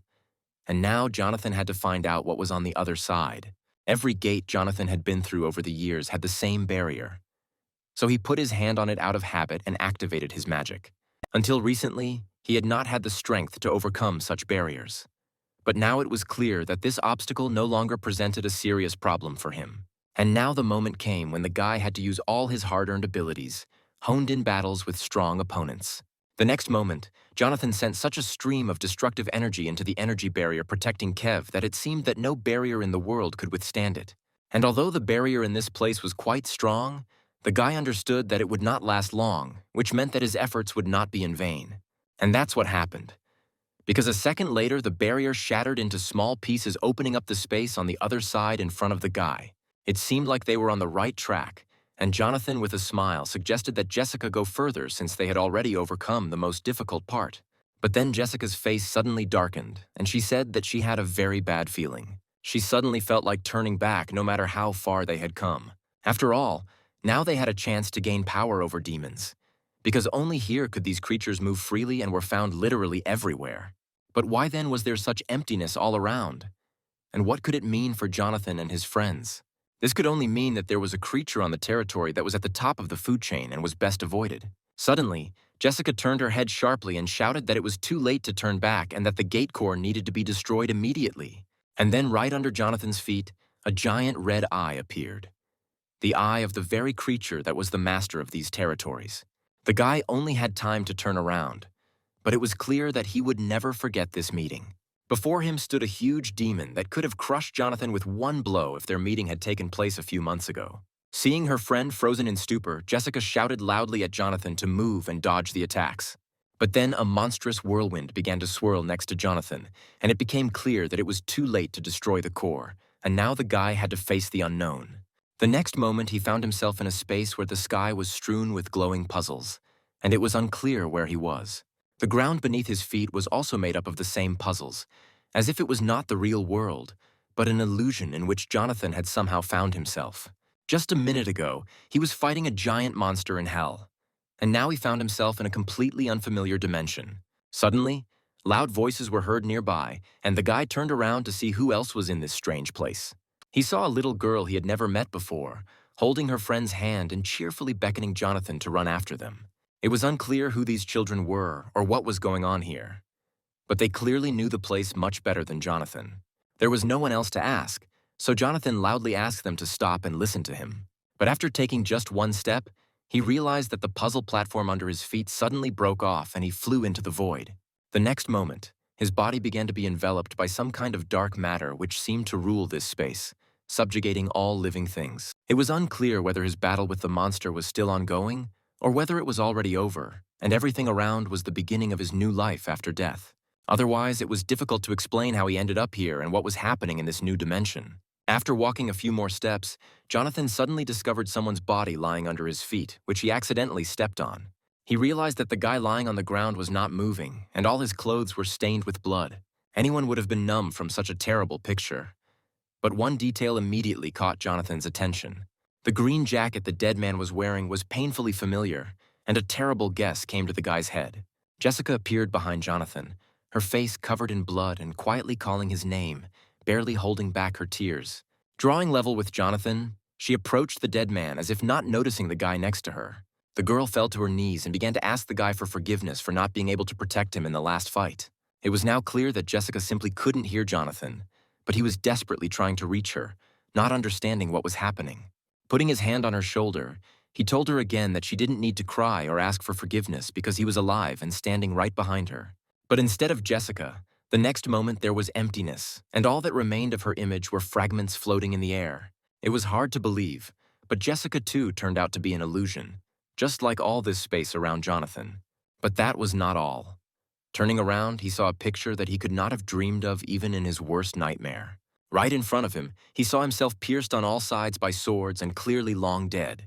Is he really experiencing a second life after dying in that fight and simply doesn't remember the details of the fight with the demon? Such a sight could drive anyone crazy, especially someone unprepared for such tests and meeting their own dead body in another dimension. At some point, Jonathan's patience snapped and he screamed loudly, unable to hold back his tears, trying to comprehend what was happening. He collapsed onto the puzzle platform, which still seemed to be floating in zero gravity, and begged them to stop it if anyone could hear him. Suddenly, opening his eyes sharply, he realized that everything he had experienced in the last minutes was an illusion, and he returned to the familiar real world. Jonathan's face was covered in cold sweat. He was greedily gulping air, trying to come to his senses, and barely making out his friend's words. Having calmed down a little, he told Patrick and Jessica that he was okay and just needed a minute. And then turning to Jessica, he said seriously that he needed to tell her something that she might not even suspect. He saw that the magical barrier that separated the two spaces was still in place. And then he confessed that in his vision, which had been just a few minutes ago, he had seen her, Jessica, and the sight had been terrible. And then he asked her directly if they had met in past lives, and if there was something that Jessica was stubbornly hiding from her friend. Jonathan's memories began to return after an encounter with a demon that had killed him many times in past lives. And Jessica noticed this. It was no surprise that the memories surfaced after the encounter with this monster. But Jessica didn't know how to answer Jonathan, who was demanding at least some kind of answer to his question. After a short pause, Jessica lowered her head and said that she simply had nothing to say in response. Not understanding what the girl was talking about, Jonathan asked her to explain herself and stop evading the answer with cryptic phrases. Jessica then explained that they were still being watched by the Eye of the Abyss and that they were under its close surveillance right now. She believed that it was better for Jonathan not to know everything that happened to him in his past life. Otherwise, he might go crazy. The truth is not always useful, and Jessica, knowing much more than one might think, chose silence rather than telling the whole truth. Jonathan trusted her and therefore did not pry because she knew more and probably made the right decision in hiding the truth. Although, in reality, Jessica was a little surprised that the guy gave in so easily and didn't continue asking questions as usual. Of course, the guy would be lying if he said he wasn't interested, and Jessica should have understood that. He then asked her with a smile if there would ever come a time when she would be forced to leave him. It was a strange question, and Jessica immediately replied that such a thing would never happen and that she would always be there. Now they had to decide what to do next because to defeat the third guardian, both of them needed a high level of strength. Returning to hell now was dangerous because the monster was somewhere nearby and was probably waiting for the right moment to attack. Only now did Jonathan realize that Jessica had already met this monster, and he was annoyed that she had not told him about it before their journey to hell. However, the girl herself did not expect to see the monster here. Because if you believe her memories from her past life, her meeting with Jonathan should have happened much later. Now that Jessica couldn't fully use her gift of foresight, they needed to find another way to complete this mission. The next day, Jonathan took part in the filming of a commercial in one of the office buildings. The main camera was pointed at him, and the director had already explained his role to the guy. At one point, the director stopped filming and yelled at Jonathan to stop talking nonsense and just recite the script. Coming up close to him, the director once again read the text, according to which they advertised a bulletproof vest from a major manufacturer, and Jonathan was ruining everything, making up the text on the fly. Also, instead of just lightly attacking the dummy, Jonathan actually hit it and made a huge hole in the plastic. The guy thought it was unfair to play according to the script, and he told the director with a smile that this doesn't happen in life. The director, who had seen many such upstarts in his time, warned Jonathan that he might regret it if he continued to behave like an idiot. There was little time left, and they needed to finally finish filming the action scene of the commercial, for which they invited real hunters.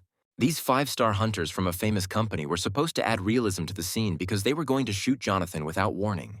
The director ordered the cameramen to start recording, and the hunters as a group rushed to attack the main character. From the outside, it might have seemed that there were so many hunters that no one in Jonathan's place would have been able to repel the attack. However, it was clear from Jonathan's face that all their movements were too predictable and none of them would be able to even touch him. He has always disliked the deceptive advertising that big companies often use to sell poor quality products. And today, he finally got the chance to show in this filming what a real fight is and how it differs from stage-cheap stunts. The director has seen a lot during his work, but he could not even imagine what it is like now. After that, he immediately ordered the cameraman to stop recording, and Jessica, who had been on the set the whole time, once again saw her friend in all his glory. Jonathan seemed to have become a real star because reporters immediately ran to the set and began asking him questions about the profession of a hunter in which he was the best. While the boys were bandaging their hands after a real fight with Jonathan, he told the reporter that individual skill is much more important than teamwork. If you call yourself a hunter and decide to protect peaceful people, then first of all, you need to develop individual skills, and teamwork is just a nice bonus. Jonathan considered all this teamwork to be nonsense, invented only for advertising by large companies producing ammunition for hunters. While the journalist bombarded Jonathan with questions, one man who had been following him for a long time called his boss with a report. And then when Jonathan went outside, the man met him at the revolving doors of the office building, pretending that they were there by accident. At first, the stranger casually mentioned that he had heard Jonathan's interview today and agreed with him in many ways. But then turning to Jonathan, he said that he had been sent by the president of a large company who wanted to meet him personally. A couple of hours later, they were already at the office building where the office of the director of a company producing ammunition for novice hunters was located. Jonathan was met in the office by a man named Bruce, who greeted him at his desk with a wide smile. Jonathan smiled back, but immediately warned him that he had no time for long conversations unless they were business-related. It was a great conversation starter, and Bruce got straight to the point by asking Jonathan to apologize for what he said on set that was now costing the company money. This young upstart immediately seemed to Bruce to be just another stupid hunter who cared only about his own glory. Bruce then promised that if Jonathan made a formal apology, the company would provide him with unprecedented financial support. The man continued to calmly drink coffee and smile affably, confident that everything was going according to plan and the day had begun with good news. Meanwhile, Jonathan was talking about a magnificent weapon that he had long had his eye on and that he could get thanks to Bruce's company. The man knew nothing about the rare sword and wanted to ask the guy more about it.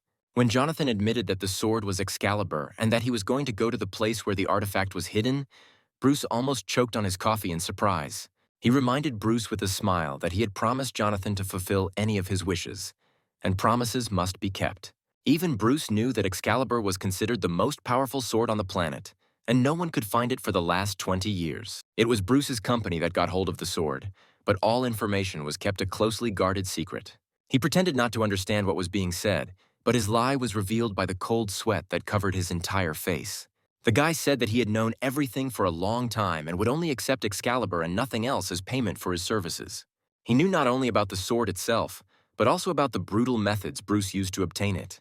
The director, loudly banging his fist on the table, warned the guy that he was too young and was crossing all boundaries with his statements.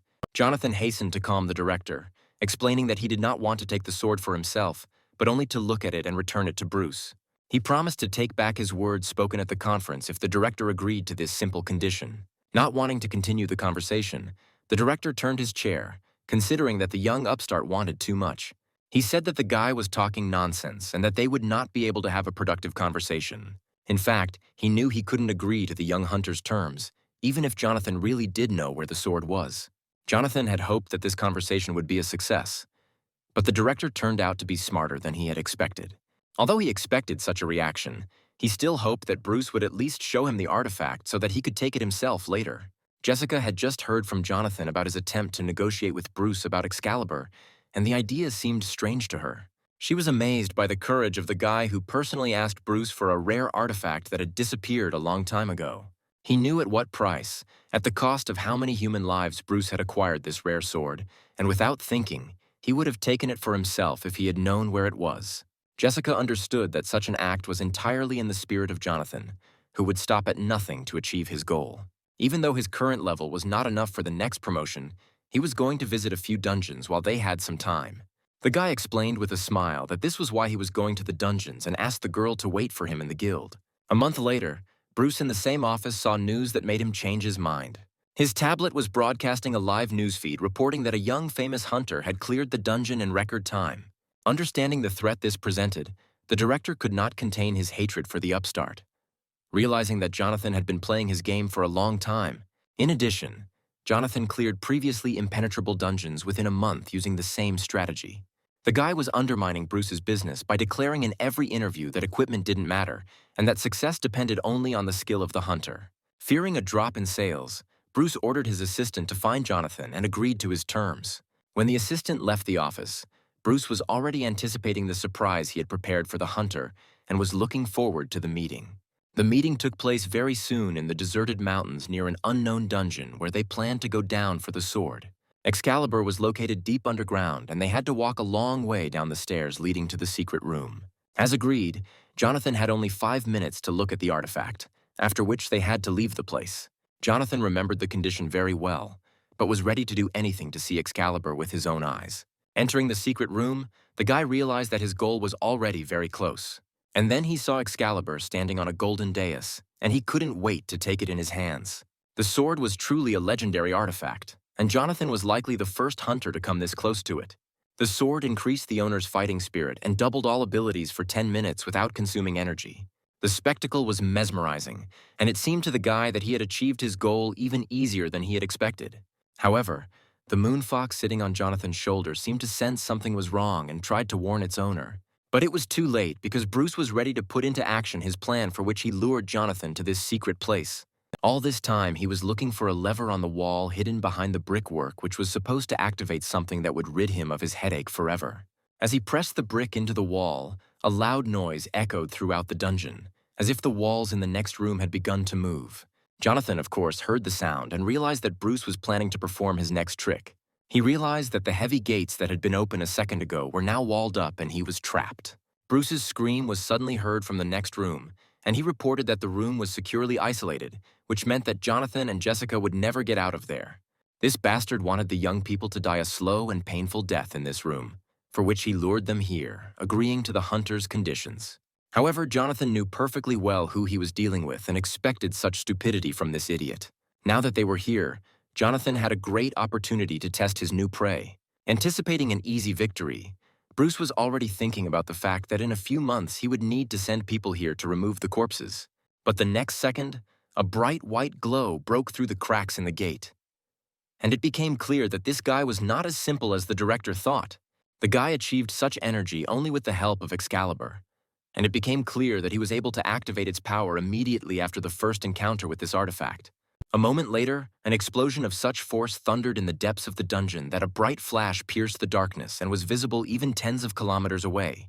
The next day, Jonathan, already at home, watched a breaking news broadcast where Bruce was accused of a series of crimes and taken into custody pending trial. The identity of the informant who revealed the director's location to the police remained a secret, but it was the same man who now wielded Excalibur. Of course, it was Jonathan, who was so enjoying the possession of a rare relic that it was simply impossible to describe his emotions. At that moment, the door handle suddenly dropped and his friend's loud voice came from behind the door. Having burst into the office, Patrick immediately pounced on Jonathan with reproaches, because during all this time, he had never visited him. Jonathan's face was constantly flashing on television, which meant he had time for reporters, but no time left for his loyal friends. But suddenly, Patrick stopped, noticing in Jonathan's hands a relic that he knew only from stories. At first, he couldn't believe his eyes. Was this really the real Excalibur? Or had Jonathan gotten a skillful copy of the legendary sword? Instead of answering, Jonathan gave Patrick a sharp nudge with his shoulder, stating that he should not touch the sacred relic.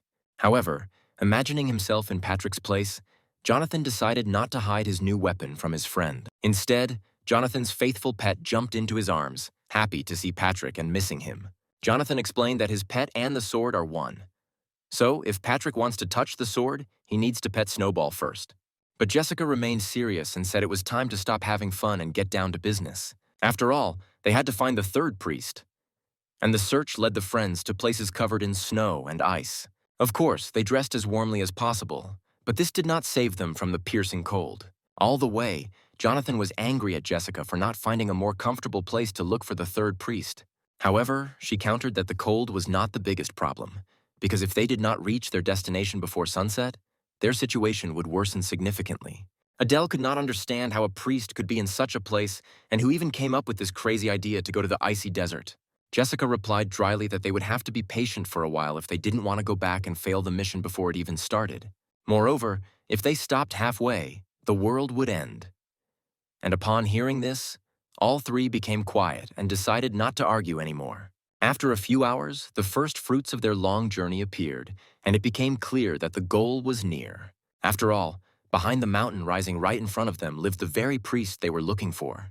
This thought made Patrick excited once they got there. All their adventures would finally end. But Jonathan suddenly felt that everything was not so simple and the real adventures were just beginning. Patrick seemed to have heard the strange noise too. But still enjoying himself, he did not pay any attention to it. And then everyone saw how the mountain shook with such force as if an avalanche was about to fall on them. Not wanting to experience this for himself, Jonathan loudly commanded his friends to run immediately. All four of them ran as fast as they could, and as they ran, Charlie tried to make sure that no one was left behind. Seeing an icy gorge, Jonathan decided to take shelter there, although the passage seemed too narrow to him. But in his hands was Excalibur, and with its help, Charlie intended to widen the passage. Then, running forward, he wanted to use the power of his new sword to provide himself and his friends with an escape route. However, it soon became clear that widening the passage with magic would take several hours, and they did not have time. Jessica also tried to help, but the passage was too blocked with snow, and all her attempts were in vain. At that moment, Adele realized that it was time to repay Jonathan for the help he had given her. After all these days, the girl had not wasted time and was now ready to demonstrate her new ability. Putting her palms together and activating her magic, she prepared to show her first successes in the business in which she dreamed of becoming the best. Looking at this, Jessica calmly noted that her magic was only enough to melt a small snowdrift. In a rage, the guy began to kick the passage, which no one had managed to open with magic, although it was completely useless. Jonathan looked down in annoyance and frantically searched for another way to get out because this way they risked being left forever in these snowy lands. Suddenly, his faithful pet began running around his feet as if he had found a way out of a difficult situation. Then, assuming a confident pose, he looked over to where he had noticed a small gap in the huge ice block. The guy did not immediately understand the strange behavior of his pet, but continued to watch him closely. Suddenly, Snowball rushed to the foot of the ice block as if he had noticed something important. Leaning towards him, Jonathan tried to understand what his pet was trying to tell him and what they were missing. Putting his ear to the frozen mountain, the boy listened to the sounds coming from the other side. And indeed, from somewhere behind the ice wall came strange sounds that no one had heard before. Suddenly, a piece of ice next to Jonathan broke into pieces, and the guy saw a gap separating him from the mysterious sounds. What he saw the next second made him freeze in place, trying to understand what kind of creature appeared before his eyes. Right in front of him, a creature resembling a fairy was fluttering on small wings and chirping about something in a thin voice. Suddenly, he realized that he saw three such little fairies at once who were scared to death, mistaking him for an evil god. One of the fairies shielded her friends, certain that Jonathan had come to eat them all. The guy assured them with a smile that he was not their enemy and had never been a villain, so there was no need to be afraid of him. Then the fairies noticed Jonathan's pet next to him, who also saw real live winter fairies for the first time. But in this little pet, they saw Cerberus and decided that he would help Jonathan destroy all the winter fairies in this area. Jonathan realized that the fairies would continue to make up all sorts of stories and could not think of how to calm them down. But the main thing he needed to take care of was that besides the fairies, there were others living in these places. Suddenly, there was a loud stomping sound behind him, and some giant came too close to him, and at first, Jonathan thought it was another monster. It turned out that Thor had been next to them the whole time. Unhappy that the fairies had woken him up with their screams. Noticing the surprised faces of the guys, Thor laughed loudly out of habit, because now he had great company, and it would be more fun for him to spend time in captivity. Jonathan couldn't believe that in such a forgotten place he would meet Thor, who was wandering alone through this dead, icy desert. But Jonathan was not laughing, and he understood that Loki had locked Thor here, and that the avalanche they were running away from was his doing. Thor's expression suddenly changed, and he said that this idiot dreams of creating an army to overthrow the current rulers and take their place. Avalanches like this don't happen often, and it's a shame that this disaster happened at such an inopportune time. It was unclear why this big guy hadn't gotten out of here yet and how Loki managed to hold him back. It turned out that the snow in these places was special, and even Thor's hammer could not crush it. It was strange that even Thor's hammer, capable of crushing everything in its path, could not cope with ordinary ice. However, the big guy told them not to lose heart and not to worry, because they would surely come up with a plan and destroy Loki's plan. Besides, these little fairies will take care of their food, so they just have to wait until the ice melts. But it is unlikely that the fairies themselves agreed to this, and turning away, they began to discuss the words of the red-bearded giant. Realizing that the fairies were not thrilled with the offer to become food providers, Jonathan abruptly intervened in their conversation. Coming close to one of the fairies, the guy asked if there was a way to get out of here, and if they knew another way. The fairy replied that even if she knew the method, she would not tell about it because the strangers themselves came to their house. Then the boys sadly said that they would have to spend the winter in these places, and the fairies would need to get much more food than usual. Of course, in that case, they themselves could die of hunger, giving all the food to these giants. So, the fairies will have to tell Jonathan the whole truth. Returning to the guy, the main fairy warned that upon hearing the answer to his question, he must promise to leave this area forever. It was a great offer, and the guy without hesitation agreed to leave immediately after he learned the secret path. Realizing that he was not lying, the fairy smiled and promised to fulfill her part of the agreement and tell Jonathan the way to salvation. True, what was about to happen after that was too dangerous, so she asked the guy to move away a little. Then, swinging her small fist, she headed towards the ice wall that blocked their path. It was unclear what the little creature was planning, but it seemed she was planning to use magic to make a hole in the wall. It was not often that you saw this behavior from the tiny fairy, and Jonathan watched her work with amazement. Having finished her work, she proudly declared that in this way it was possible to split the ice block and open a passage. But the fairy seemed to have forgotten that such a small passage was only suitable for creatures of her size, and Jonathan and his friends needed a much larger tunnel to get out. After all, if these creatures open the passage at such a slow pace, they risk dying before they succeed. However, the fairy said that all their magic would run out if they put all their efforts into this. And besides, the boys had not done anything good for them to make them try so hard. It seemed like the little creature was holding something back when she made her deal with Jonathan, even though she had said they would be able to get out. She suddenly stated that if the boy tried to master the ice attribute attack himself, he would be able to make this passage much faster. Patrick immediately picked up on this idea because if he had used the wave cut like his friend, he himself would have been able to punch a large hole in the ice wall. However, Thor believed that only such a fairy could handle the mana of the ice attribute, and that this magic was not subject to anyone else. The fairy angrily stated that the big guy was used to relying only on brute force, believing that it was not worth studying magic and wasting time on it. Then she loudly asked the one who owned the ice attribute mana to raise his hand. And to her surprise, she received no answer. None of them knew how to use this magic. And Adele, although she was somewhat familiar with it, had not yet studied the water attribute. The fairy could not believe that none of them were familiar with the attribute of water because it is the basis of any magic. However, Thor was still in a great mood and assured them that sooner or later the snow would melt and they would get out to freedom. This attitude shocked the little fairy because she realized that this big guy was planning to stay here for the whole winter. To everyone's surprise, Jonathan raised his hand and declared that he possessed such mana. The guy completely forgot that he had the attribute of this mana at his disposal and immediately activated the protection of the forgotten god Neptune. This was great news because among all of them, there was one person who possessed pure mana, and that was quite enough. The fairy told the boy to slowly connect the mana in his hands and use the water attribute mana as bait. Following the commands of this little fairy, the boy suddenly realized that all her instructions were quite simple. A few seconds later, the system notified him of the successful discovery of the ice attribute principle and the increase in understanding of the control of this relic. Even the little winged fairies were surprised by the speed with which Jonathan learned the truth of the new, previously unknown to him, mana. It was so impressive that Patrick immediately wanted to have the same talent as Jonathan.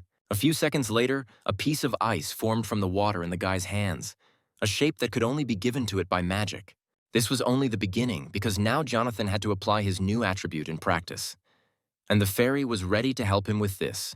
But then Jonathan had a better idea on how to break down the wall faster, and he decided to put the original plan on hold.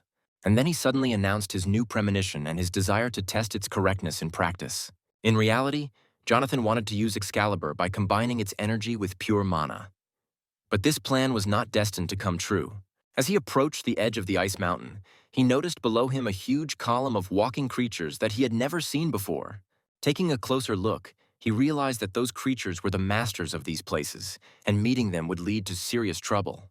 His fears were soon confirmed as a column of the strongest monsters in the area was moving towards its master through the icy surroundings. They were gigantic snow giants covered in fur from head to toe, and it was scary to imagine their strength.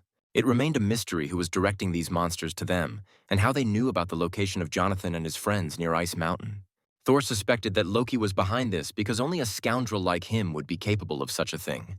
At this point, Jessica stated that she felt the presence of a guard nearby, and her senses rarely deceived her. It seemed to her that the king of the ice giants was somewhere nearby, and this entire group of creatures was mentally connected to him. Suddenly, Jessica realized that the third priest they were looking for in the icy mountains was the king of the frost giants, who served Loki. All these monsters were closely connected to each other, so their leader could watch them from hiding. Most likely, Loki controlled the king of the frost giants. Otherwise, he would never have united with such a vile deity and served his interests. Hearing this, Jonathan became eager to see Loki with his own eyes and evaluate his abilities in a real fight. Meanwhile, Thor was already fighting the snow giant, and it was clear that even such a strong man would not easily defeat such a serious opponent. He promised to finish off Loki immediately after dealing with his puppets, and this time, their battle would be the last. All this time, the deity controlling the column of monsters watched what was happening, sitting on a huge ice cliff. He was enjoying watching Thor and his friends try to fight off the onslaught of the frost giants, and clearly had no intention of stopping the fight. Turning to the king of the monsters, Loki noted that Thor was trying to kill his loyal subjects and that he should intervene. He urged the giant to enter the battle personally without any concern for his life or for the lives of anyone else at the foot of the cliff. Knowing that the scoundrel could hear him, Thor offered to settle the matter fairly in an open duel. But instead of seeing the culprit of the attack, Thor saw a huge creature coming straight at him. He didn't have time to react to such an unexpected attack, and the king of the snow giants threw him aside with a powerful blow from his shoulder. The blow sent Thor flying straight into one of the icy stone walls that littered the area. He hit her with such force that deep cracks appeared in the wall, and it was obvious that this blow would be difficult to survive. The meeting with the giants did not end there, and Thor saw monsters rushing towards him, ready to tear him to pieces. Obeying their king, the two snow giants swung their huge fists to turn their opponent's body into a pancake. Looking up, Jonathan knew that if he could deal with the main culprit of all their troubles, they would be able to quickly get out of this area. Patrick warned Jonathan that Loki was a very powerful god, and that fighting him one-on-one was dangerous and could end much worse than he imagined. However, Jonathan's expression made it clear that he was not easily intimidated by someone like Loki and was ready to fight him right now. Jessica always liked the way Jonathan handled difficult situations, and she was ready to support him at any moment. Now, nothing could stop Jonathan, and he realized with a smile that the moment had come to show all his abilities. Without wasting any time, he headed to the top of the highest ice mountain where Loki was hiding under the protection of enslaved monsters. Jonathan didn't know how the deity was able to control the frost giant king, but he assumed that the ability required a high level of concentration that needed to be broken in order to free the king. Loki's control would likely weaken immediately if he were distracted for even a second and stopped controlling the king of the frost giants. The problem was that while Loki controlled the monster, the king did not let anyone get close to it, preventing it from attacking. Jonathan was right, because as he approached Loki, the king of the frost giants chose the moment and struck him with his huge, heavy paw. Jonathan was thrown to the side by the force of the blow, miraculously escaping serious injury after colliding with such a giant. All this time, Loki was under the tight protection of his huge puppet, and the king, who in any other situation would have killed him on the spot, continued to protect him. Turning to Jonathan, whom he had noticed long ago, Loki warned that he would never get to him this way. He spent too much time trying to subdue this mutant who was the strongest creature in this area. Moreover, Jonathan tried to attack Loki from behind, and he immediately realized that only a god from another world was capable of such a humiliating move. Jonathan rushed towards his target, trying to catch her off guard, but he didn't consider it mean because Loki deserved to be punished. Loki watched Jonathan's silence, amused by the self-confidence of this lesser deity. Suddenly, Loki came to his senses and decided that now was the time to introduce himself to his new acquaintance. He believed that their meeting was predetermined by heaven and wanted to show Jonathan something amazing. The gods often despised mana, but it was as much a gift as divine power. In these icy lands where even Thor's might was useless, Loki unleashed the full power of mana. And now, without limiting himself, he decided to use the full power of his mana, which he could not afford in other worlds. Yes, it was truly impressive, as Loki's dark flame could melt even the ice wall that held Jonathan captive. All this time, Loki was unable to test his strength in a real fight, and Jonathan became the perfect target for training. But Jonathan, who had recently taken possession of Excalibur, was unlikely to agree with this and was ready to ruin Loki's plans. Smiling, Jonathan stated that he had long possessed the same skill as Loki and thanked him for revealing the secret. Loki clearly didn't expect this turn of events because their strengths were equal, and he was no longer as invulnerable as he had been a second ago. Without hesitation, Jonathan immediately approached Loki and swung Excalibur to quickly end the duel. The power of the sword, amplified by the energy of the dark flame, caused a powerful explosion. And at first, it was difficult to understand what the clash of two powerful forces led to. If Loki had not controlled the frost giant king, the outcome of the duel would have been a foregone conclusion, as only this creature stood between him and Jonathan. Protecting his master, the giant thrust forward a giant paw, and Jonathan's sword plunged into it at full speed. Glaring at Loki, Jonathan declared that he was lucky. Otherwise, he would have cut off not only his hand, but his head as well. Realizing that the guy was clearly not joking, Loki raised his hands and loudly begged for mercy. He begged to put down the sword and promised to fulfill any wish of this lesser sword god, which he still considered Jonathan to be. But in the end, Jonathan only warned that any prank of Loki would be punished by death, which he himself would carry out. Loki, smiling, assured that nothing like that would happen, and again asked Jonathan not to get excited and to think everything over carefully. After waiting for a moment, Loki suddenly turned to the king of the frost giants and announced his final command. Loki clearly had something in mind that he had just promised not to do. But can one trust such a treacherous deity? Of course not, because the very next moment he ordered the giant to immediately tear Jonathan to pieces. The monster could not disobey even if he wanted to, because Loki's hypnosis magic was the strongest among all the gods of Olympus. Such meanness from Loki was to be expected. Jonathan should have thought of it earlier, but now it was too late. The giant king's blow sent Jonathan flying, even though he warned Loki that continuing the fight would backfire on him. But Loki seemed to hear nothing and continued to order the giant to tear his enemy apart.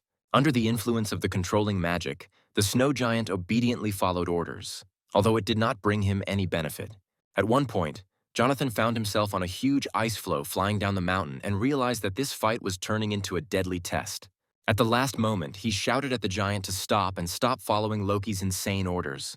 But the giant could not stop and swung his giant fist to smash Jonathan across the ice floe.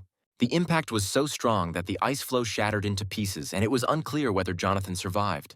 But it was at that moment that Jessica appeared next to him, keeping her promise to be there at the right moment. Even Loki was knocked off his feet by the shockwave and sent flying down. Although it was obvious he was using magic to save himself, Loki should not be underestimated. He was ready to do anything for the sake of revenge, even to kill innocents. And now, together with Loki, the king of giants, controlled by him, who had served him faithfully until the last minute of his life, fell into the abyss. Jonathan slowly approached the edge of the cliff, realizing that the snow giant had died because of Loki, who had pulled him down with him. It seemed that the god of deception had gone completely mad and was ready to destroy everyone who did not obey him, even his own slave. Peering into the darkness of the abyss, the guy didn't even see the bottom and was sure that the giant had crashed.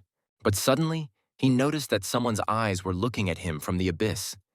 And this creature was definitely alive. What kind of creature was this?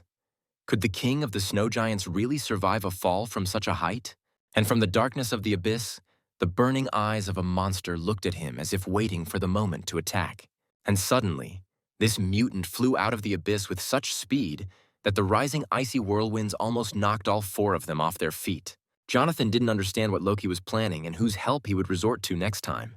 It had already become clear that this mutant did not look like the snow giant. But who could it be? It turned out to be a huge ice dragon on whose back sat Loki, who had somehow tamed this monster. Loki laughed maliciously at the naivety of these as he called them lesser gods who thought that he would remain in the abyss. Now he was ready to continue the conversation with Jonathan. But this time, one of the strongest dragons in the world would intervene in their conversation. However, Loki seemed to have forgotten about another deity who also longed to meet him. Not for a conversation, but for immediate destruction. This idiot's jokes went too far, and Thor decided to put an end to this endless fun. Thor had no idea how dangerous a pet Loki had tamed. But when he realized it, it was too late. A powerful blow from the dragon's icy tail caught Thor by surprise, and he flew at great speed straight into the icy mountain. Loki immediately used his ability to quickly descend from the dragon's head to the ground. A second later, he was already standing below, ready to continue the fun that no longer amused anyone except this enraged god. With a snap of his fingers, Loki summoned another pet tamed in the same way as the frost giant king. Raising his head, Jonathan recognized the familiar roar he had heard back in the kingdom of Hades. This monster, tamed by Loki, was as strong as the king of the frost giants and was ready to fight for his master to the death. It remained a mystery where Loki got so much mana to tame 3 powerful creatures at once and make them his loyal subjects. His most beloved pet, the ice wolf, was ready to tear apart anyone who dared to approach Loki. Loki considered himself a genius because he, unlike other gods with whom he lived in another world, knew how to use mana. He hated those who underestimated his abilities and saw Jonathan as someone who doubted his true strength. Jonathan didn't want to waste time talking and loudly ordered Jessica to take everyone away, promising to deal with Loki alone. Loki set his loyal wolf on Jonathan, ordering him to be eaten alive when his magical powers ran out. The size of the monster was astonishing, and just one of its paws was several times larger than the height of an ordinary person. When the mutant opened its mouth, it became clear that it could fit 100 people, and this could instill horror in anyone, especially Jonathan. It was surprising how Loki managed to tame such a monster, which by its nature did not obey anyone, especially the god of deception. Approaching his pet and patting him, Loki was glad that he had not spent so much time training the ice wolf in vain. Now he wanted the wolf to catch up with Jonathan's comrades and deal with them before they got too far. Suddenly, Loki noticed that the ice wolf was standing still and for the first time was not following his order. It turned out that Jonathan, having stolen Cerberus from the abode of Hades, received the ability to subjugate any dogs and now set the ice wolf on his former master. This order was carried out instantly, and the ice wolf attacked Loki with all its mass, leaving him no chance to dodge. When the wolf raised his huge paw, Loki's motionless body lay beneath it. Jonathan felt like he had fur in his mouth as he controlled the ice wolf, becoming one with it. Loki turned his head with difficulty, unable to understand where the boy got such an incredible ability to control animals, which surpassed even his magic. Jonathan replied with a smile that he also had some aces up his sleeve, and that Loki should think about something more important now. One deity had long been eager to meet this scoundrel, and this deity appeared right next to him. Loki immediately begged Thor for forgiveness for everything he had done, admitting that his joke had gone too far. He offered Thor any drinks in the bar at his own expense. But from the look of the big guy, it was clear that Loki would not get off with just drinks. It seems Jonathan has once again demonstrated the power worthy of a supreme deity, defeating a giant monster that until recently had been an obedient toy in Loki's hands. Thor was amazed at Jonathan's rapid progress and solemnly vowed to never forget this day and to repay him in the same coin in the future. Now he had to deal with the vile god who had started this whole mess and who now found himself completely defenseless. A few seconds later, Thor watched as his opponent instantly disappeared into thin air, taking the culprit of all the troubles with him. It seemed Thor wasn't going to stand on ceremony with Loki, and Jonathan smiled as he watched the departing couple who clearly had something to discuss. However, there was still one problem left, and Jessica, looking at Jonathan, gently distracted him from his thoughts. The king of the snow giants was still lying at the bottom of the abyss, and it was unclear whether he was alive or dead. They had to go down themselves to find out. Although it was clear from the young men's faces that they were not happy about this prospect. Looking into the abyss, Patrick realized that he would have to be crazy to risk his life and climb there, but there was no other way out. He almost decided that the monster had crashed because it was simply impossible to survive after falling from such a height. But the next moment, a huge paw appeared from the abyss, dispelling all of Patrick's doubts and proving the opposite. The boys watched in amazement as the monster, having gathered the last of its strength, climbed to the surface. The king of the snow giants somehow miraculously survived, and it became clear that this big guy possesses not only impressive dimensions, but also an incredible will to live.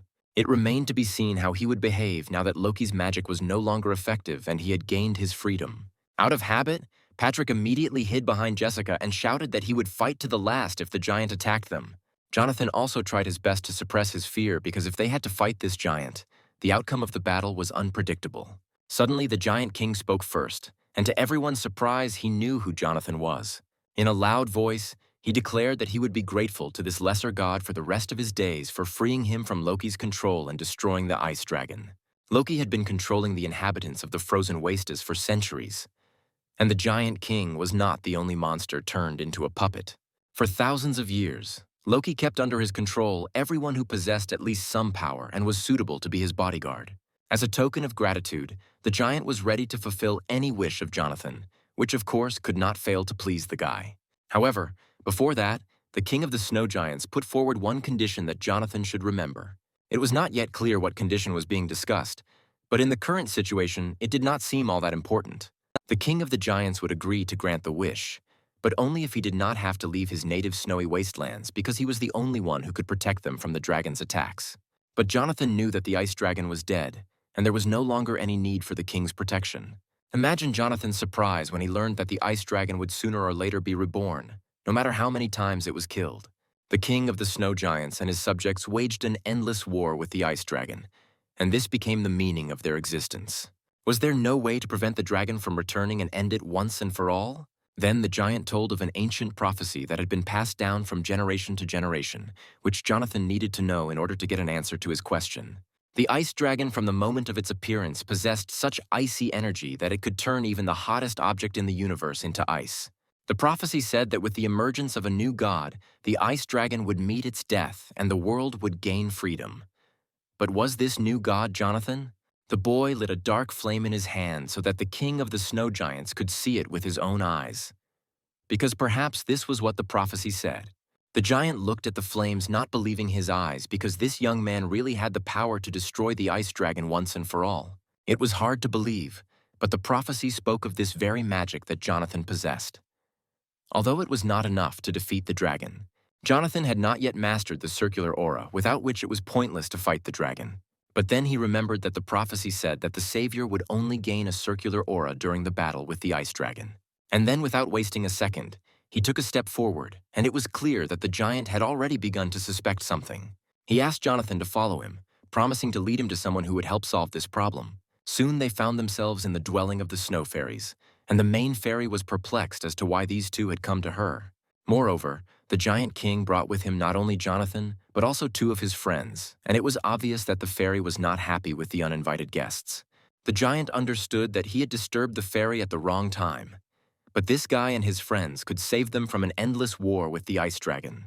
Holding the fairy carefully in his huge paw, he explained that these tiny creatures would help Jonathan master the circular aura technique faster.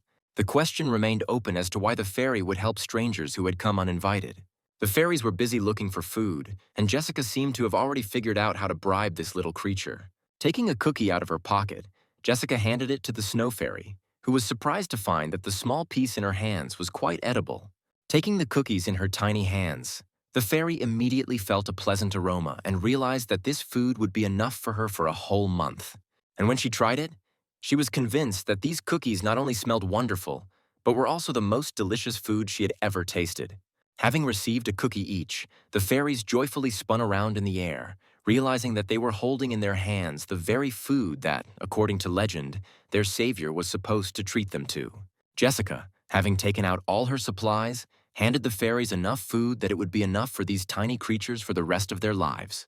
After such a generous treat, the fairy immediately explained that the circular aura is a technique that powerfully compresses mana, greatly enhancing its properties. She happily agreed to create an ice aura, knowing that this magical technique was far more powerful than any Jonathan knew.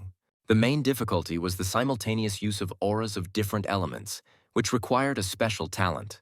It would seem that we could stop, especially considering Jonathan's lack of time.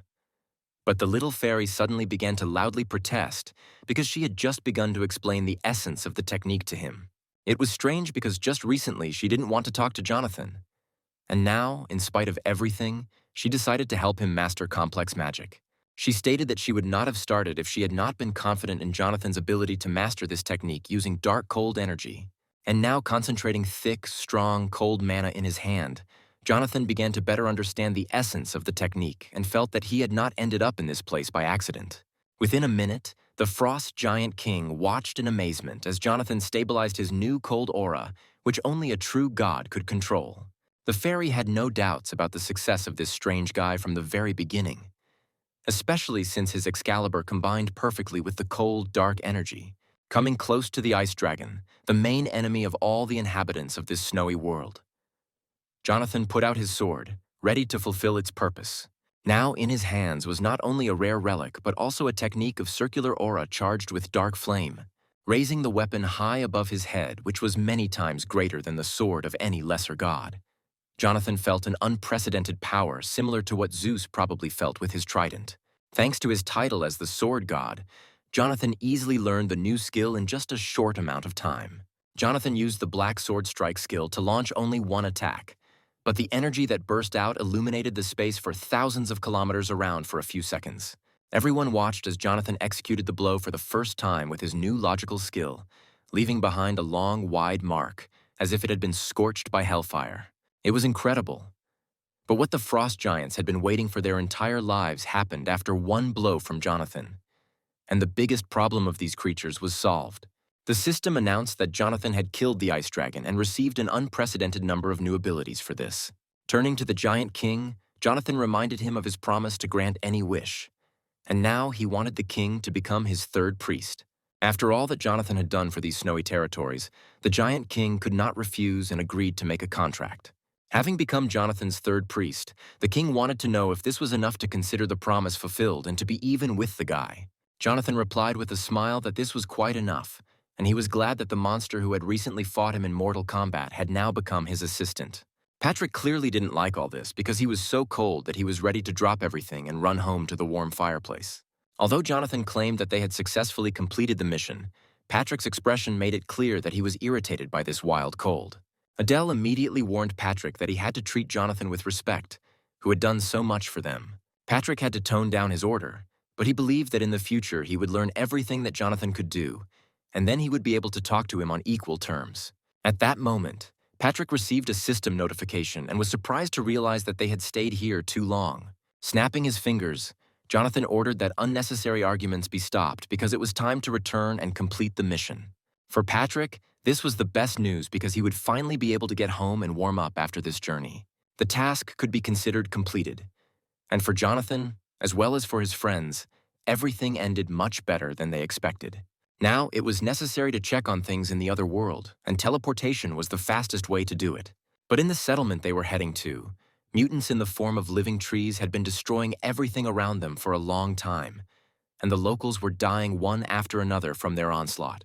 One of the hunters in the settlement reported to headquarters that the danger level after the breakout from the dungeon had reached its maximum.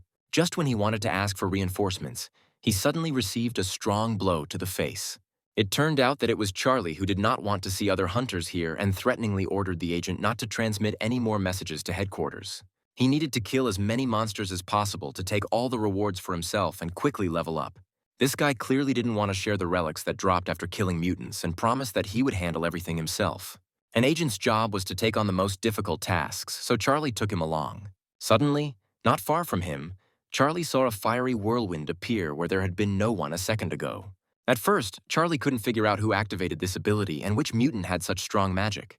To his surprise, it was not a monster, but a girl who had recently gained the ability to use this powerful mana. Adele fell in love with fire magic because it was the best way to quickly solve any problems. Besides, it was too cold where they had just returned from, and the girl decided to warm up a little after completing the mission. It became clear that if Adele did not stop, she would burn down the entire settlement because the flames of her magic instantly destroyed the living trees. It seems that Adele single-handedly killed a Hyle mutant, and this news clearly did not please the arrogant Charlie. But he quickly ordered his assistant to immediately call the gate control service and call for reinforcements. The assistant tried to carry out the order, but saw a blade in front of her, cutting her phone in two. All this time, Patrick was nearby, who most of all did not want to face a crowd of thugs, which usually took too much time. Charlie couldn't understand what his careless brother was doing in this settlement. However, since Patrick is here, it means that there must be another person with him whom Charlie has long disliked. And indeed, turning his head, he saw the very guy who was considered the main star, whose face Charlie had long been tired of seeing in television interviews. He immediately accused Jonathan of once again breaking his promise not to participate in the raids on the gate. The guy said that the scale of the destruction was so great that local authorities would definitely not be able to cope without his help. Charlie was infuriated by the guy's usual arrogance, and rage had been boiling inside him for a long time and was bursting to get out. He smiled slightly, realizing that this was another nasty trick of the arrogant newcomer. Jonathan knew that this loser wouldn't leave him alone until he challenged him to a duel, but a direct confrontation was undesirable right now. Charlie kept insisting that Jonathan was hiding his true abilities, but he wasn't going to believe all the nonsense this newbie was spouting. The guy was a little surprised by this, but he understood that Charlie simply could not know about the divine power that Jonathan had recently mastered. Not wanting to continue the conversation, the guy asked Charlie to get out of the way and not interfere because he already had a lot to do. But Charlie knew that the guy wouldn't be able to leave so easily because someone else wanted to talk to him too. Suddenly, Jonathan saw in front of him the hunters from the 44th Division who had come to arrest him.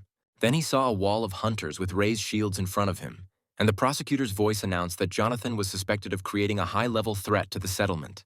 Looking at Jonathan, the young prosecutor said that the security procedure would be started immediately and expressed the hope that he would not resist. Charlie finally saw what he dreamed of because meeting these guys did not bode well for Jonathan. It was a perfect trap, and he knew there was no way for a newbie to escape. Not long before, while in his father's office, Charlie asked to send Jonathan to eternal imprisonment. Och didn't understand how long his son was going to pursue this guy and hinder him. This came as a surprise to Charlie, but his father continued saying that he suspected Jonathan of conspiring with the monsters. Of course, Hermach knew about the gossip surrounding Jonathan's name, but his son's words seemed too stupid to be true. Charlie suddenly remembered how last year one of the Ear Guild hunters turned into a monster. And this was not the first such case in the last few months. They still haven't recovered from that blow, and if it happens again, the problem could become much more serious. Charlie then shouted that he had spent a lot of time looking for the culprit, and now he had evidence of Jonathan's involvement in all these events. The newcomer's powers were unpredictable, and it was unclear how he managed to use abilities that were inaccessible even to the most famous hunters. To Charlie's delight, finally agreed that they had to defuse this time bomb, which meant Jonathan had to be arrested. Immediately after this, called the director of the headquarters and asked to set up a meeting with the chief of the Correctional Bureau of Hunters for a serious conversation. And now Jonathan stood before the people whom I had sent to seize him and accuse him of all the crimes. But at that moment, Jonathan realized that Adele's life was in danger and she needed to be sent as far away from here as possible. Adele didn't want to leave Jonathan alone to fight against a whole crowd of hunters. But it seemed he had already made his decision for her. Realizing that Jonathan was using teleportation magic, the prosecutor immediately ordered his men to capture both him and Adele. But at that very moment, the man saw something under his feet that made him freeze and did not allow him to take a single step towards Adele. After all, a deep mark appeared right on the ground from a line drawn with a sharp sword. Patrick, who drew the line, warned that he was ready to cut down anyone who crossed it. Of course, it was difficult to fight such a strong fighter, but the prosecutor could barely contain his anger after this young man's latest antics. However, there was one person who didn't care about all the warnings, and he confidently crossed the line on the ground, taking a step towards Patrick. It turned out that Leo had been nearby the whole time and decided it was time to intervene. The next second, Patrick fulfilled his promise and rushed at Leo, holding his sword forward. Leo continued to stand in place, calmly looking at the youth approaching him. He hated arrogant children of powerful parents who allowed themselves too much and deserved harsh punishment. Instead of striking, Patrick saw in horror that the blade of Leo's sword was about to touch his face. This guy was considered the best hunter in the world, and it was no coincidence that Hermach chose him to deal with his little problem. Leo hated those who sided with the monsters because he was sure that Jonathan would soon turn into one of them. However, he was soon to be convinced of his mistake because his goal itself was approaching him. Jonathan couldn't leave Patrick in trouble and loudly demanded that he take his hands off him. Suddenly, Jessica appeared behind Jonathan, who was also ready to stand up for Patrick. And now Leo had two opponents at once. While Jonathan was fighting the hunter, the girl rushed to help Patrick, hoping that he was still alive. It seemed that Leo had not expected such serious resistance. But all his troubles today were just beginning. All the rumors about Jonathan turned out to be true, and anyone in Leo's place would have felt the powerful aura emanating from him. Jonathan shouldn't have been distracted during the fight because his opponent was also experienced and had seen dozens of the strongest mutants in his lifetime. However, what worried Jonathan most was Patrick's life. Because Jessica noticed that his wound was much deeper than she thought, it was necessary to buy time so that the girl could calmly begin treatment, and Jonathan loudly declared that he would take the rest of the problems upon himself. After this, he clashed with the famous hunter again. And in the first seconds of the fight, it was unclear who would gain the upper hand. Usually at the beginning of a fight, Jonathan studied his opponent. But this time, he immediately went on the offensive without waiting for Leo to attack. However, the opponent turned out to be more cunning than the previous ones, constantly repeating that he only wanted to kill the one who would soon destroy the entire settlement. Jonathan's supernatural powers remained a mystery not only to Leo, but to many other hunters as well. Stopping, Leo explained that Jonathan was undergoing a transformation that gave people unusual abilities, but it always ended tragically for the person. Yes, Jonathan saw this as only an advantage now, but over time, his personality would collapse, turning him into a bloodthirsty mutant. All the recent events that had excited the hunters coincided with the appearance of Jonathan, which was clearly not an accident. It seemed like the powers of dozens of monsters were concentrated in this strange guy who surpassed any hunter of his initial level. Those affected by the virus usually had no idea what was happening, but Leo knew exactly what the problem was. He believed that after the transformation was complete, Jonathan would become not just a monster, but the greatest threat in human history. Turning to the prosecutor, the guy warned that if he and his men interfered, Leo would not be responsible for their lives. Taking the hint, the prosecutor ordered his men to leave, hoping that Leo would sort things out himself. The next second, Leo activated his most powerful ability, and it became clear to everyone why he was considered the best hunter in the world. Now they stood opposite each other, and Leo was ready to fulfill the mission for which he had come here. He pushed off the ground with such force that Jonathan saw only a trace in the sand, and the guy himself seemed to dissolve into thin air. It became clear that Leo was not going to limit himself to a regular fight, and was ready to use the magical skills he had acquired during his service as a hunter. Leo always understood that Jonathan was not fighting at full strength, hiding his true abilities. Now Jonathan could show all his power because he had no other way to save his life. Leo didn't want to give in either and was ready to show everything he was capable of right now. He struck down with his giant sword with such force that the stones flew in all directions as if from a blow from Thor's hammer. Jonathan jumped to the side in time and, finding himself above Leo, shouted that he didn't understand what was happening here. After all, if Leo wins, he will only receive a monetary reward, and in case of defeat, he will lose his reputation forever. Unexpectedly, Leo replied that he didn't need money because the fate of the world was at stake, and that was much more important. With these words, he rushed to attack Jonathan, ready to use all his abilities at once. During the fight, Jonathan tried to prove that this was the first time he had heard about the transformation into monsters that Leo had spoken about, and therefore, their fight was pointless. It was unlikely that these words could convince an experienced hunter who had heard similar excuses 1,000 times. He always killed those who told him these stupid excuses. And thanks to this, the world has remained safe until now. Jonathan knew he had to remain calm because hunters like Leo would still be useful to him in future battles. Swinging his sword, Leo seemed to go mad, reminiscent of the very mutants he had fought with all his life. Bright energy beams flashed from the guy in all directions.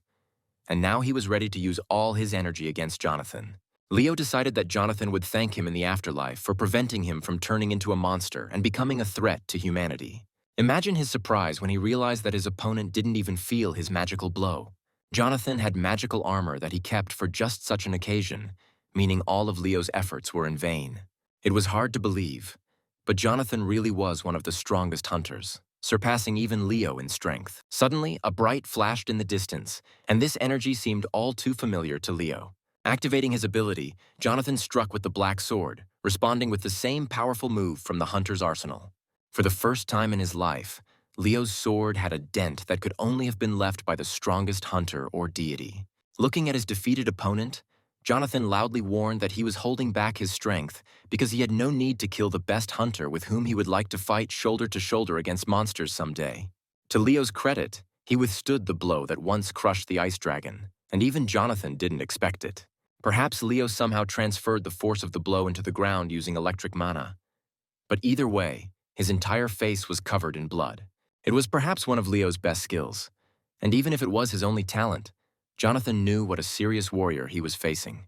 Jonathan remembered his last conversation with one of the best magicians who told him about an unknown dimension where they practiced such magic. Coming closer to Leo, Jonathan asked if he had ever heard of the system, and if so, they had something to discuss. Still bleeding, Leo quietly replied that everyone had heard of the status window if that was what Jonathan was asking about. But now Leo had to stop what would soon become a monster before Jonathan went mad. However, his body did not obey, and it became clear that now Leo could not even help himself. Jonathan realized that his opponent was trying to hide his use of the divine system, but decided to continue the conversation as soon as he woke up. Jonathan gripped the hilt of his sword tightly and decided to finish the job that could not be left unfinished. After all, the one who had set this hunter on him was still here, and he could use a good thrashing. Sitting on the ground, Charlie already understood that he was the next target of this strange guy. Looking at Charlie, Jonathan warned that he had crossed all boundaries by declaring war on him and forgetting that Jonathan never forgives his enemies. The idiot was always so useless that he was simply wasting his breath. And Charlie realized with horror what Jonathan was getting at. After a heated encounter with Jonathan and the ensuing fight, Charlie ended up in a hospital bed where the doctor informed his family of multiple fractures and bruises. Although the boy's vital organs were not damaged, he was beaten skillfully and suffered serious damage to his health. Charlie was having difficulty breathing, but thanks to doctors, his life was no longer in danger. Mock thanked the doctor for his excellent work, but he was tormented by questions about his son's last meeting with Jonathan. The worst part was that Charlie would need at least 6 months of rehabilitation before he could return to his job as a hunter.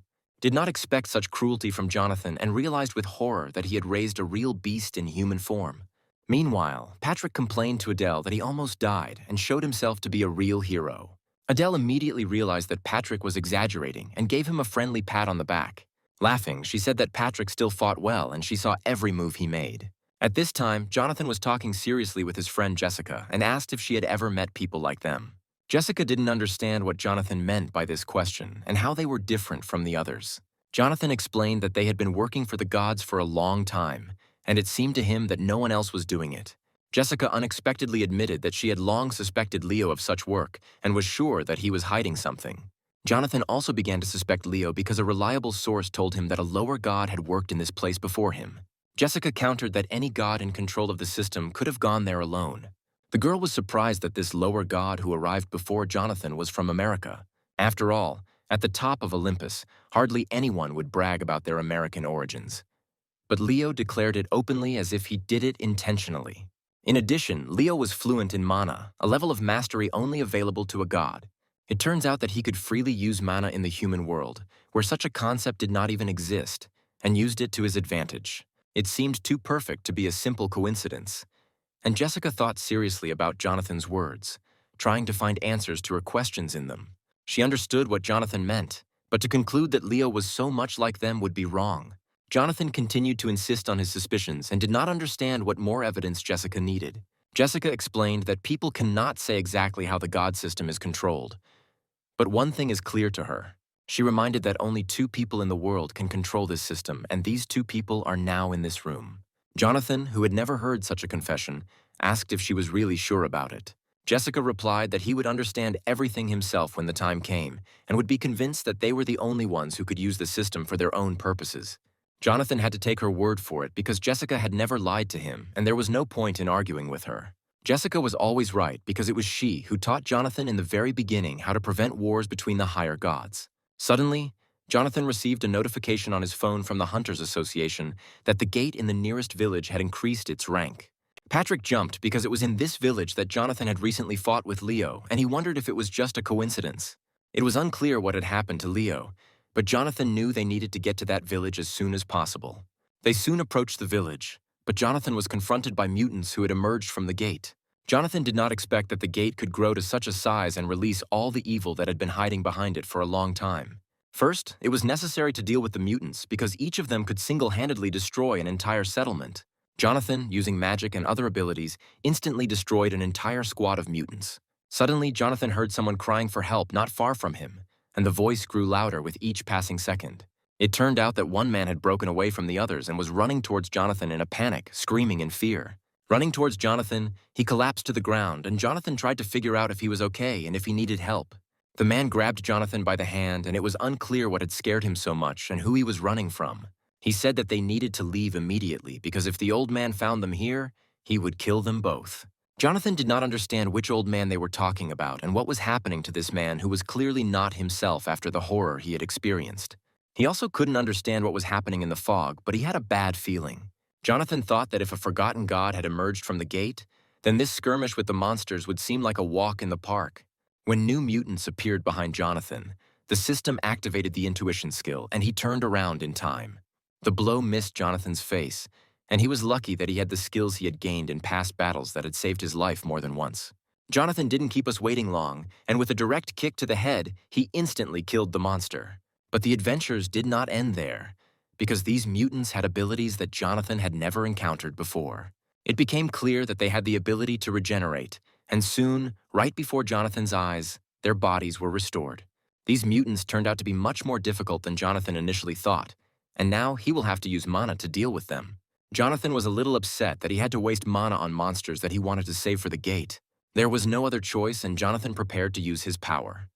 But the next moment he froze. Right in front of him stood the very guy for whom he had come to the settlement. And Jonathan had never expected to see him so soon. It was Leo, as if he knew of Jonathan's arrival and was hurrying to meet him himself. It turned out that Leo still doubted Jonathan's innocence despite everything that had happened between them. And their conversation required continuation. But now the most important thing was to close the gates and save humanity. Because if the monsters continued to break through, the inhabitants of the settlement would come to an end. Deep in the forest, a battle was already raging between hunters and mutants trying to break through to the defenseless residents. Even the bravest hunters had difficulty resisting the terror inspired by these creatures, each of which was more dangerous than any forest beast. In a moment of despair, when one of the hunters was ready to run, he noticed in the distance another monster, more dangerous than all his minions. A previously unseen creature appeared directly above the hunter's head, and it was unclear through what gate it had entered the earth. Seeing that the hunters were about to scatter, Leo took command and ordered them to line up. The hunters needed to immediately isolate the battle site and protect the inhabitants from this bloody massacre. Having sent the hunters into the attack, Leo ordered to avoid direct confrontation with the mutants and not allow any sudden maneuvers of the enemy. Until recently, even the most dangerous gates seemed insignificant compared to the dungeons. But now, everything has changed. The world became more and more dangerous, and monsters found new ways to penetrate the earth, attacking in whole hordes. Unfortunately, not all residents managed to avoid meeting the mutants, and a shoot of one of these creatures suddenly emerged from the darkness. The monster released its tentacles as if from nowhere, grabbing everyone who was nearby. The terrified residents called for help, although many had already disobeyed, realizing that no one would risk fighting such powerful aliens. Leo could no longer stand aside and, casting aside all doubts, prepared to rush into battle. But Jessica stood in his way, begging him not to do anything stupid and not to risk his life. Leo knew that in the black fog that enveloped everything and brought these monsters with it, there was something unimaginable that he could not cope with. However, Leo immediately reminded that the fog always causes a strange feeling, but one should not be afraid and retreat at the most inopportune moment. He had seen a lot, but now he had to make a choice, and clenching his fists, he seemed to have made a decision. Suddenly, he heard a noise behind him and realized that his old acquaintance no longer intended to remain a bystander. It was Jonathan, who with fury in his eyes rushed to attack the monsters, ready to tear each one to pieces. Jessica didn't expect this from her friend and decided that he was acting like a child again. But Jonathan only cared about human lives and used his most powerful abilities to tear apart the tentacles. The grip weakened, and the girl, captured by the monster, was almost immediately freed. But the next moment, Jonathan stepped into the unknown, finding himself in some strange, unfamiliar place. It seemed he had fallen into an illusion created by one of the monsters, because Jonathan immediately felt a dark, unpleasant energy. He felt as if his life was slipping away with every passing second, and it was a dark feeling that was hard to get used to. A monster appeared before him, who had been waiting for him here for a long time, waiting for the right moment to use his magic. The mutant looking at the guy was perplexed as to who had advised him to come here and why he had decided that he could defeat such a strong creature as he. Jonathan's intuition warned him of mortal danger, and anyone in his place would have stood frozen in a daze, not knowing what to do. But the mutant didn't give him time to think and immediately attacked, showing who was in charge. Only now did Jonathan realize that in front of him was the same old woman that the young hunter had recently told him about. They hadn't even started fighting yet. But Jonathan already felt the incredible danger coming from the monster, confident in its own strength. The old woman, wanting to prove her power again, directed her long tentacles towards Jonathan, intending to pierce him through and through. When the tentacles almost touched the guy's face for a moment, it seemed that he would not be able to dodge the attack. But everyone who knew Jonathan knew that he was not so easy to kill, and he cut the disgusting appendage a second before it touched. Jonathan's agility impressed the mutant because the old woman had never encountered such resistance, usually immediately turning everyone into her next victim. But this guy fought as if he had encountered similar monsters many times before and was ready to accept the challenge. It was time to use the abilities Jonathan had been saving for just such a moment, trying to conserve his strength. The old woman gave him no respite, and Jonathan barely had time to fend off her barrage of attacks with his sword. The worst thing was that in this dimension, everything was subject to the will of the old woman, and her tentacles were sticking out from under the ground under Jonathan's feet. Tentacles burst forth from the depths of this space and wrapped around Jonathan's body from head to toe, completely restricting his movements.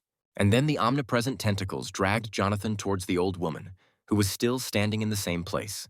Jonathan's look said that he would never give up, and the old woman realized that he was truly different from others.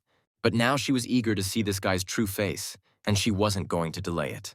To his horror, Jonathan saw the faces of all the people killed by the old woman, as if imprisoned in her captivity, and heard their death cries. In a hoarse voice, the old woman said that all these people had beautiful faces, and among them were her favorites in the collection. She couldn't wait to see the guy's dying expression so she could add Jonathan's face to her collection. The system immediately warned the guy that right now he was being enveloped in animal fear, which meant that his strength would soon also decrease. The monster was already very close, smelling the scent of a new victim, anticipating the long-awaited dinner. Suddenly, she extended her disgusting bony dead hand towards the guy, and Jonathan realized that these could be the last seconds of his life. It was impossible to let that bastard kill him so easily after all the hardships Jonathan had gone through. And then a smile appeared on his face. The blue glow of the system notification informing him that Jonathan's application for the new vacancy had been accepted. The guy recently applied for a part-time job, and now the system is ready to move him to the location of that part-time job, which was Jonathan's backup plan. The old woman laughed, admitting that Jonathan was smarter than all the previous hunters she had ever encountered. But she warned that it would not be possible to escape because the monster had been dealing with people for centuries and had seen many cunning hunters. Ever since the old woman set foot on this earth, death had been so close that it eventually merged with it. The next moment, the evil old woman opened her black mouth and ordered the guy to show his true face, in which she longed to see the fear of death. But the guy suddenly smiled. Although his whole face was covered in sweat and he could hardly contain his fear, it was clear that Jonathan was not going to give up and was ready to look death itself in the eye. Now that his Hellfire skill was ready to activate, the boy asked the system to grant him powerful power. It seems that the old woman underestimated this young man because he was not only smart, but also possessed magic available only to the gods. Before her eyes, hellish flames began to flare up, capable of destroying many mutants. And this old woman was no exception. Taking cover behind the tentacles, she warned that at this rate he would burn not only her, but himself as well. However, this made the battle even more interesting. And it seemed that she was ready to accept the challenge and show everything she was capable of. All this time, as usual, she was trying to scare her victim to death, waiting for the guy to give up. But instead of giving up, he rose to his feet and gripped the hilt of his Excalibur even tighter. Looking her straight in the eyes and raising his sword, he again warned her that she would have to kill him to take his face. After all, if this creature in the guise of an evil old woman gets out, the entire settlement will be destroyed. And Jonathan could not allow this. Therefore, even at the cost of his own life, he was ready to destroy her, even if he himself had to follow her. It seemed like only he could stop this monster. And now, using his new skill, he flew straight at her. For the old woman, this was a serious challenge, and she was interested to see how it would end. Holding out a bony hand wrapped in obedient tentacles, she declared that he would soon be beating in despair. And then she released all her tentacles into him, which instantly pierced the guy's body, and it became clear that it was not for nothing that all the hunters were afraid of this old woman. Blood gushed from Jonathan's mouth, and for a moment, he was ready to accept death. Coming closer to him, the old woman ordered him to look at her in order to take Jonathan's face and add it to her collection. But suddenly, a bright pink beam fell on Jonathan. All this time, someone was watching the fight and decided to intervene. It turned out that Alice had been waiting for Jonathan for a long time for a part-time job. And after he stayed too long, she came to him herself. Using the ability of the blooming pink spring, she directed magic at the old woman, and her tentacles instantly stopped obeying her. This monster knew Alice very well. But the main question was what this girl was doing here. Alice calmly replied that today's youth had completely lost respect. And even after responding to the vacancy, the guy did not show up on time. It was precisely because Jonathan was supposed to show up for his part-time job at this hour that Alice was so worried about him that she decided to go and look for him herself. It seemed that this girl tried to ruin her business again. And the monster was furious. She directed her tentacles at the girl, although she knew perfectly well that such a cheap trick was unlikely to kill Alice. The girl looked at her calmly, realizing that she would have to use a skill that would forever rid her of encounters with this evil grandmother. Flower petals never fall for more than 10 days. But it will take Alice no more than a minute to get rid of the old woman. After all, who would she be if she simply watched as this evil creature disrupted the normal flow of things and took over people's faces time and time again? Looking at her withered hands, the old woman suddenly realized that Alice's magic was working, and she was dissolving into the air like sand. Finally, the girl ordered her to immediately return to the world of the dead because that was where her place was, and she had nothing to do on Earth among people. This battle was clearly lost, but the evil creature managed to curse Alice and promised that this meeting would not be the last. But it didn't matter anymore, and after a few seconds, instead of the mutant, only flower petals remained, floating in the air. Brushing off her words, the girl was ready to meet again. But after she sent the old woman to the world of the dead, this meeting was unlikely to take place. Suddenly turning around sharply, she realized that because of this stupid, grumpy grandmother, she had completely forgotten about Jonathan, for whom she had come here. It seemed she arrived just in time, a few more minutes, and Jonathan would have died because his whole body was already covered in blood. His wounds were serious, and Alice immediately placed her hands on his body to heal the boy with magic. But at that moment, she heard voices behind her and happily realized that Jonathan's friends were already close. Before leaving, she left a flower next to Jonathan, with which they would still have to agree on their next meeting. And then, leaving this flower on the guy's chest, she disappeared into thin air as if this girl had never been there. Jonathan's friends ran towards him as fast as they could, horrified at what the old woman had done to their friend. That same evening, they quickly arrived home where he was able to recover a little from everything that happened to him in the afterlife.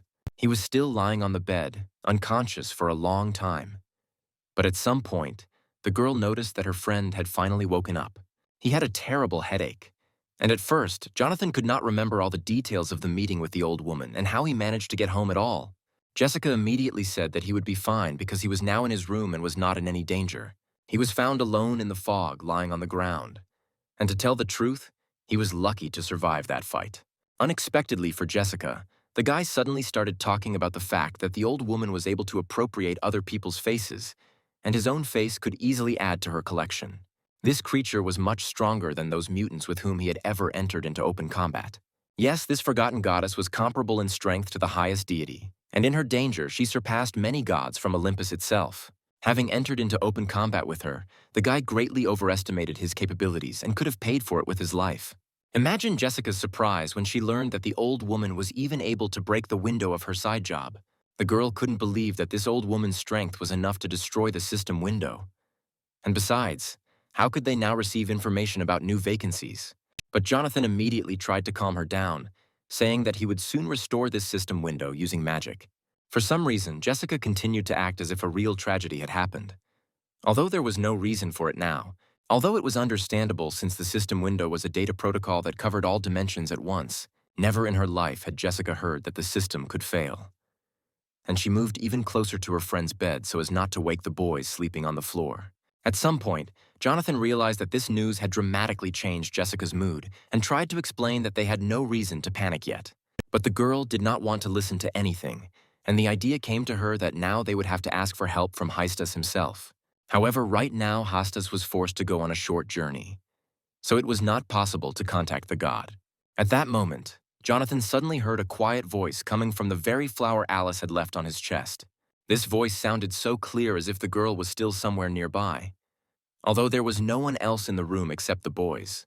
It turned out that Alice left Jonathan her message in which she asked the guy to help her in her work, and in return, she was ready to reward him with a new ability. Yes, it was an interesting way of communication because the plant was able to record thoughts and then transmit them directly to any person. She suggested discussing all the details of the new job in person during a meeting and asked him to be present at the moment of her movement in space. And then throughout the entire apartment of this multi-story building, a bright pink light suddenly lit up, which could not be confused with anything other than magic. A moment later, they found themselves in a green clearing somewhere high in the mountains, and at first tried to figure out where they were. Adele had never been to such places before, and wanted first of all to find out if they were in any danger. But it seemed there was nothing to worry about, because the next second, a familiar female voice was heard behind Jonathan calling his name. It was the same girl who left a flower on the boy's chest and was now finally able to see him again. Jonathan was immediately enveloped by that warm feeling that he had first felt at the moment of their first meeting. And this energy could only belong to a light deity.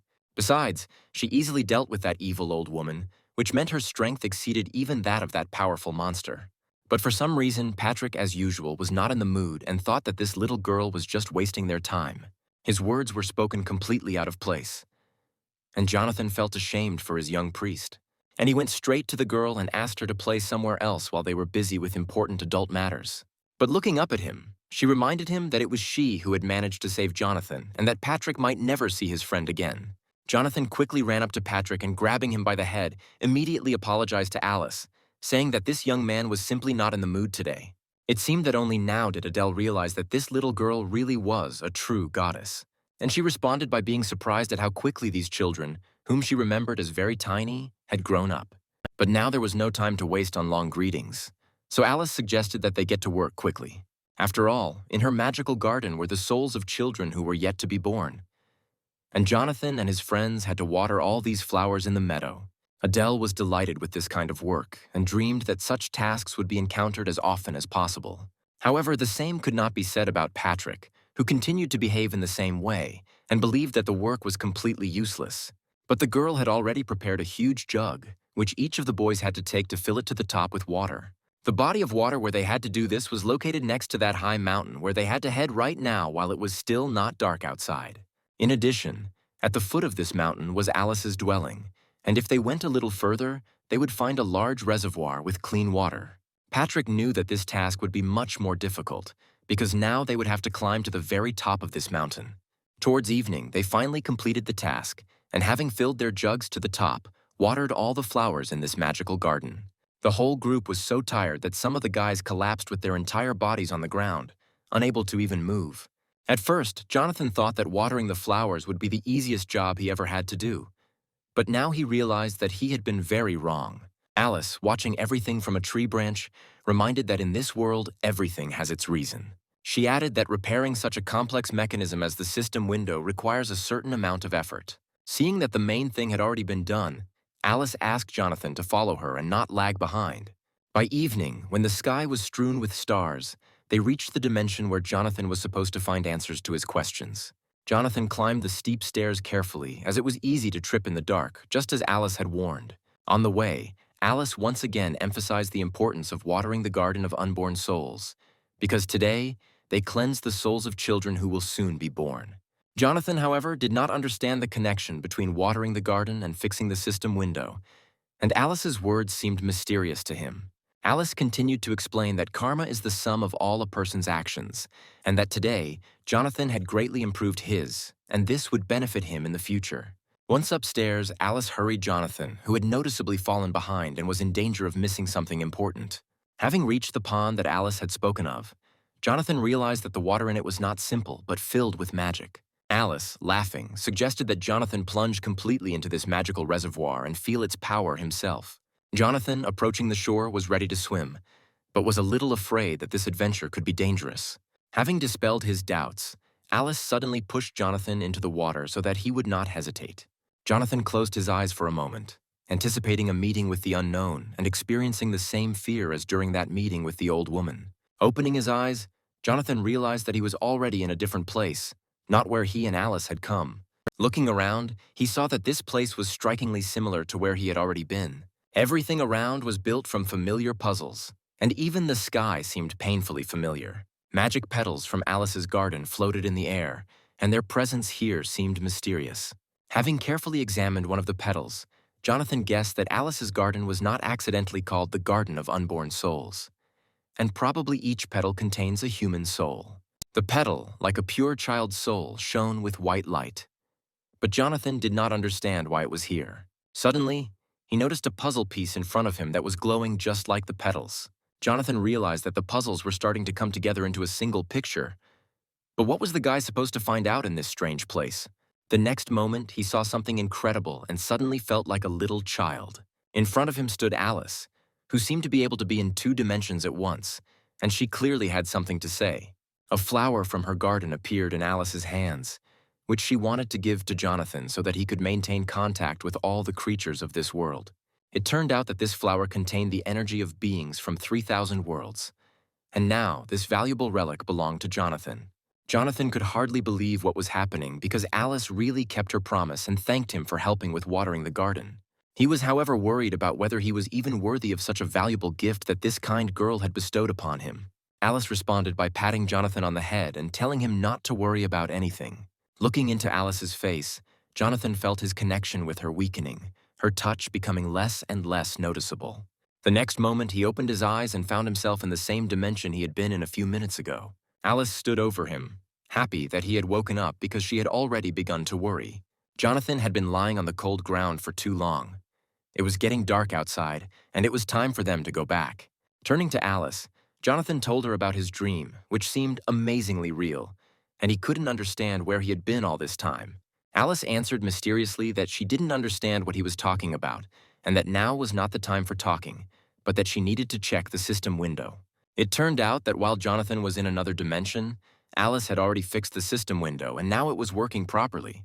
Moreover, Jonathan gained new abilities and remembered his past lives lived thousands of years ago. It turned out that in his vision, he saw events from one of his past lives, and he wanted to know more about it.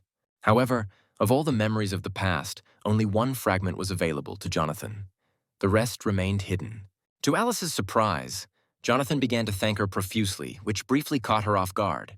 Bowing low, he said that Alice had saved his life and fixed the system window, and that he owed her an unpayable debt. Looking at Jonathan with a smile, Alice realized that the boy she met many years ago had become a real man. However, she believed that she had simply done her job and Jonathan did not need to thank her so profusely. Alice wanted to give Jonathan something else important and reminded him that they needed to get back quickly. But first, she decided to treat Jonathan to some delicious tea with a floral aroma, a cup of which he was already holding in his hands. Alice explained that this was not ordinary tea, but a decoction of herbs that grow only in the afterlife. This tea was supposed to help Jonathan overcome his fear, and after taking a sip, he realized that it was the most delicious tea he had ever tasted. Jonathan immediately felt a new, previously unknown force awakening within him, but it seemed that this power was not enough, and even the thought of meeting the Dark Reaper still filled him with horror. Adele also wanted to try the flower tea, and Alice, without refusing her, poured her some more of the drink. And then she sadly said that she understood Jonathan perfectly well, but the power of tea might not be enough for his main fight. Alas, even a large amount of tea does not enhance its magical effect, and Jonathan will have to do everything else himself without the help of healing drinks. There was nothing more she could do to help him, but Jonathan immediately reassured the girl, saying that she had already helped him a lot. Unexpectedly, at that moment, he heard a system notification about a new vacancy for part-time work. The advert was about fighting Medusa, and Jonathan thought that if this part-time job would increase his courage level, then this was exactly what he needed. Just as he was about to respond to the ad and agreed to the part-time job, Jessica suddenly grabbed him by the ear.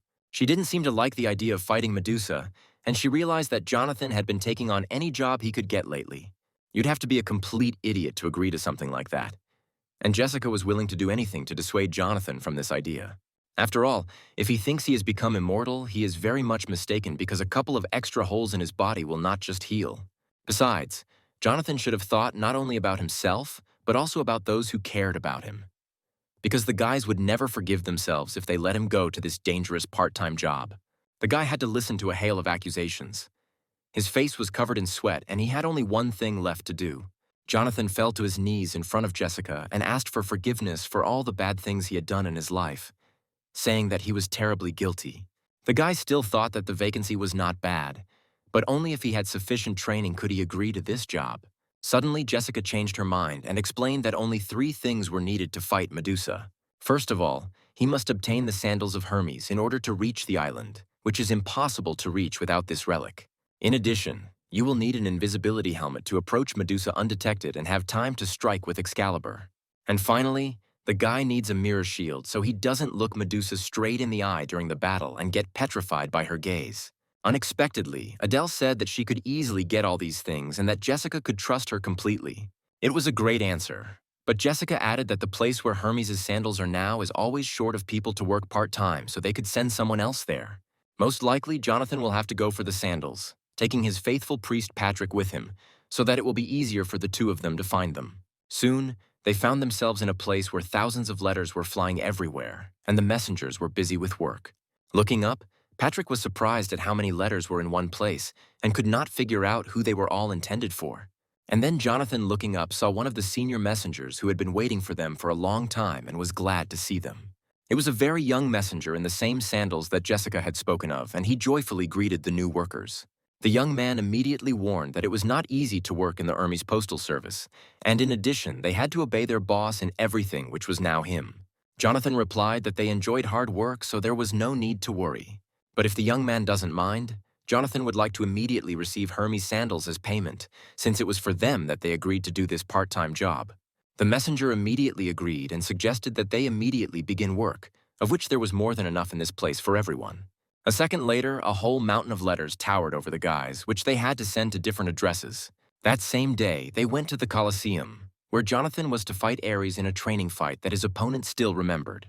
He greeted Jonathan cheerfully, but expressed dissatisfaction with the fact that he had not contacted him since their last meeting. Ares immediately offered him another duel, but Jonathan replied that he had no strength left and that his priest Patrick could fight Ares instead. That same evening, Jonathan set out on his first mission, which was to deliver a letter to his old enemy. With a smile on his face, he greeted the owner of these dark places and handed him a letter. Handing over the envelope, he asked for a signature to confirm receipt so he could report to his superiors. But before he could hand over the letter, it caught fire right in his hands because Hades could not believe that this scoundrel had risked coming to him in person. At that moment, Prophene appeared behind Hades, knowing how this meeting would end if she was not there. Besides, the letter was meant for her. So, she said with a smile that she wouldn't mind seeing this messenger. The friends worked all day and delivered more letters than any other messenger could have sent in a lifetime. As Jonathan climbed the stairs, he held in his hands a list with the signatures of all the recipients to whom he had delivered letters. They only had one envelope to deliver. But this task was much more difficult than all the others. After all, the addressee was located high in the Caucasus Mountains, and it was none other than Prometheus. Gathering his last strength, Jonathan finally climbed the mountain and realized that he had arrived at the appointed place. Having climbed up, he immediately saw the eagle, which did not move from its place, and carefully watched the suffering of Prometheus. It turned out that there was a whole flock of eagles soaring in the sky above a high mountain. At that moment, the system notified Jonathan that a new fragment of his memories from the past had been unlocked. Raising his head, he saw Prometheus chained to a rock, his head down, showing no signs of life. Although it was clear that he was still alive and according to the prophecy, it was not surprising that they found him in such a state. The system activated playback of a new fragment of Jonathan's memories. From these memories, he realized that many years ago, he had already killed Hephaestus using all his power, which allowed him to defeat the enemy. It was the greatest success in Jonathan's life. Although in his youth, he was much stronger than he is now. However, despite his former strength, he still lost in the end. Because if he had still been so strong, he would not have had to look for part-time work to gain new abilities. In the flood of memories, Jonathan clearly saw that he had already foreseen the outcome of the duel with Hephaestus. Closing his eyes, he momentarily recalled the events that preceded the duel, which could not be forgotten. In this life, he again failed to defeat the creature, which would have already sent him to the afterlife if not for the sudden appearance of Alice in the forest. Jonathan opened his eyes abruptly and realized that it was as if one very important name had been erased from his memory. Patrick, looking at his friend, did not understand what was happening to him and why he was behaving so strangely. Jonathan, clutching his head, said that he just had a headache and there was nothing to worry about. But right in front of them stood someone whose problems were hard to even imagine, and whose suffering seemed endless. Coming closer, Jonathan handed Prometheus the letter, although there was no certainty that he would answer. After a short pause, Prometheus quietly asked the boys to read the letter since his hands were currently a little busy. The boy immediately began to read the first lines in which the author of the letter accused Prometheus, the descendant of the arrogant Titans, of sins for which he was forever chained to the rock. Suddenly he stopped reading and asked that not another word from this vile message be uttered. He said with a smile that he had heard these words 1,000 times already, and there was no need to send new messengers with these stupid letters. In fact, Jonathan found it difficult to read this letter and he himself wanted to finish it quickly because he could not calmly watch Prometheus suffer. If that was all, Prometheus asked the messenger to go away and leave him alone with the hungry birds. All this time, the Titan had been the object of ridicule, and Jonathan knew his feelings well.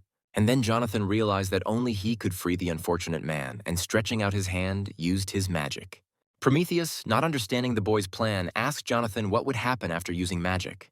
It turned out that the guy first wanted to heal the Titan's wounds, which had already begun to fester and could lead to serious problems. But Prometheus was doomed to eternal torment. So the messenger did not understand what the point of this was. Jonathan knew that Prometheus was the god of prophecy who did everything for the good of humanity, and for this was doomed to eternal pain and humiliation. After finishing the regeneration, the guy said that this was all he could do for Prometheus. For a while, The Titan looked at the strange messenger whom he had never seen before and tried to understand who he really was. Jonathan seemed to him like some kind of crazy lower god, but the guy said that he was not afraid of the wrath of other gods for his actions. Yes, this was an unusual messenger, and it was obvious that he was only here for his part-time job. Before leaving, the guy introduced himself and said that although he had not yet reached a high level, he had already become a god of swords. At this point, Patrick couldn't take it anymore and loudly declared that it was time for them to leave since the job was done. Jonathan felt a little ashamed of his friend and told Prometheus that he was still too young. But Patrick was right about one thing. Because even in a world where gods and people coexist, it is dangerous for a weak person to be. Realizing that Jonathan meant him when he spoke of weak people, Patrick began to protest furiously again. But Jonathan's patience snapped, and he gave his young priest Patrick a good slap on the back of the head.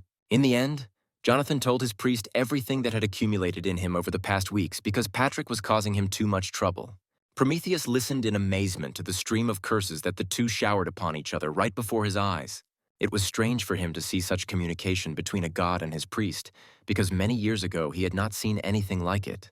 And suddenly Prometheus said that if the girl he still remembered were born now, she would be treated exactly the same way as Jonathan and Patrick.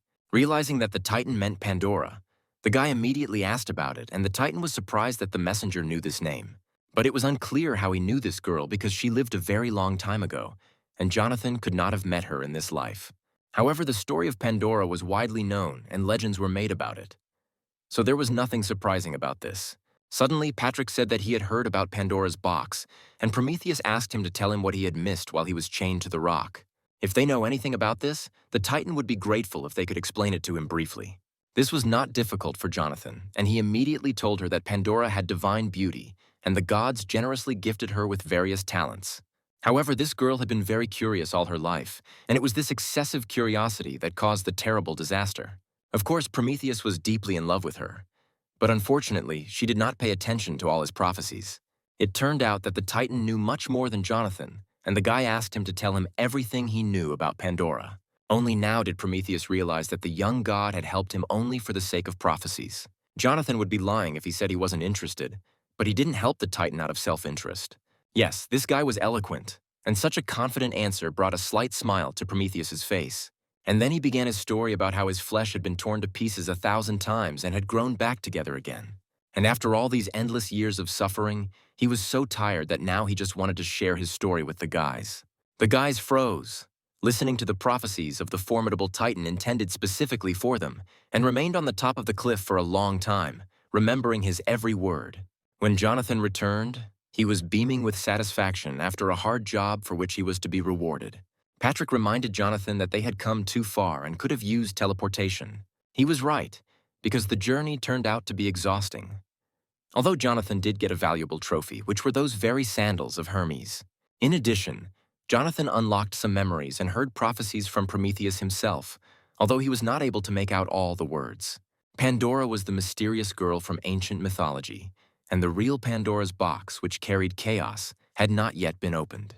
Jonathan turned to Patrick and said that he had urgent matters to attend to, expressing the hope that his priest would not do anything stupid in his absence. It seemed like this guy really needed to be kept under close watch, constantly reminding him to be prudent. When Patrick was left alone, he suddenly heard a loud female voice in the distance and tried to understand what was happening. It turned out that 2 mutants surrounded a little girl, accusing her of stealing and intending to punish her. A girl named Ella said that the letters belonged to her and that she urgently needed them now. The mutant reminded Ella of the warning about the consequences of stealing and declared his readiness to carry out the punishment. Patrick, already about to leave, threw out a last phrase about how people and gods are similar in many ways. The monster did not like this remark, and he sternly warned that this little bastard should not dare to make fun of him. But he said it in vain, and Patrick, turning to him, realized that he would not be able to keep the promise he had given to Jonathan. He had promised Jonathan not to seek adventure, but he could not tolerate the insults of this boor. Just as Patrick was about to draw his sword, he remembered Jonathan, who would definitely not approve of such a reaction. With difficulty suppressing his anger inside, Patrick decided to leave and avoid new problems. But the mutant shouted after him that only a coward runs away at the most inopportune moment. This was the last straw, and Patrick rushed into the attack, swinging his magic sword. The mutants had no chance against the experienced swordsman, and Patrick quickly dealt with them. Standing over his fallen opponents, Patrick warned that he had not fought at full strength and that they should thank him for remaining alive. However, one of the mutants had a whistle in his hands, with which he wanted to notify the others. The mutant understood that a crowd of his friends would immediately come running to the signal and tear Patrick to pieces. Indeed, Patrick soon found himself surrounded by mutants, and even his masterful swordsmanship was unlikely to save him. The mutant continued his tirade about how the young gods had completely let themselves go, and that it was high time to teach Patrick a lesson. Patrick tried not to show it, but he knew his troubles were just beginning. At that moment, when he was already preparing for battle, Jonathan appeared behind him. He, of course, would not abandon his priest in trouble, but he was angry at Patrick for yet another adventure. Patrick immediately explained that he could not remain indifferent when he saw mutants bullying a defenseless girl. After listening to Patrick, Jonathan realized that in his place, he would have done the same and that he shouldn't blame only the priest. But one of the mutants, not agreeing with this turn of events, rushed to attack both guys. Jonathan easily repelled the monster's weak attack, which he could have blocked even blindfolded. He didn't want to fight and suggested that the mutant forget about the incident, promising to deal with Patrick himself. But the mutant, urged on by his friends, rejected Jonathan's generous offer and was ready to fight. All the monsters pounced on Jonathan at once, wanting to outnumber him in this fight with a low-level god. And Jonathan, closing his eyes, only sighed heavily, realizing that he could no longer avoid a big fight. He activated one of his abilities, and all the mutants flew in different directions. The instigator of the conflict was thrown to the other end of the room and did not understand where Jonathan got such power from. It seems that only now the mutant realized that Jonathan is the very god about whom legends are already being composed. One of the mutants shouted that Jonathan had fought Hades himself and they shouldn't have angered him. Jonathan was already ready to join the fight, but he was suddenly stopped by the girl. Realizing that this was the only way to stop Jonathan, the girl threw a handful of dust in his face, which affected the guy instantly. Jonathan clearly didn't expect this and was speechless for a few seconds. But then he attacked the girl screaming despite her explanations that she had no other choice. Jonathan recalled that Patrick helped the girl, although she replied that she did not ask for any help.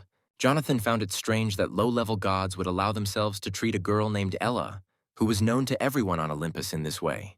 At first, Jonathan, not hearing the name, continued his angry tirade, but then suddenly stopped. After all, only now when he learned her name, the guy had to believe that in front of him was the very goddess with whom they had been communicating for a long time through the system window. Jonathan realized that Ella was the very employer from whom he had been receiving system notifications about part-time work.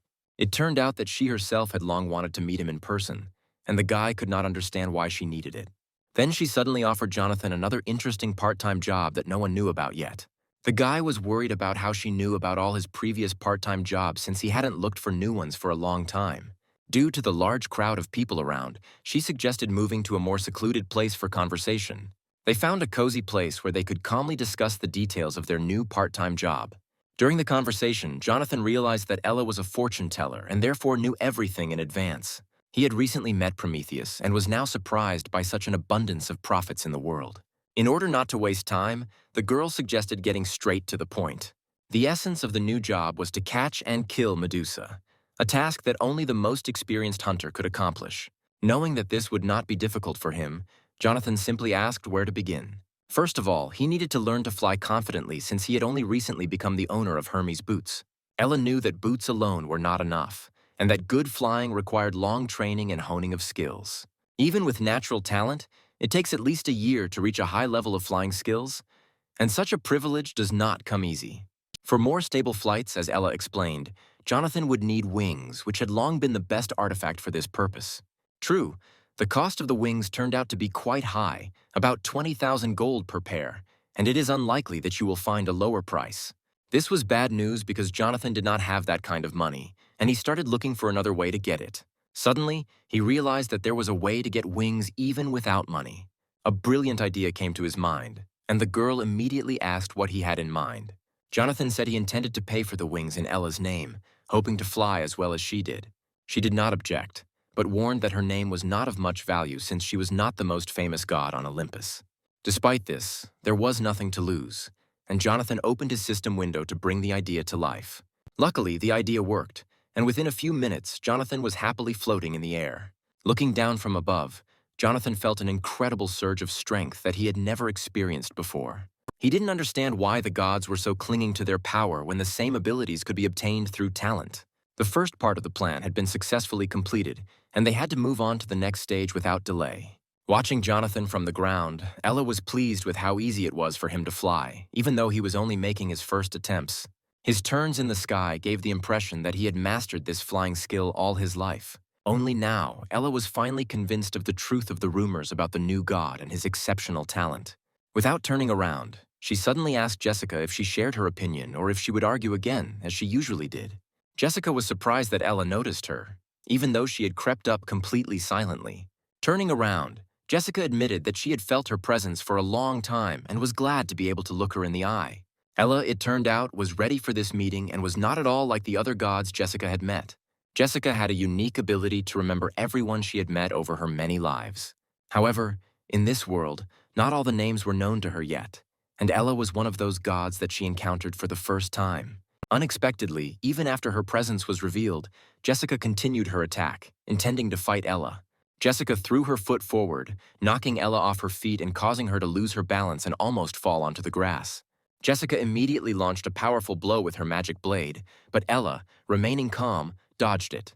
With a few deft movements, Ella found herself at a distance from her opponent and watched her. Jessica was not going to give up. And deciding to take advantage of her opponent's proximity, she resumed her attack. Ella continued to deflect each attack with such ease as if she could do it forever. It seemed as if Ella not only foresaw events, but also knew Jessica's every next move. Rumors of Ella's strength circulated throughout Olympus, but it was only in real combat that Jessica was able to appreciate her power. Ella knew about Jessica's past life, and this predetermined their fight today. Spinning a vortex of energy around herself, Jessica prepared to deliver the decisive blow, which it seemed Ella would no longer be able to reflect. At this most dangerous moment of the fight, a familiar male voice finally interrupted their fight. Jonathan could not allow their fight since both girls were close to him and were very necessary in future battles against the aliens. He easily stopped them by slamming Excalibur into the ground, causing a deep crack to form between the girls. Soon after, Jonathan and Jessica found themselves alone and spent a long time just silently thinking about everything that had happened. Jonathan knew that his intervention could hurt Jessica, but he couldn't let them do something irreparable. It was the first time he had seen his friend so agitated, as if there had been a long-standing conflict between her and Ella.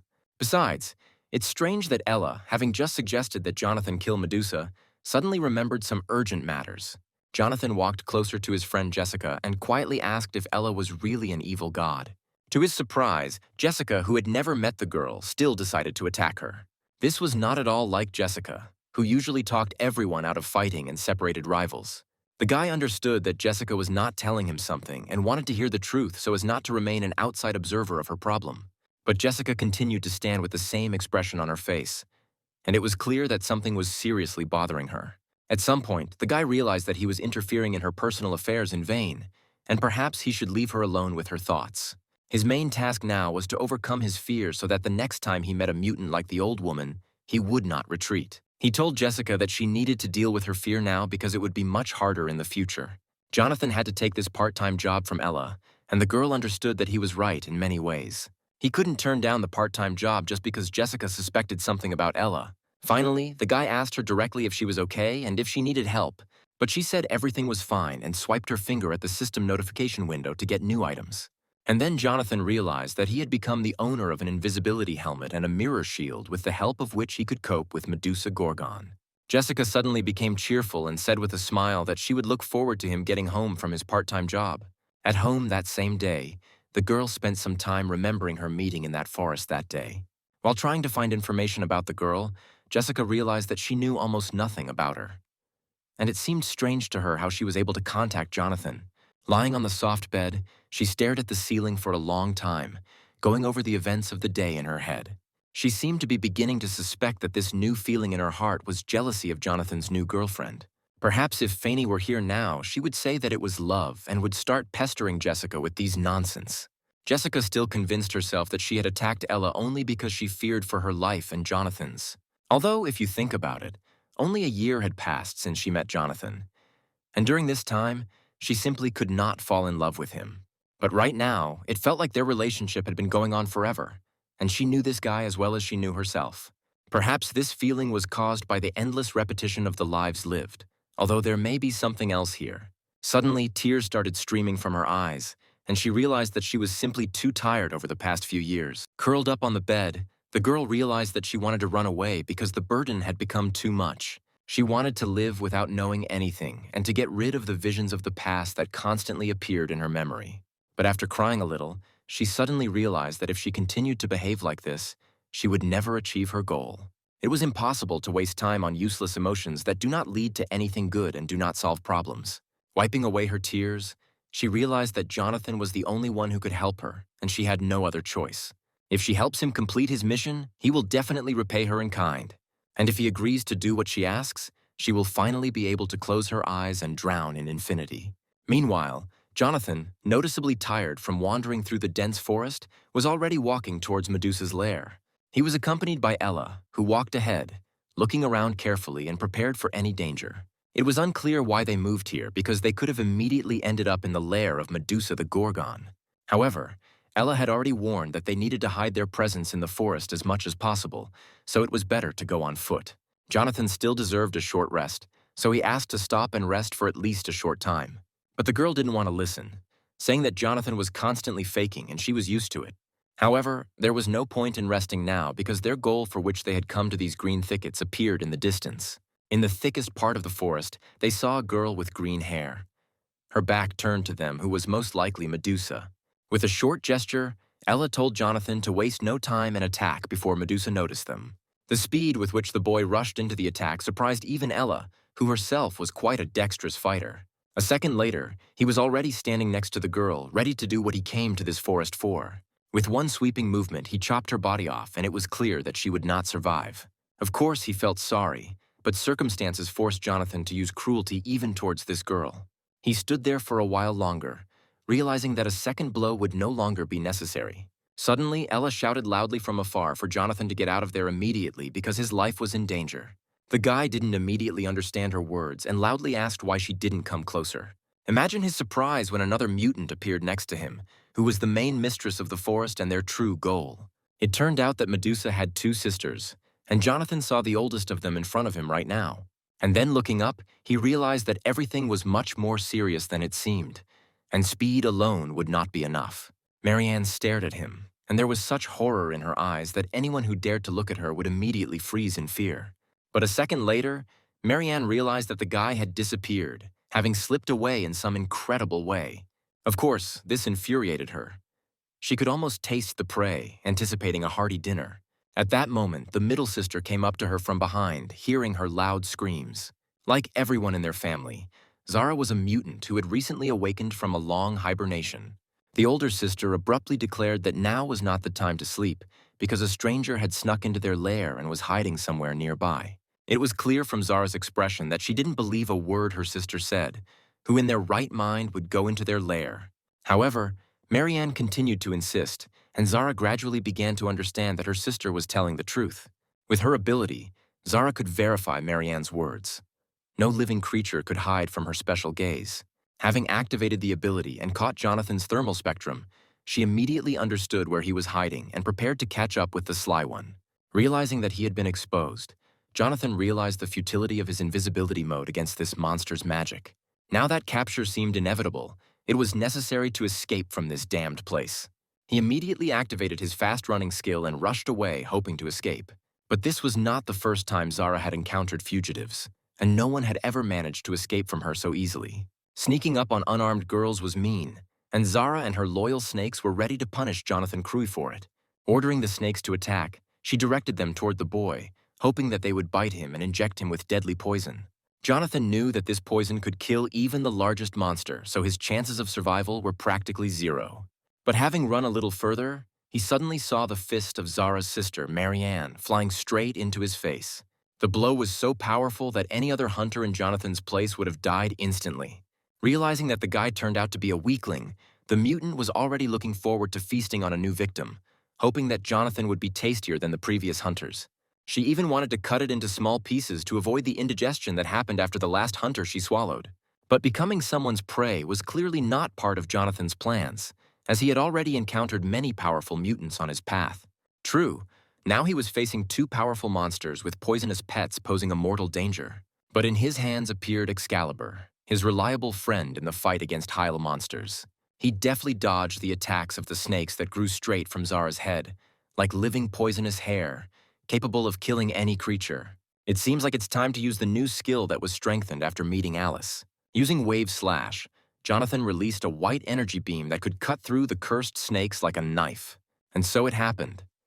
And after a few seconds, only the severed remains of the poisonous creatures remained on the grass. The blow hit not only the snakes, but also Zarya herself, who was cut in two. To Jonathan's surprise, the severed heads of the snakes began to grow back, as these creatures had the ability to regenerate. It seemed like those vile mutants didn't even feel the powerful attack that Jonathan had put so much divine power into. And Zara, like a madwoman, screamed that she had never experienced such pleasure since she became immortal. Then she released the poisonous snakes towards Jonathan again, this time with even more hatred. At the last moment, Jonathan dodged the lightning attack, jumping up, and the snake's head slid under his feet. He might have been able to handle one mutant, but Zara's older sister was still here and ready to join the fight. However, her blow also missed because Jonathan used intuition and anticipated an attack from behind. It seemed like he had no choice but to use the white ice and black flame technique he had mastered during his journey to the snow giants. Fortunately, at that moment, a girl appeared who was most interested in Jonathan's success and was ready to help her friend. She shouted loudly to distract the monsters, and Marianne tried to understand where this female voice was coming from. They then saw Ella high above them, apologizing for being late, but expressing her willingness to join in their fun. Jonathan's gaze expressed joy because just a second ago he was alone against two monsters, and now he had an ally.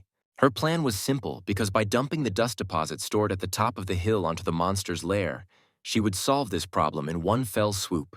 And so it happened. And after a few seconds, the entire forest area where the monsters lived was covered with a thick layer of dust. Jonathan took advantage of the moment and went upstairs where Ella was already waiting for him. Rising, he saw the girl who was behaving as carelessly as always, although she could have warned him about a sudden attack. She replied that in order for an enemy to believe in deception, one must first deceive an ally. Besides, she said, Jonathan should be grateful because he was the one who got the least amount of dust since she was aiming specifically at the monsters. However, this was only a temporary measure because these creatures were immortal and would soon become dangerous again. Then, looking seriously at Jonathan, Ella reminded him that he was obliged to kill Medusa by cutting off her head. Jonathan believed that they would do it together since Ella had come to the rescue, and together they were stronger. But Ella said that everyone had to do their part and that rewards didn't come easy. Realizing that he had no choice, the guy went to look for Medusa alone. And suddenly, among the thickets right in front of him, he noticed a creature that looked like a little girl. Of course, she didn't look like the Medusa from the legends, but there was no one else here. The guy had taken a shield with him in advance, which perfectly reflected light, thanks to which it was possible to look at Medusa without meeting her gaze and without turning to stone. Coming closer to the girl, he saw not a terrible monster, but a beautiful girl who was playing sweetly with a little bird. Instead of the snake hair he saw in Zara today, this girl had beautiful blonde hair that didn't look like a monster's hair at all. Moreover, she had no tail, and from a distance, she looked like an ordinary person, no different from others. Even when he got very close, the guy did not feel the signals of his intuition, which usually warned him about the proximity of mutants to Jonathan. The magic helmet made the guy invisible and allowed him to sneak up on Medusa unnoticed to complete the task and receive the promised reward. As he swung Excalibur to finish the mission in one blow, the boy still felt a strange feeling as if he was making a big mistake. Deciding to act quickly and without hesitation, he fulfilled the promise he made to Ella. He swung his sword, aiming straight for Medusa's neck. But at the last second, his hand shook. It seemed that for the first time in his life, he had missed at such a close range. And it became clear that Jonathan had not been able to overcome himself by acting as before. And nearby, a duel had already begun between Ella and Marianne, who was joined by her sister Zara. Right in front of him, Jonathan saw a girl scared to death with a fresh scar on her cheek from the blow of his Excalibur. Realizing that he had let Ella down badly, Jonathan tried to strike again, angry at himself for his childish indecision. But when the sword hovered over the girl again, the blade almost touching her neck, an inner voice again told the guy that he would not forgive himself for this act. Medusa cried and begged for mercy so loudly that the guy closed his eyes and froze for a second, not knowing what to do. He still didn't remove the sword from her neck, although it was clear from the girl's expression that she was not guilty of anything. It was hard to believe, but Medusa didn't even try to resist and remained in the place where Jonathan's sword had caught up with her. This Excalibur was intended to kill mutants who threatened the lives of civilians, and it was difficult for him to take the life of a girl who did not look like a monster at all. But now the guy was at work, and if someone ordered Medusa's murder, it meant that she had done something irreparable. Remembering the mutants he had to destroy, he compared them with this girl and found nothing in common. Those evil mutants didn't care about good and evil. They always pursued the goal of destroying all living things in their path. Now Jonathan felt like he was acting like these mutants, trying to kill an unarmed girl for a reward. Meanwhile, Ella's fight against two strong monsters continued, and the girl realized that her strength was running out. Marianne, holding the skulls of her victims in her hands, recalled that these were once the heads of living people who, like Ella, became uninvited guests in her lair. Then she clenched her fists sharply and the skulls shattered into pieces as if they were made of fragile sand. Swinging her arm for another attack, Marianne warned that she would wring the neck of this impotent girl as a warning to all the other little gods. But just as Ella had recently come to Jonathan's aid, the boy had now returned the favor. The next moment, a powerful fire attack burned everything in its path, and Marianne found herself in the tongues of hellish flame. He then apologized to Ella for being a little late, but was glad he had managed to come to the rescue. The girl did not expect to see him here because Jonathan had to carry out his task and deal with Medusa. She didn't understand why he hadn't killed Medusa yet and brought her head, since that was exactly why they had come to the forest. At that moment, Moran's voice was heard straight from the flames, and she could not believe that these two dared to attack her beloved sister. She was furious that their family had not been left alone for many years, and that more and more hunters were trying to kill them, turning them into trophies. Unable to hurt even a beetle, she was now ready to tear to pieces anyone who stood in her way and rushed to attack. However, Ella had anticipated this attack and immediately used her ability to block the blow. Then, small grains of sand began to rise into the air, gradually forming a real wall. This could surprise anyone because it's not every day that you see a huge sand wall rising from the ground. But Marianne was on her own territory and was ready to break through that damn wall with one blow and get to the girl. But the next moment, a huge club appeared in front of her face, raised by Jonathan to thwart her plans. A powerful blow from the club landed right on the monster's head, and Jonathan won precious seconds. However, even in flight, Marianne managed to slash Jonathan's cheek with her claw, almost taking away his eye. Turning to him, she mockingly threw out that in such a serious fight, exchanging magic for a simple club was a cheap trick that would not kill her. Indeed, attacking an immortal being with a club seemed pointless, and Marianne was confident of her advantage. However, the next blow of the club made her doubt because despite her immortality, she felt pain like any other creature. If you rely only on immortality, you will have to endure endless attacks and unbearable pain. At that moment, a furious scream was heard from Zara, who could not calmly watch her beloved older sister being beaten. She immediately set her poisonous pets on Jonathan, hoping that the snake bites would silence him forever. Jonathan was getting pretty fed up with the poisonous snakeheads that were useless to chop off because they grew back after a few minutes. He couldn't understand where they got such regeneration from and how to end their annoying attacks. At this rate, Jonathan's stamina will soon run out because his powers, even a divine gift, are not infinite and require time to recover. Realizing that a different approach was needed, this time he decided to use a magic arrow. Jonathan stretched his hand forward and began to create magical daggers in the air, intending to combine them into a powerful bladed weapon. With each passing second, there were more and more daggers, and he hoped that a volley from them would destroy the poisonous snakes forever, depriving them of the ability to regenerate. Since the monsters had an advantage in regeneration, Jonathan decided to take the numbers, attacking with dozens of sharp daggers.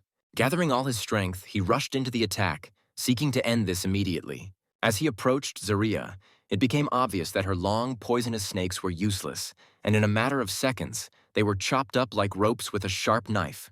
Only now did Zara realize that she had encountered not an ordinary new inhabitant of Olympus, but a real warrior.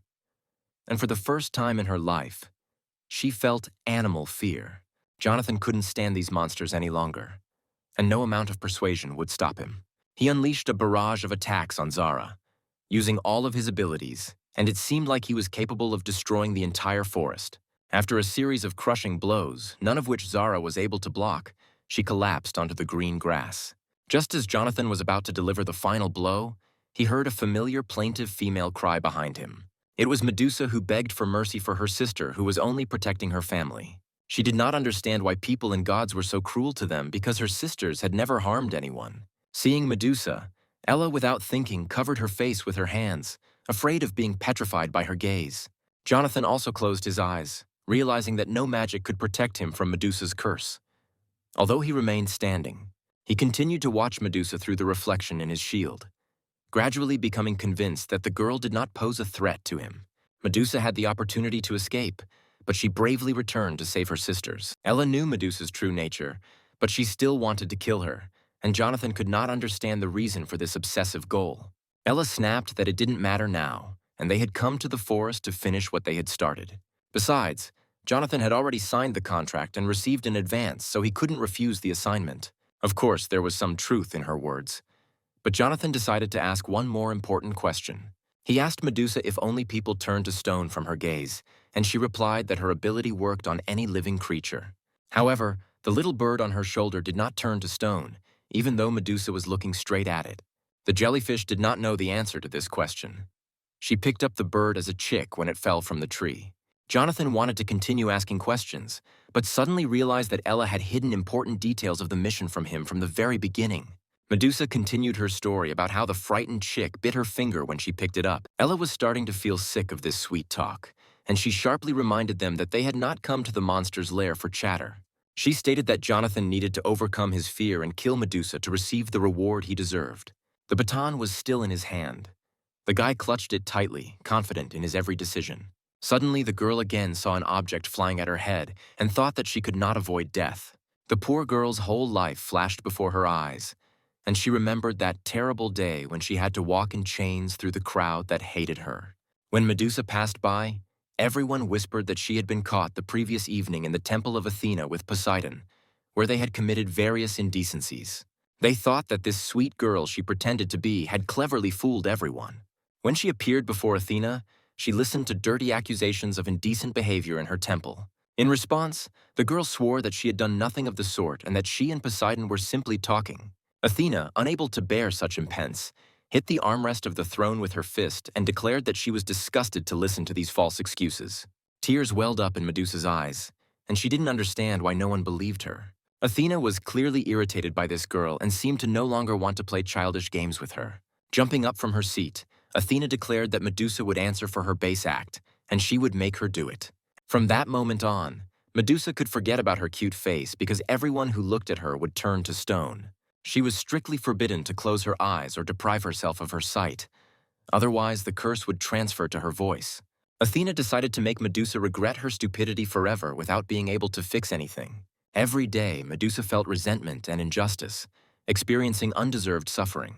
One day in the settlement, the one who started it all came up to her, and of course, it was Poseidon.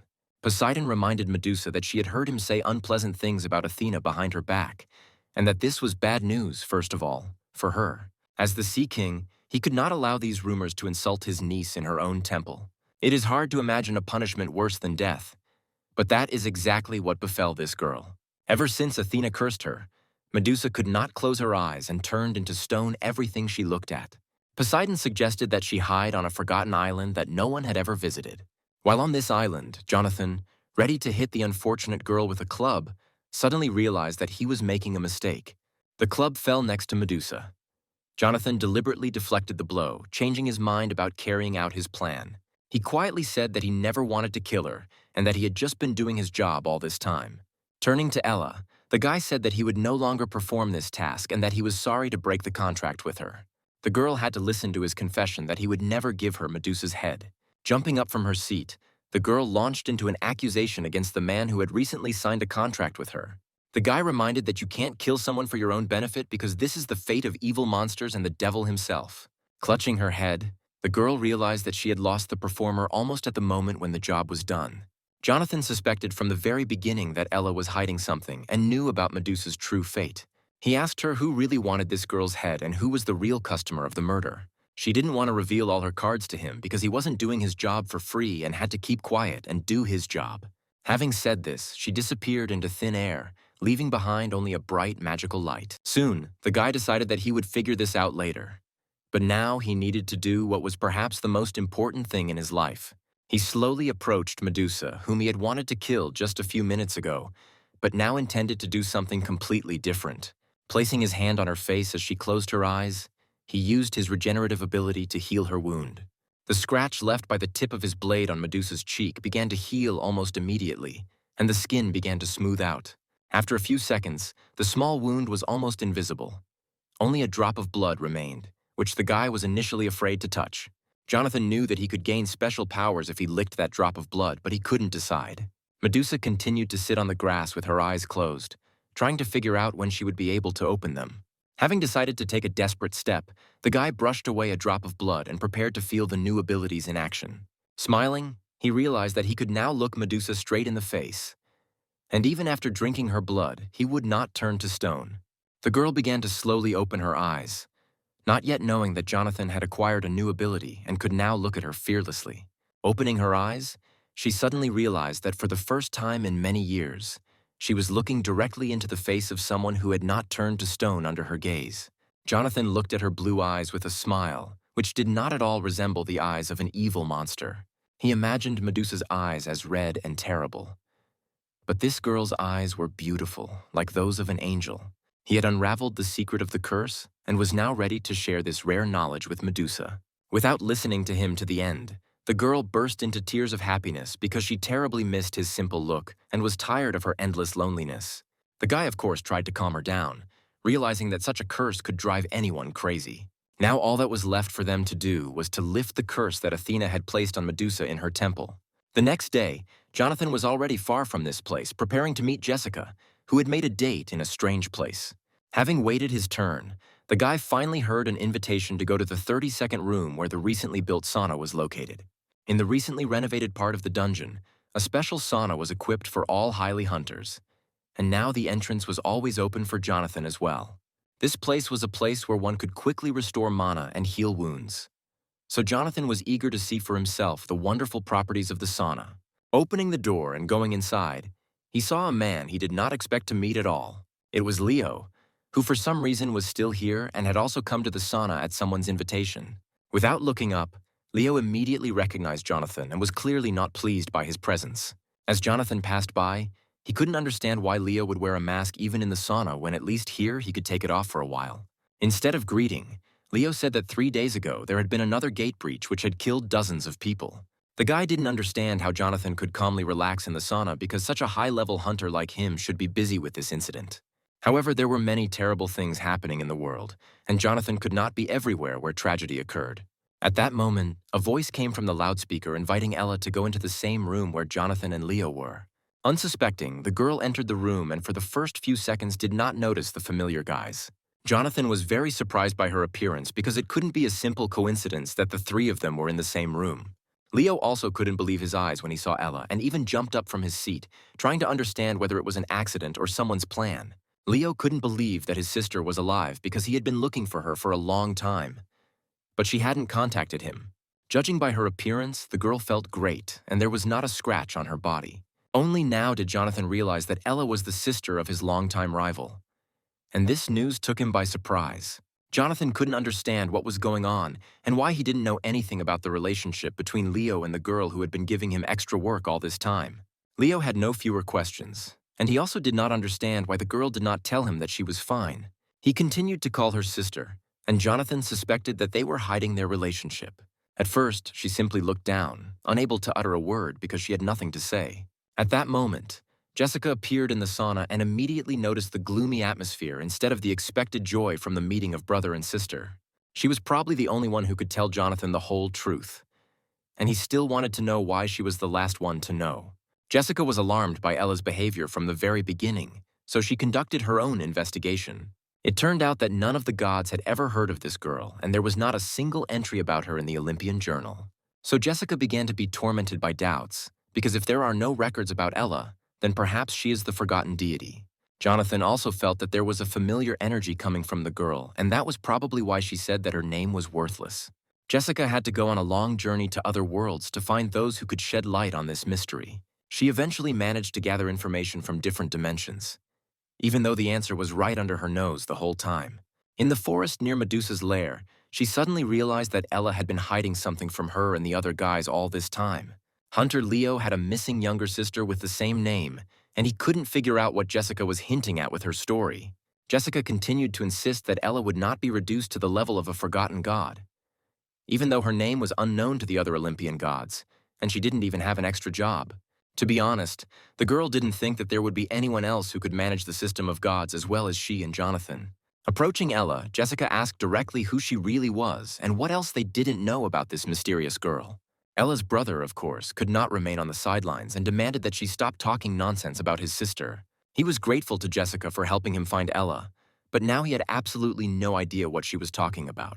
Suddenly, a bright green aura flared around Ella, and Leo realized that his sister was hiding something very important from him. Leo could hardly believe that his little sister, whom he had known all his life, possessed such powerful energy. Without turning to face her brother, Ella asked him to come home as if she were saying goodbye to him forever. Leo realized that Ella had used movement magic and began to dissolve into the air, teleporting to another space. After sending her brother to another dimension, Ella was finally ready to admit everything Jessica had said. Jessica had done a great job of conducting the undercover investigation, but Ella said with a sneer that she hadn't expected such a high rating for her abilities. However, noticing the worry in Jessica's eyes, Ella approached her and said that the system could be controlled by other people besides her. Ella had always been irritated by arrogant girls like her rival, who were convinced that the whole world revolved around them. Lightly pushing Jessica with her shoulder, Ella headed towards the man who interested her much more.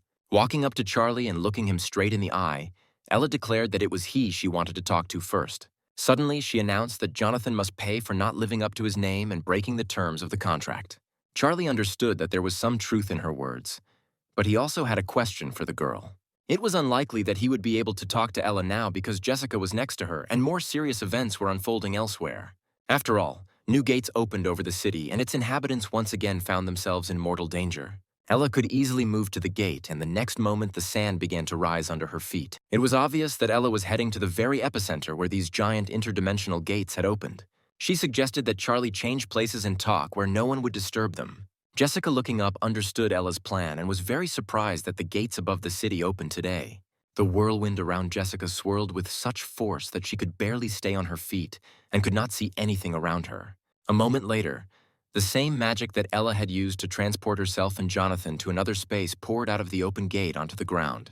The guy didn't understand why Ella did this and why she left Jessica in that dimension without taking her with her. Moreover, Ella walked through the gates so easily, as if she knew about their appearance in advance. Jonathan turned out to be not just a stone at the bottom of the river, but a useful person for her, capable of playing an important role in her life. Up until this point, Ella and Jonathan had a wonderful relationship. But no matter how special the stone is, it will never change the course of the river at the bottom of which it lies. Ella then stated that something had happened that should never have happened, something she had no idea about. Looking at Jonathan, she asked him directly how he managed to escape the prophecy and who he really was. Jonathan heard about the prophecy once again and repeated that he was just an ordinary man who had recently accidentally become a lesser god. But everyone knew that a human was incapable of controlling the system, which meant Jonathan continued to lie to its face. Jonathan realized that they were not here by accident because Ella had specially created a protective dome around them so that he could not escape. Although there was nothing like this in the prophecy, Ella decided to slightly change the scenario predetermined by the higher gods. Suddenly, she raised a huge magical cloud above her head to solve the problem created by Jonathan's appearance once and for all. She was ready to use her destructive magic, which Jonathan, being in the dome, would not be able to resist. But her plan was not destined to come true because all this time Jonathan had a loyal friend next to him ready to protect him from any trouble. It was Jessica who rushed after them once the movement magic wore off and she could use her power again. Such a straightforward attack as Ella used would hardly work on a girl who had lived many lives and seen everything in the world. Ella just snorted contemptuously in response, repeating that she hated arrogant girls, and if Jessica was asking for a fight, she would gladly switch her attention to her. She had no intention of getting involved with this guy at first, but Jonathan himself started the conflict.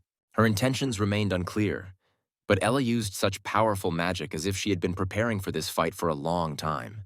And then Jessica realized with horror that the protective barrier protecting them from the local mutants had shattered into pieces.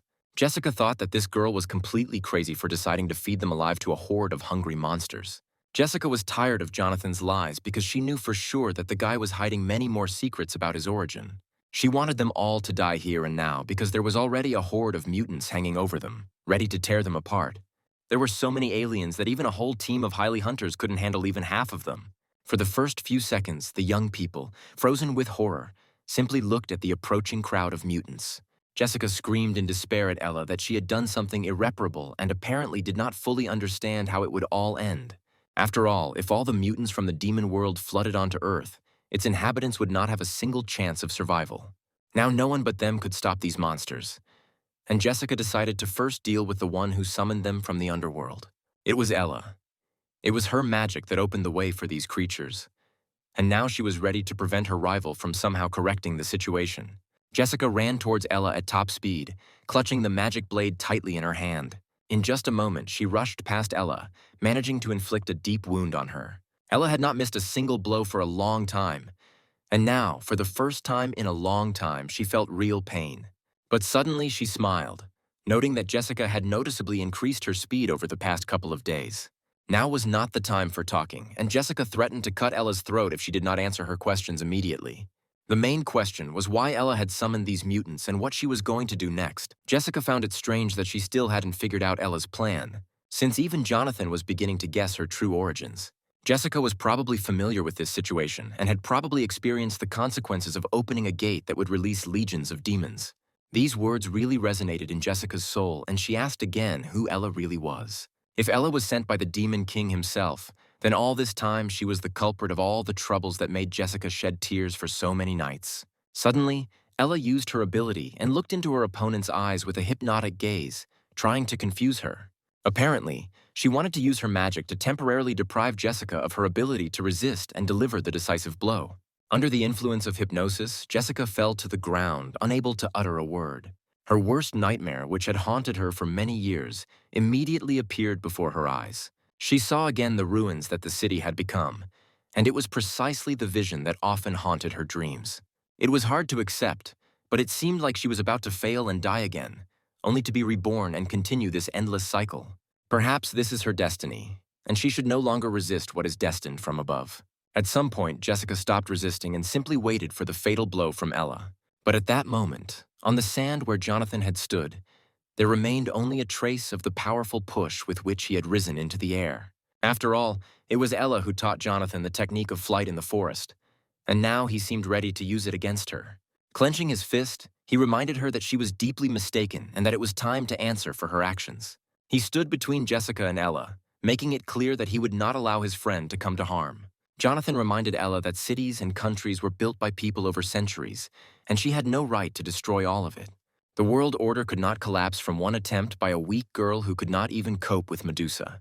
Many monsters that seem like messengers of death are simply protecting their territories just like the Frost Giant King does. Jessica remembered how they had recently found a third priest for Jonathan, and now the power of the Giant King was available to the boy in the fight against the new threat. Approaching the girl, the guy made it clear that he would not leave her. Although he needed a little help from her, Jessica was the only one who could handle the arrogant girl. While Jonathan searched for the Gate Corpor to destroy it, she was shackled by doubts and fears, preventing her from expressing her deepest abilities. Jonathan took the girl's hand, helping her up as she wiped away her tears and tried to pull herself together. Smiling suddenly, she told Jonathan that he could trust her completely since her previous fears had been dispelled. Jonathan somehow got into this territory, and Ella didn't understand how he managed to do it. But that wasn't the main problem, because Jessica looked at her with such a look that there was no question of a friendly conversation. Feeling the icy breath of death, Ella, not wanting to give up, rushed after her rival. The deadly battle between Jessica and Ella, which had been brewing for a long time, could now not be stopped. Jessica, confident in her abilities, was ready to demonstrate all the accumulated power. The sharp blow of the blade made Ella realize with horror that she would not be able to dodge it. The girl fell to the ground, and blood immediately began to flow from her neck where the blow had landed. She relied on magic and hypnosis, unaware that Jessica had long been superior to her in all magical disciplines. Clutching her bleeding wound, the girl looked furiously at her rival. Realizing that she should have been killed earlier, Jessica gave her one last chance to survive if she revealed her identity and purpose. She stated that Jessica would never be able to kill her, but she decided to try anyway. Ella looked her in the eye and said that she would not even resist, waiting for her opponent to make the next move. Jessica heard the system notification that the Eye of the Abyss was watching them and realized that it was the fear of the abyss that had always paralyzed her. Holding the wound that was soaking her clothes with blood, the girl continued to say with a smile that she had asked for it and had to see everything with her own eyes. An ominous dark vortex swirled around Ella, and she declared in a hoarse voice that she was the chosen one of the Earth Goddess. It seems that she was the one who was supposed to destroy this world, bring chaos, destroy humanity, and revive life anew. The evil that Jessica desperately tried to destroy will now rise again, just as it did thousands of years ago. Suddenly, her appearance changed, and the wound on her neck healed as if the blow had never happened. Ella's appearance changed dramatically, and Jessica did not immediately understand who was standing in front of her. There was only one option left, and this girl was none other than a servant of the god of chaos and destruction, capable of absorbing entire dimensions. It was madness to serve such a god. But Ella sadly admitted that only he recognized her talents. Today she was ready to leave because there was nothing more for a creature like her to do here. Finally, she reminded that the darkness of the abyss will soon lead all people to a happy land which they do not yet know about. Fulfilling her mission will not be easy, but the decision has been made, and she does not intend to retreat. In addition, Ella learned the secret that her rival was hiding, and most likely Jonathan will soon find out about it too. Using the magic of movement, she instantly dissolved into thin air, and the boys could only stare into space. The black darkness cleared, and it became clear that Ella's arrival had created many problems for the inhabitants of this world. The gates remained open, and it was necessary to get out of this place urgently.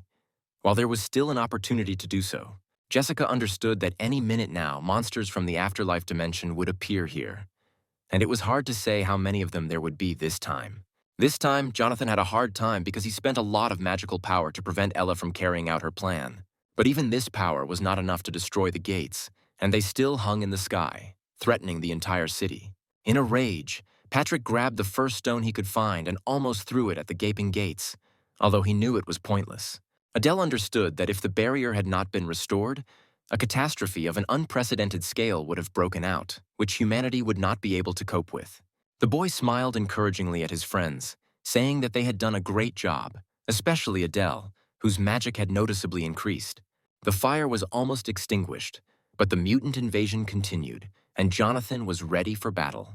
Jonathan suspected that the disappearance of the core was connected to Ella because immediately after her departure, he lost contact with the gate core, which needed to be destroyed. Suddenly, after a short pause, Jessica announced that she knew where to look for answers to all their questions. She was ready to tell Jonathan everything that interested him and reveal all the secrets that she had previously kept. But first, they had to leave here because in this noisy place, they could be disturbed by those who did not benefit from the disclosure of these secrets. A helicopter was circling above the place where the gate was still open, carrying one of Jonathan's old enemies. Charlie, who was sitting in the helicopter with his father, had long been waiting for the opportunity to take revenge on Jonathan. He reminded his father that Jonathan had also passed through these gates, and it was anyone's guess who had helped him do so. Charlie wanted to immediately start searching for Jonathan, but Aram stopped him, saying that the work was finished for today. Only after careful preparation for the meeting with Jonathan will they be able to continue their investigation and find out who he really is. Having found a secluded place, the young people finally began a long overdue conversation. Jonathan asked the girl not to hide anything from him anymore, as Ella had done, because now there was no reason to do so. Looking into Jessica's eyes, he asked her to tell him everything she knew and not to hide the truth this time. He was primarily interested in the relationship between Jessica and Ella and why they were constantly arguing. A green leaf from a tree appeared in Jessica's hands, created, like all living things on Earth, by the goddess of the earth. Jonathan was horrified to hear the truth that Jessica was the first child born on Earth and was reborn almost 2,000 times. She had been through so many reincarnations that she had lost count, and her connection to this planet was much deeper than Jonathan could have imagined. Jonathan had had his suspicions about Jessica's origins before, but he didn't think he was this close to the truth. Smiling, he admitted that 2 years ago he noticed strange behavior in Jessica and suspected that she was a regressor. She adapted to other dimensions with astonishing speed, as if she had already been to places that she was visiting for the first time within this life. That's why Jonathan thought Jessica was a regressor, hiding it from everyone. Jonathan's last phrase made Jessica think because the reasons why she hid the truth were not entirely clear even to her. In fact, she tried to hide it from Jonathan because of the all-seeing eye of the abyss that was watching everyone closely. Jonathan was surprised to learn that this was the same warning that constantly appeared in the system window when entering the abyss. It is the eye of the abyss that creates the gate and causes the destruction of the world that the demon has chosen as its next target. Ella served the minion of chaos, using the gullible Jessica to her advantage, who believed her lies. It is unknown how Ella knew about Jessica's past, but it is clear that she had the gift of foresight and had access to information about all living beings on Earth. Most likely, the god of chaos already knew about everything, and now he only had to choose the moment for his destructive attack. Perhaps the young people had one last chance to fix everything, but it is unclear whether Jonathan will be able to help Jessica. Of course, Jonathan smiled and said he was willing to help and asked what Jessica's plan was. They were obliged to protect people, even if it did not help repel the attack of the god of chaos. Jessica immediately liked this approach, and she realized with a smile that she had found a true friend and ally. With Jonathan around, all her worries seemed trivial, and she was ready to use her magic to make him stronger. Jessica handed Jonathan a bottle of magic potion that he had once drunk but had probably forgotten about. Jonathan looked at the bottle for a moment, trying to figure out what power it would give him. Jessica recalled that in his past life, as a lesser god, Jonathan fought Neptune and drank this potion before the battle. Jonathan began to remember something similar in his visions of a past life, but he could not reconstruct the full picture. After taking a sip of the potion, he felt no effect, and vital information about his past remained inaccessible. Jessica reassured him, explaining that it was a secret weapon against chaos that worked gradually. She prepared this potion especially for Jonathan because now he was able to fulfill his destiny. The barriers they usually used against monsters were only a temporary measure and would not help against a chaos god. Jonathan realized with annoyance that everything was happening too quickly and that he would not have time to rest before the main battle of his life. Right now, he needed to gather the remaining priests, and Jessica decided to send him on a new mission. A moment later, Jonathan found himself in the desert, surrounded by quicksand and pyramids on the horizon. He was to work as a courier again, but these parcels were very different from those on Earth. The first person Jonathan met at this place was the senior courier, who was clearly unhappy with their meeting. Arthur, that was the courier's name, was angry that he had once again been given a newbie whose training would require a lot of time. But before entrusting the newbie with the job, experienced courier Arthur wanted to give him one important piece of advice that would help him earn a ton of money. Hearing this advice, Jonathan was silent for a moment, wondering whether he should reveal his true nature to Arthur. Arthur, noticing Jonathan's hesitation, urged him on as he was explaining the important fundamentals of their difficult work. Suddenly looking closely at Jonathan, Arthur realized that this was no ordinary courier. At that moment, it dawned on Arthur that he was in the presence of a real mid-level god, and he couldn't figure out what he was doing in this deserted area. Jonathan, looking at Arthur with a smile, replied that he could be anywhere because there were no restrictions for him. In fact, Arthur was simply surprised to meet Jonathan since in these parts, only lower-level gods were usually encountered. Arthur warned Jonathan that couriers were treated like slaves here and were given only discarded packages as a reward. Although the lower-level gods were always happy with such parcels because among them there were often valuable magical weapons and rare abilities. The salary here was distributed according to a special system, and Arthur secretly told Jonathan how he could increase his income. Arthur promised Jonathan a great life if he followed his instructions and was confident that Jonathan would not even want to leave once he got used to the local customs.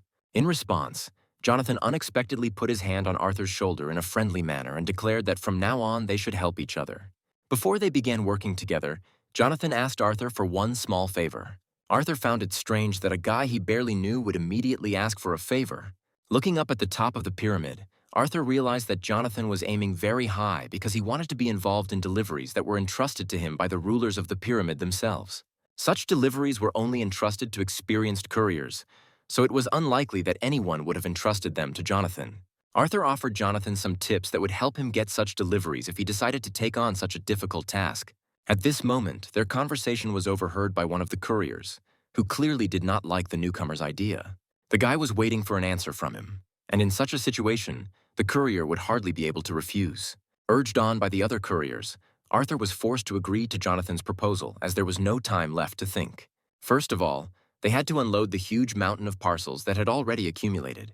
Jonathan knew the job would be tough, but he had no idea that so many items had come from Hermes' post office. As he began work, Arthur warned Jonathan that if he lifted even one parcel incorrectly, he could destroy the entire pyramid of boxes. Judging by the look on Jonathan's face, he himself could teach anyone how to handle parcels, and Arthur's advice was of no use to him. Unlike Jonathan, Patrick was not as experienced and had already made mistakes, almost causing the entire mountain of boxes to collapse. Patrick was angry that Jonathan was always dumping the hardest work on him, forcing him to work without any benefit for him. But all the other priestesses of Jonathan were busy, and the king of the frost giants who could help was guarding the open gates. Adele and Jessica, who have high resistance to magic, went in search of the fifth priest and also could not help Patrick. So instead of an angry tirade, Patrick should have picked up what he dropped and not thrown a tantrum. Otherwise, he would have to work until he paid for the damage to the damaged packages, which Jonathan would have to pay for him. Patrick resisted for a long time and even threatened to complain about Jonathan to senior management, but all his threats were in vain.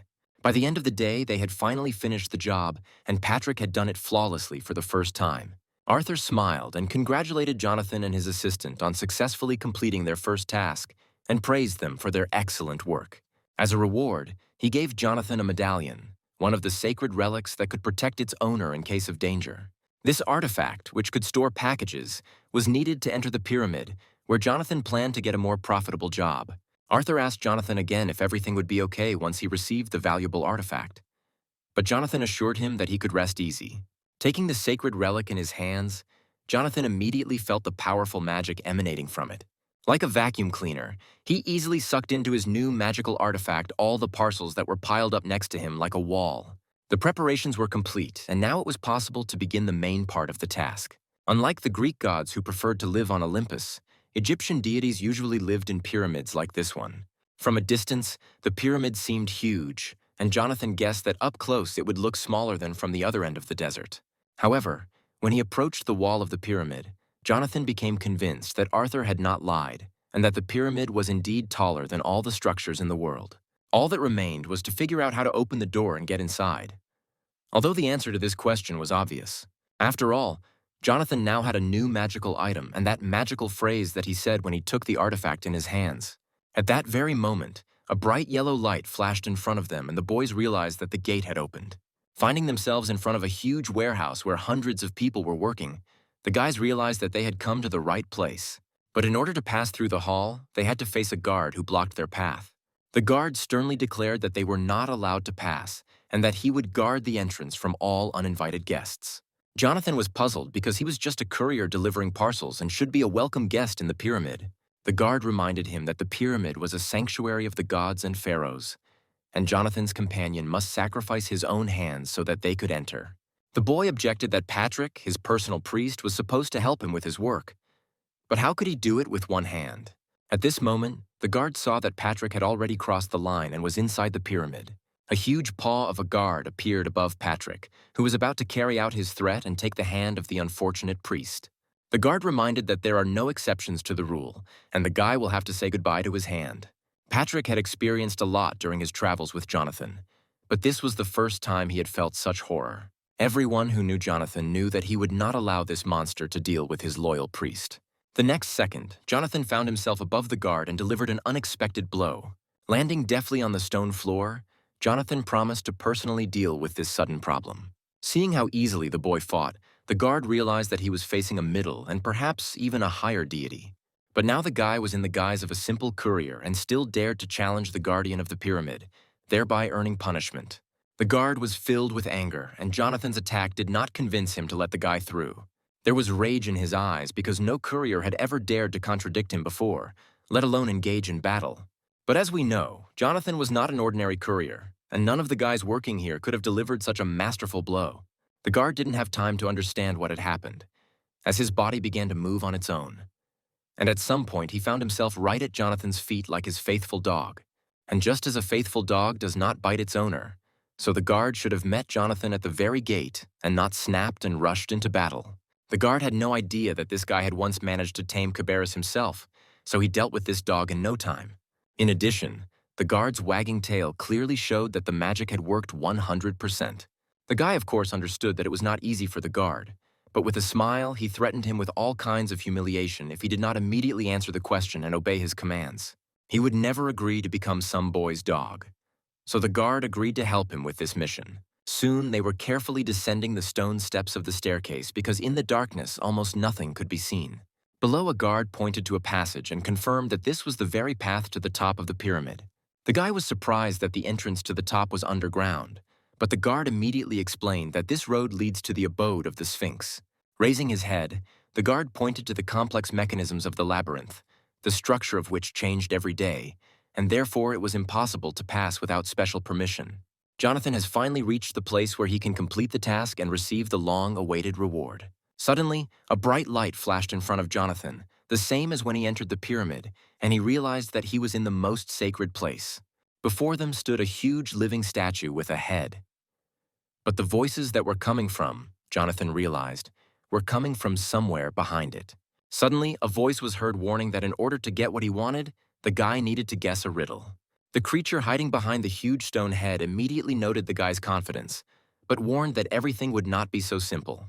3 cats appeared in front of Jonathan, and putting their names together, he realized that the Sphinx was in front of him. Jonathan was surprised that the Sphinx to which he had asked his guard to be taken turned out to be each of these 3 cats, which meant that he was already there. The guy easily agreed to complete this simple task and solve the riddles in which Patrick would certainly help him. The first task was not as difficult as the following ones because Sphinx decided to start with a little warm-up. The task tested Jonathan's mathematical knowledge, and the Sphinx drew something on the stone wall of the pyramid. A strange puzzle appeared on the wall, consisting of several solved examples, except for the last one, the solution to which Jonathan had to find. The Sphinx warned that no more than 3 minutes and not a second more were given to solve the puzzle. He then announced the start of the countdown and cheerfully advised the guy to hurry up. If Jonathan doesn't make it in time, then he himself must guess what will happen to him. Jonathan suddenly felt a strange sensation as if his head was suddenly ringing. Could it really be another hypnosis magic? In any other situation, he would have simply left this place. But now everything had to go according to plan. So all that was left was to solve this problem. Looking at the puzzle, Jonathan realized that he couldn't solve it in 3 minutes and that a little more time was needed to solve it. The system, as luck would have it, also refused to give the correct answer. But Jonathan had one last ace up his sleeve. Meanwhile, the Sphinx lazily reminded the guy that he only had 5 seconds left to solve this problem. The strange cats began a countdown, anticipating how they would feast on Jonathan because he would probably not find an answer. But suddenly, the guy named the exact number that the puzzle should end with.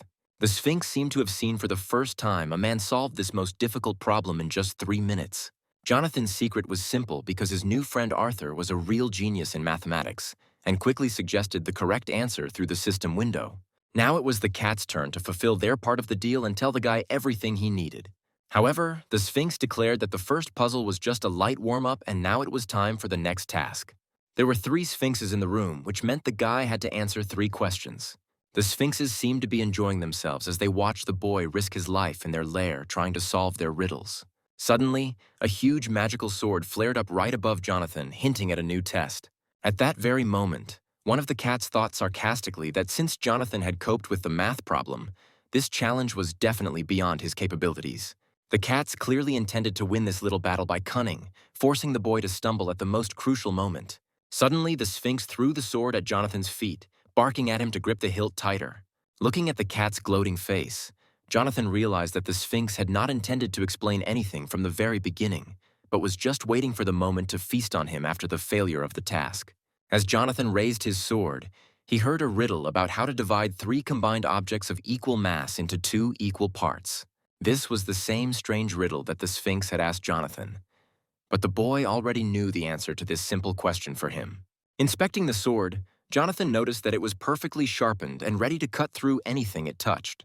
Then pointing his sword towards the Sphinxes, Jonathan said with a grin that if he removed one hungry mouth out of 3, then he could split anyone into 2 parts. In fact, this puzzle was the most difficult in the Sphinx's arsenal. So he was extremely surprised that the guy knew the answer. But the worst thing was that Jonathan didn't just answer, but acted as if he wanted to demonstrate on the Sphinxes themselves how to properly cut in 2 with a sword. At this point, the cats realized that their time for riddles was over, and now they had to figure out what to do with this cheeky guy. The energy emanating from Jonathan's next ability was so powerful that Patrick collapsed to the ground. Even though he knew he was in no danger, Jonathan, smiling, turned to the Sphinx and asked whether he accepted this answer or would continue his silly games. He added that he had already put up with their stupid antics for too long, and there was no point in teasing him at such a moment. Jonathan was not wrong, and these Egyptian cats did indeed attack him, even after he answered all their riddles. Even the correct answers did not satisfy them, because from the very beginning they were pursuing their insidious goal. The Sphinx jumped up to Jonathan and swung at him with a paw that in an instant became larger than itself. With his claws outstretched, the Sphinx prepared to tear apart the impotent boy who dared to challenge his will in his own lair. The main rule was that if a person gave the correct answer, the Sphinxes were obliged to fulfill his request, even if they did not like it. Everything was supposed to begin and end with a mystery, not bloodshed, especially after the person passed the test. Jonathan agreed with this rule and was the only one who was not afraid to come here and test his strength in this unusual duel. The guy seemed to have impressed not only the guard of the pyramid but also its inhabitants, who usually easily confused anyone and did not allow them to go further. In ancient times, there were many such daredevils as Jonathan, and they all put their lives on the line not fearing the outcome of this duel. It was time for the last question, and the Sphinx asked Jonathan to think carefully before answering. He suggested that Jonathan imagined that an angel was hovering over one of his shoulders, obeying its master without question, and above the other, as expected, the devil has settled down, who will distort everything and do the opposite. What should Jonathan say to get into heaven using just one sentence? Hearing the riddle, Jonathan seemed to return to the past, where he sat huddled in the corner of a dark room alone. A stranger suddenly came out of the darkness and asked him why he was crying. The boy asked to leave him alone and not pretend that he was concerned about the fate of such a talentless person. The stranger replied with a smile that this was not so, and that Jonathan was greatly mistaken in considering himself of no use to anyone. Jonathan asked again not to fool him because any adult can say a few comforting words to a child, but he will not believe anyone else. However, the stranger continued to insist that Jonathan should not give up because there were things in the world that he was capable of. He added that in his past, everything was exactly the same, and those around him considered him untalented, not paying any attention to him. Coming closer, the stranger asked the boy to answer one question, after which he promised to tell about his amazing experience. He asked Jonathan if he knew who angels and demons were, and only much later did the boy understand the essence of this question. He realized the reason for his mediocrity and subsequently became stronger in order to protect the people dear to him. And now Jonathan was ready to give an answer to the Sphinx. For whether it was an angel or a devil, he had to immediately take him to where eternity reigns. It was obvious to everyone that the answer was correct. But for a few seconds, the Sphinx could not understand how Jonathan knew this. It was a truly excellent answer, and after that, the cats could not refuse the guy his request. Jonathan reminded that he was looking for the pharaoh, and now the gates leading to the royal palace must open for him. Patrick still doubted the cat's honesty, but Jonathan was confident that they were on the right track. As they parted, the Sphinx once again emphasized that the solved riddle obliged them to let Jonathan through. Now Jonathan only had to step forward and find himself in another space. Of course, the most evil Sphinx could not resist and angrily shouted that there would be no bones left of them when they entered inside. But these words could no longer frighten Jonathan, and he, together with his priest, stepped into the unknown. The movement took a moment, and the next moment they were already in the place where the meeting with the priest was supposed to take place. But at the very entrance to the royal palace, they were met by a man who was clearly not happy about their appearance. It was Pharaoh, warned about the visit of uninvited guests, and he was not going to tolerate the impudent man. But the guy immediately shouted out that there had been a misunderstanding and that he did not wish any harm to either the residents or the inhabitants of this palace. However, these persuasions had no effect on the pharaoh because he had long been suffering attacks from his enemies. He was no longer going to believe these false persuasions of the gods and decided to answer Jonathan with all the power of his destructive magic. Now the guy listened with surprise to angry accusations against him and was reproached for using people for his own benefit. But what amazed the boy most was that the pharaoh, being a man, could use divine power. He was even ready to sacrifice his life just to stop Jonathan and tame his arrogance.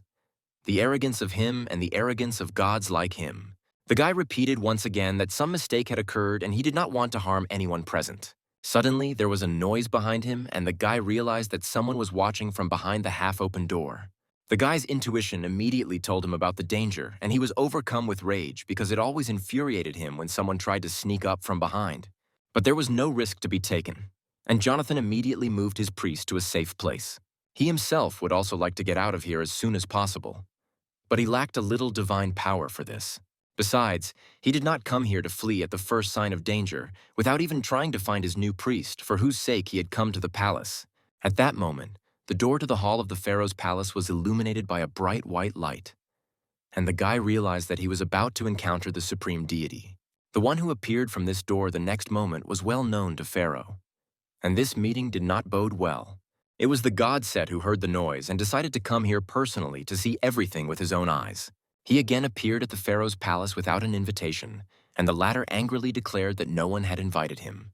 Jonathan immediately activated his invisibility ability, hoping to remain unnoticed by the powerful deity. Meeting Seth could easily have ended in death because even the system activated the ability of intuition seconds before his appearance in the palace.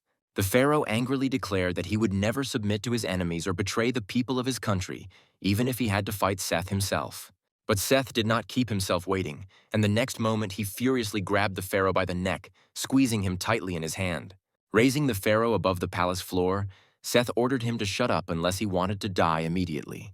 The magic activated by the pharaoh was useless against such a powerful god as Set, and he could only endure the pain. Seth looked at the pharaoh with a smile, surprised at how much divine power he had managed to accumulate.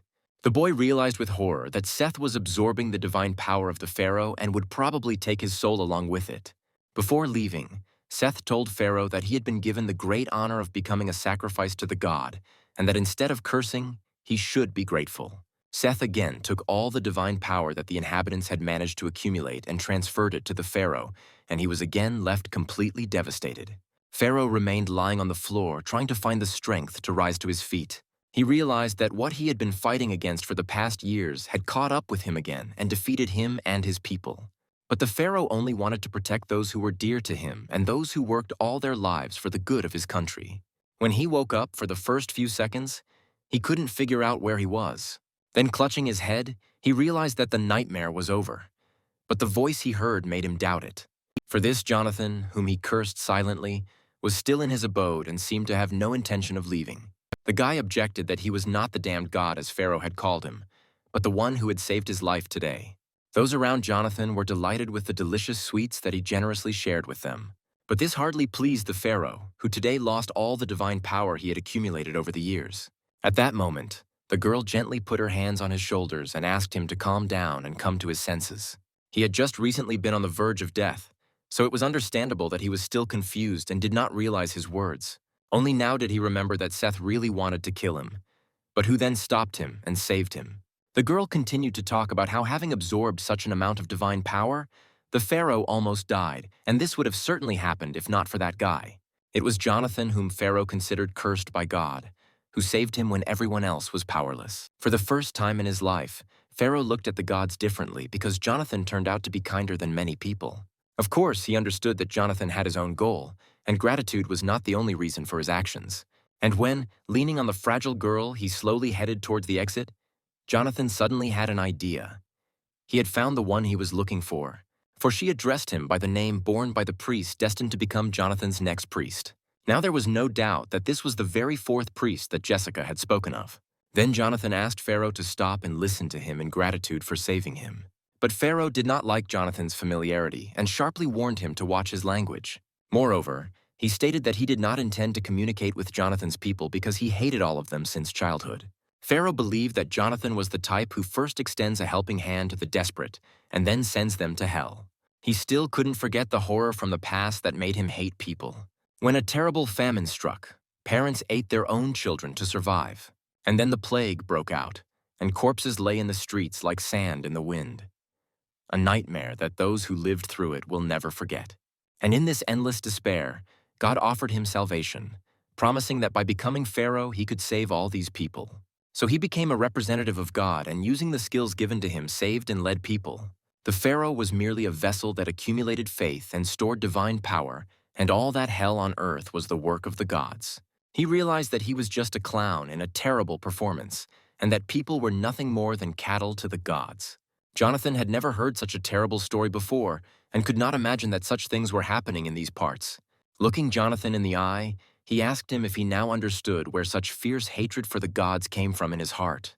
And now, after everything that had happened, he wanted the guy to just leave and never come back. Before leaving, Jonathan nevertheless said one last thing, that their meeting would be repeated. But everything would be completely different.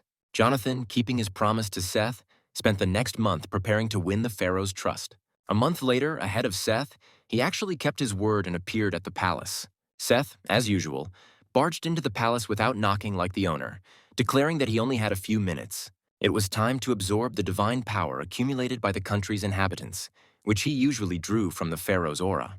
He hoped that this time everything would go smoothly without stupid resistance, and he had no idea what awaited him. The next moment, Jonathan appeared right above him, patiently awaiting his arrival. But Seth was not in vain famous for his divine strength. So he easily foresaw Jonathan's blow and responded with his own. He hated being attacked from behind. but his premonition would leave his opponent with no chance, even if he attacked him in the face. Pressing the guy against the wall, Seth sternly asked why he had come to the palace again and why the hell he had gotten involved with the pharaoh. Jonathan found it difficult to speak with his face pressed against the wall, but he had long since prepared the answer to this question. His goal was to save the pharaoh from the inevitable death that awaited him in the near future. Realizing that he had a serious opponent in front of him, Seth squeezed Jonathan's head even tighter, ready to kill him on the spot. Then he threw the guy back with such force that a cloud of dust rose up covering everything around. Seth knew full well that with Jonathan's divine power, he would hardly be able to win this duel. Thrown back by a monstrous force, Charlie smashed his back through the wall of the pharaoh's palace and struggled to his feet. But getting up, he only smiled, realizing that this god had not yet realized who he was dealing with. Even Archie, who had doubted his friend's strength until the very end, suddenly realized that he was facing a true sword god. But before that, there was an unpleasant conversation with Jonathan, who accused Archie of being absent for a long time, which is why he had to spend the night on the street. Jonathan, of course, immediately apologized for being late, explaining it by the problems that had piled up. He then asked how much it would cost to move the huge wall of boxes containing parcels. The payment was so generous that Jonathan was able to buy an ability that now came in very handy for him. He immediately activated his body's regeneration ability, and the abrasions on his face began to heal quickly. Having fully recovered, Jonathan looked at his opponent and suggested continuing the duel that had just begun. Jonathan was not going to repeat himself, and tightly gripping the hilt of his Excalibur, decided to finish off the arrogant god. With a powerful push, he rushed at full speed towards the one who had caused him so much trouble. In reality, the guy only wanted Seth to let the pharaohs go and stop stealing their divine power.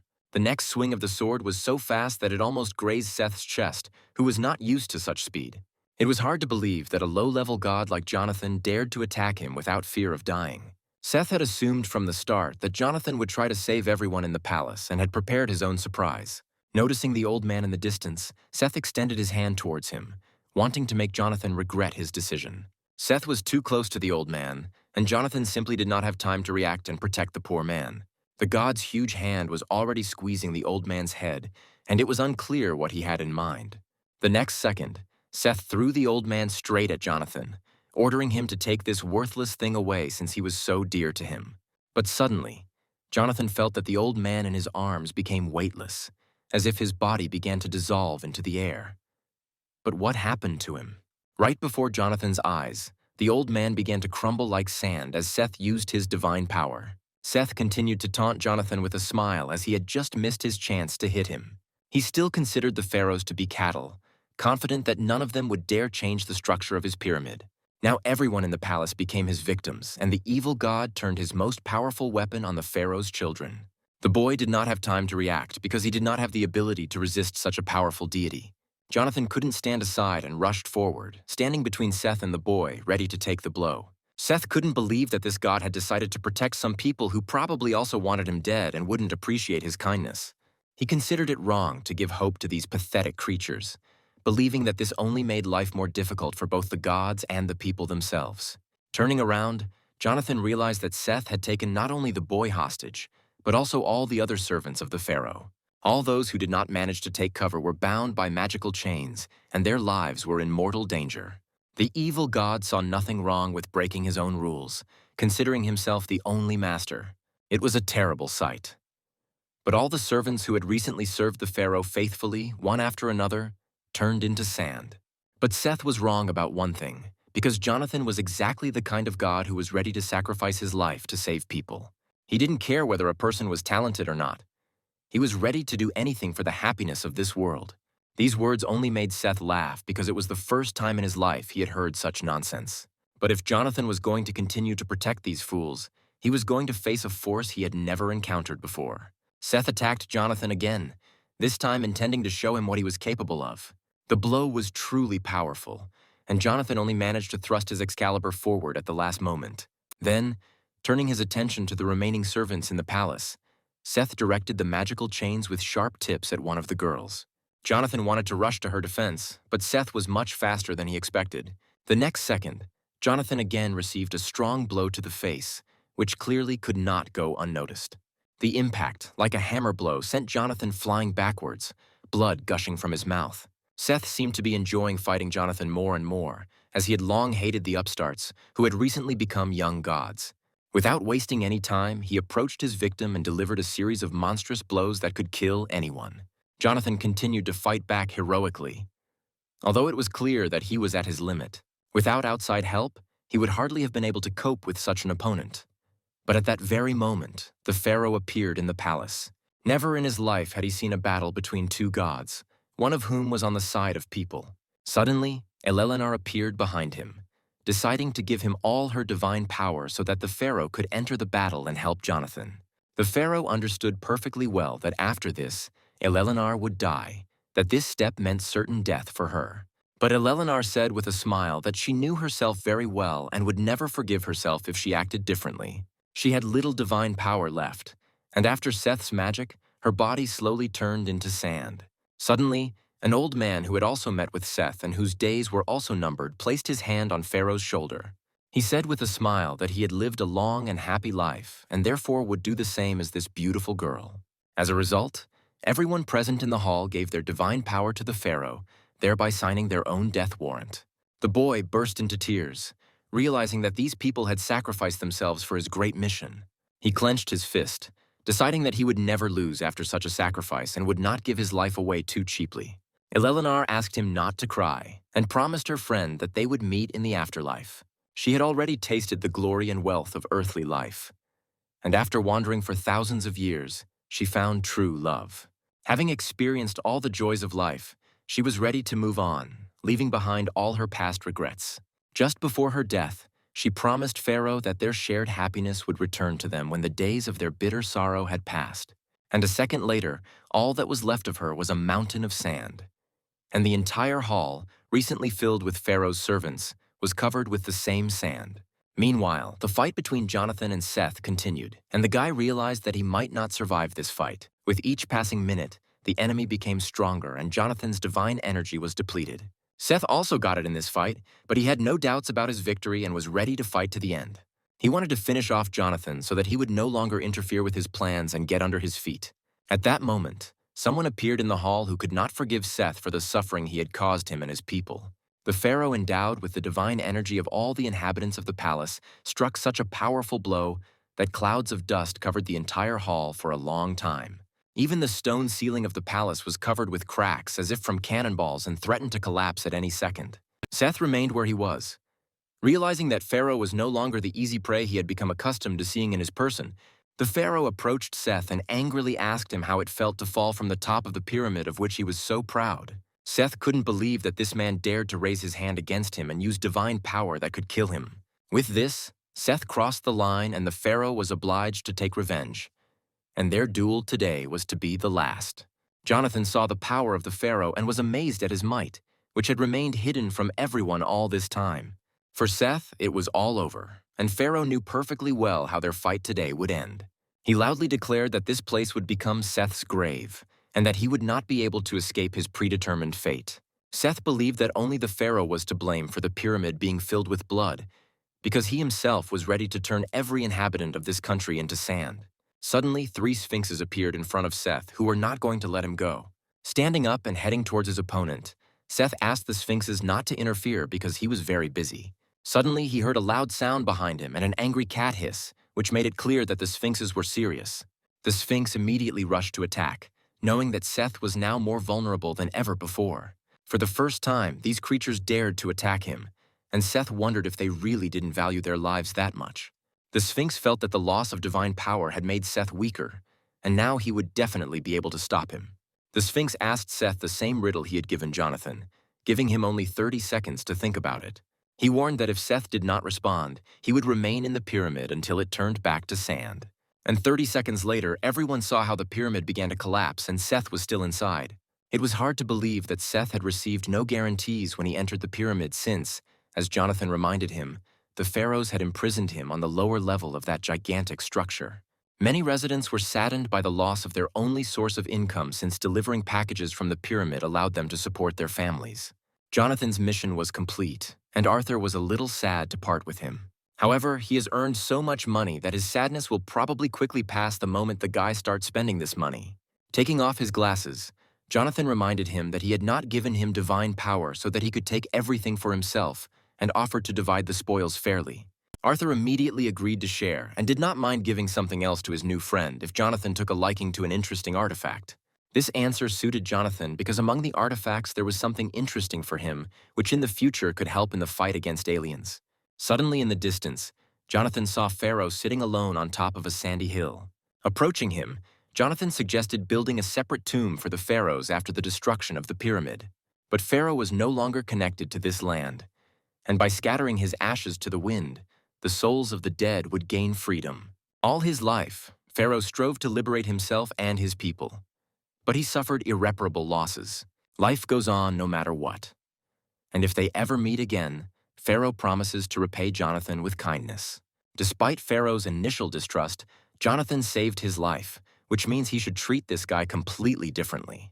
The Pharaoh would like to stay with Jonathan forever and repay his loyalty by becoming his loyal priest, if Jonathan does not mind.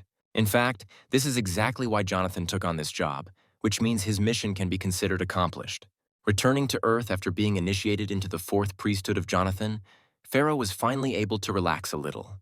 Having set foot on his native land, he felt as if he had been absent for 1,000 years and was madly missing the earthly air.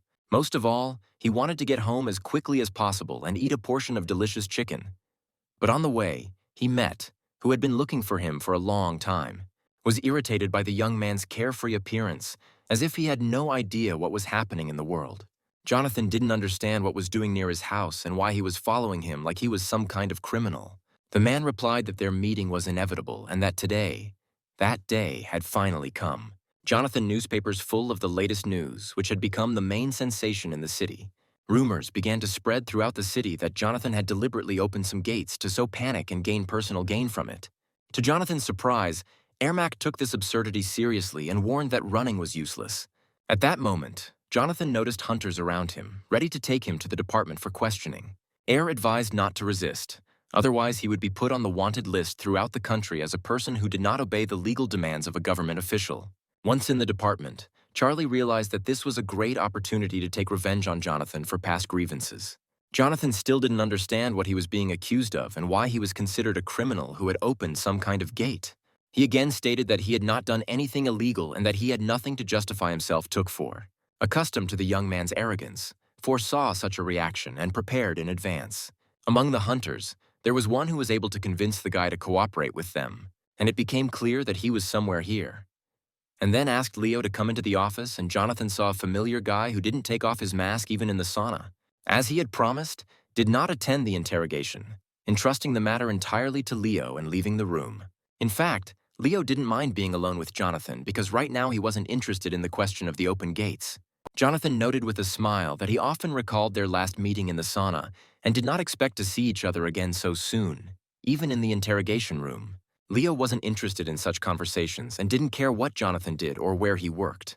Reaching out his hand towards Jonathan and activating his divine power, Leo stated that he only wanted to clarify one matter. Ever since the day his sister Ella went missing, Leo had suspected that Jonathan knew more about it than anyone else. Jonathan found it strange that Leo had asked him this question since he and Ella were only connected by their work together. Seeing that he was not understood, Leo decided to ask his question differently and immediately made it clear that the jokes were over. He said that he had not been able to find his sister for a month and knew for sure that she had been in another country for a long time. Ella's fate remained unknown as she disappeared immediately after promising to bring Jonathan his fifth priest. Meanwhile, a mysterious murder took place in the royal palace, which will be discussed in the press for a long time and shock the inhabitants of the kingdom. Having sneaked into the palace at night, Ella killed the young queen, who also had magical powers and was to become Jonathan's next priest. She then used the dark magic that the demon had given her and decided to inhabit the body of the murdered queen in order to appear before Jonathan in disguise.